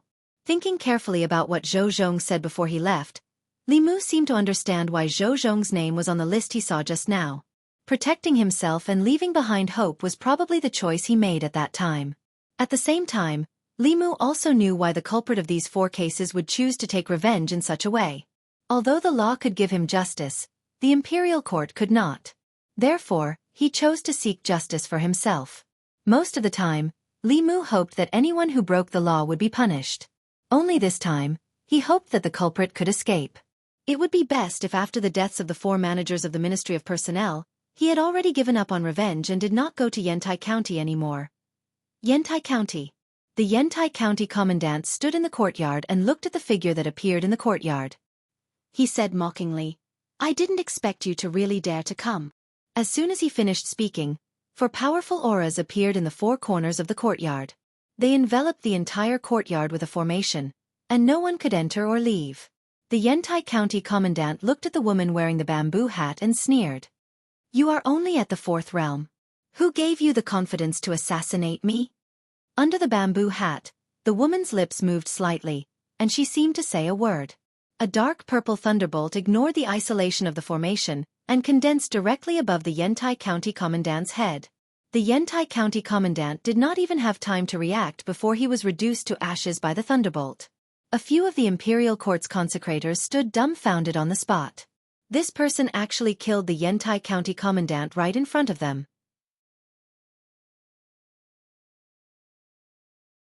The Yantai County commandant's cultivation was at the peak of the 4th realm, much higher than that woman. However, she was only at the 4th realm. How could she know the purple heavenly thunder that could only be used at the 5th realm? Moreover, the power of the purple heavenly thunder was close to that of the mid-5th realm. After the woman killed the Yantai County commandant, she took off her bamboo hat and stood quietly on the spot, as if she did not intend to resist. One of the consecrators frowned. "She wants to die?" They had set up an ambush here, but she still killed the Yantai County commandant right in front of them.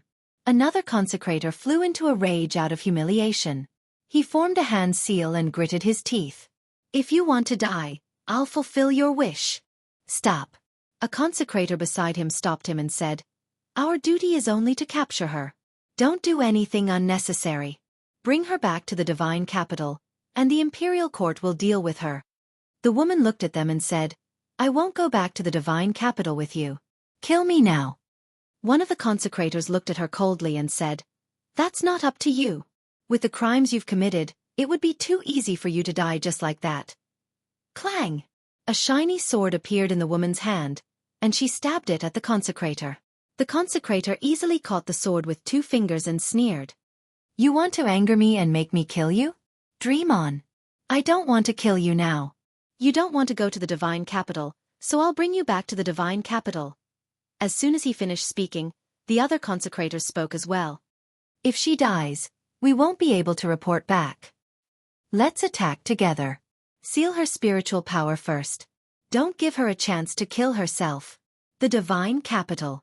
A day ago, Li Mu asked for half a month's leave from the Empress. Firstly, he wanted to spend time with Lu Hanyan. Secondly, he wanted to adjust his mood. Regarding Li Yi's matter, Li Mu wanted to but was powerless to do so. This made him feel very apologetic. The house that he used to live in was not so comfortable these days. In order to make him feel better, he spread some news about the case. The citizens of the divine capital were initially filled with righteous indignation about the deaths of the 4 court officials. This was a provocation to the imperial court and trampling on the dignity of the great Zhou's law. However, after learning the truth, the public opinion changed overnight. So he's avenging Lord Li. Lord Li is such a good person.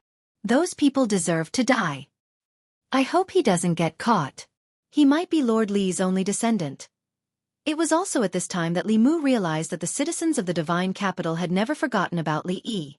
Even though more than a decade had passed, some of the older citizens still remembered his deeds when he was mentioned.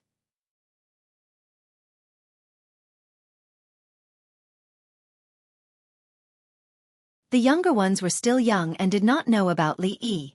However, after hearing the stories of the elders, the flames of justice were ignited in their hearts. Lord Li was persecuted by those people back then for the sake of the citizens. Sigh, it's a pity that Lord Li was not born in the imperial court.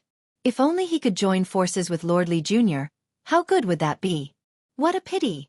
Walking hand in hand with Lu Hanyan on the streets, Li Mu could occasionally hear the citizens discussing the events of the past. He finally felt a little better, even though he had already been called Lord Li Jr. by the citizens. Lu Hanyan held Li Mu's hand and said with some regret, "I remember that Lord Li's incident happened exactly a year after I was sold to the music workshop. Lord Li's entire family was wrongly murdered. The workshop owner was so angry that he didn't open the shop for 3 days and didn't allow us to play. There was a younger sister who, because she didn't need to practice the zither, laughed happily and was punished by the workshop owner to stand for an entire day. It was also at that time that I heard about Lord Li from the workshop owner. Who would have thought that the house we're living in now was the house he used to live in? Li Mu sighed and said, the day before our wedding was the anniversary of his death. Lu Hanyan said with some regret, if we had known, we would have pushed it back a few days. Li Mu thought for a moment and said, when the time is right, I want to reverse the verdict for him. Lu Hanyan tightly gripped his hand and said, no matter what decision you make, I'll be with you. With her at his side, Li Mu's mood improved greatly. He accompanied her to visit a few more shops. Just as the two of them were preparing to return home, there was a sudden commotion on the streets. Many citizens rushed forward. Li Mu walked onto the street and stopped a person. What's going on? He asked. That person saw that it was Li Mu and sighed. It's Lord Li. I heard that a few days ago, the murderer of those officials was caught. Ah, how did she get caught? Those who should be caught aren't caught, but those who shouldn't be caught are randomly caught. The people he killed were all people who deserved to die. The imperial court didn't distinguish between right and wrong. The common people's thoughts were often very simple. They did not understand the law, and most of them would only judge a matter based on the morals in their hearts. Their thoughts were often not in line with the law, but they were in line with the most simple understanding of things as an ordinary person. Lu Hanyan walked out and held Li Mu's hand. Can you think of a way to save him? She asked. Li Mu shook his head and said, it's very difficult. Xiao Yu killed the county magistrate of Yang County because the county magistrate of Yang County killed her. Moreover, she was recognized by the heavens. Even so, the imperial court dared to go against the heavens at the beginning. If the empress hadn't intervened, she wouldn't have been able to escape the fate of having her soul scattered. This case was fundamentally different from Xiao Yu's case. The law didn't encourage revenge. Even the victims could only fight back when their lives were threatened. Revenge after the fact would still be punished by the law. Moreover, he killed 4 officials. The circumstances were extremely bad. There was almost no possibility of being forgiven.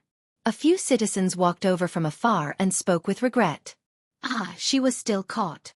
I heard that she's Sir Li's daughter. No wonder she wanted to take revenge for Sir Li. Could it be that Sir Li's last bloodline is going to be cut off? A prisoner's carriage slowly drove over from the front of the street. Parading through the streets was an additional punishment given by the imperial court to those who committed the most heinous crimes. This was a humiliation to them, and also a deterrent to those who had bad intentions.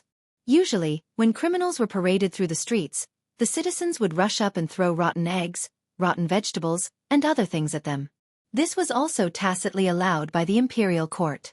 However, today, the streets were exceptionally quiet wherever the prisoner's carriage passed. The citizens silently stood on both sides of the street. They didn't say a word as they watched the prisoner's carriage pass. When they looked at the figure on the prisoner's carriage, there was no disgust or hatred in their eyes. There was only pity and anger towards the imperial court. A citizen who didn't know what was going on saw the prisoner's carriage pass by. He quickly ran home and took out a rotten egg that he always kept at home.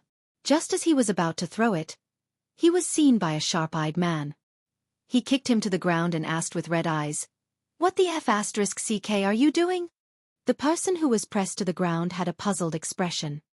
"I'm going to throw a rotten egg." "Why aren't you prepared at all?" the man said angrily. "That's Sir Li's child. I told you to throw it, I told you to throw it. If you don't eat this egg today, I'll beat you to death." Just as the person was about to resist, the rotten egg in his hand was snatched and stuffed into his mouth. Ugh! An unbearable stench filled his mouth and nose. His eyes rolled back, and he directly fainted.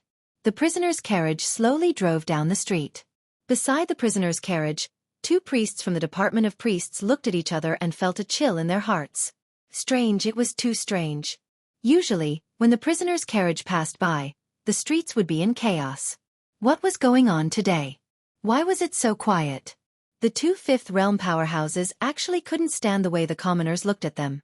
Li Mu looked at the prisoner's carriage slowly driving down.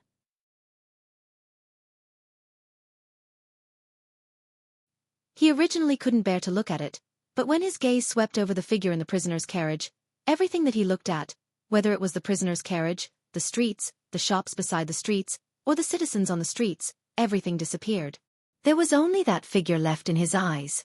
Looking at the extremely pale and frail figure standing in the prisoner's carriage, Li Mu felt as if someone had grabbed his heart, making it hard for him to breathe. How could it be? How could it be?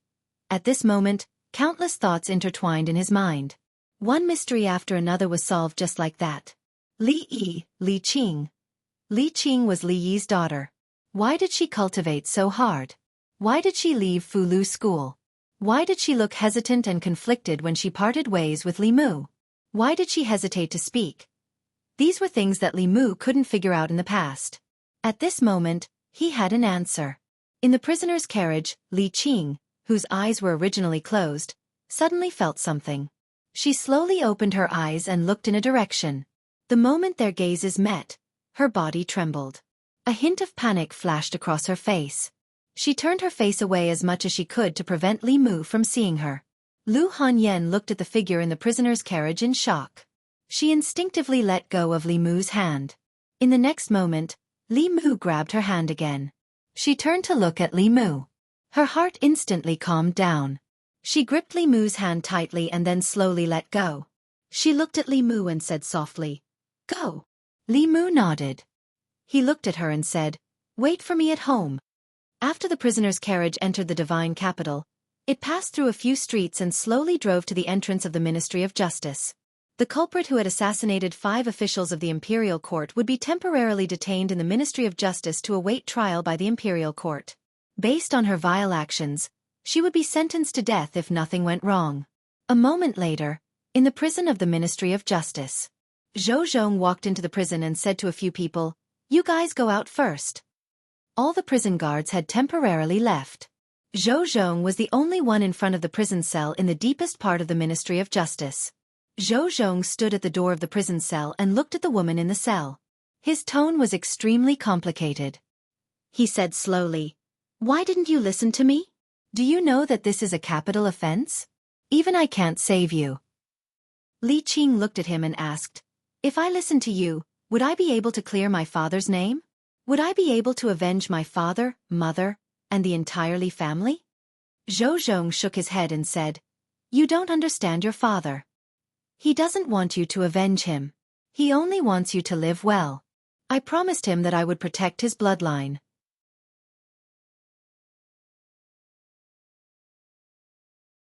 I also promised him that I would complete his unfinished business. He views this matter as more important than his life." He was silent for a long time. With his back facing Li Qing, he leaned weakly against the bars of the prison cell and said in a hoarse voice, "I'm sorry." A smile appeared on Li Qing's face as she said, "You didn't let anyone down. You have done enough for me." Zhou Zhong's lips moved. Just as he was about to speak, a furious voice suddenly came from outside the prison. "Zhou, what are you doing in there alone? Come out. I'll count to 3. If you don't come out, I'll smash the door. 1. Lord Li, calm down, calm down. You're tuning in to the Wisdom Diary YouTube channel. Don't forget to subscribe and join us on this journey to catch the most captivating stories.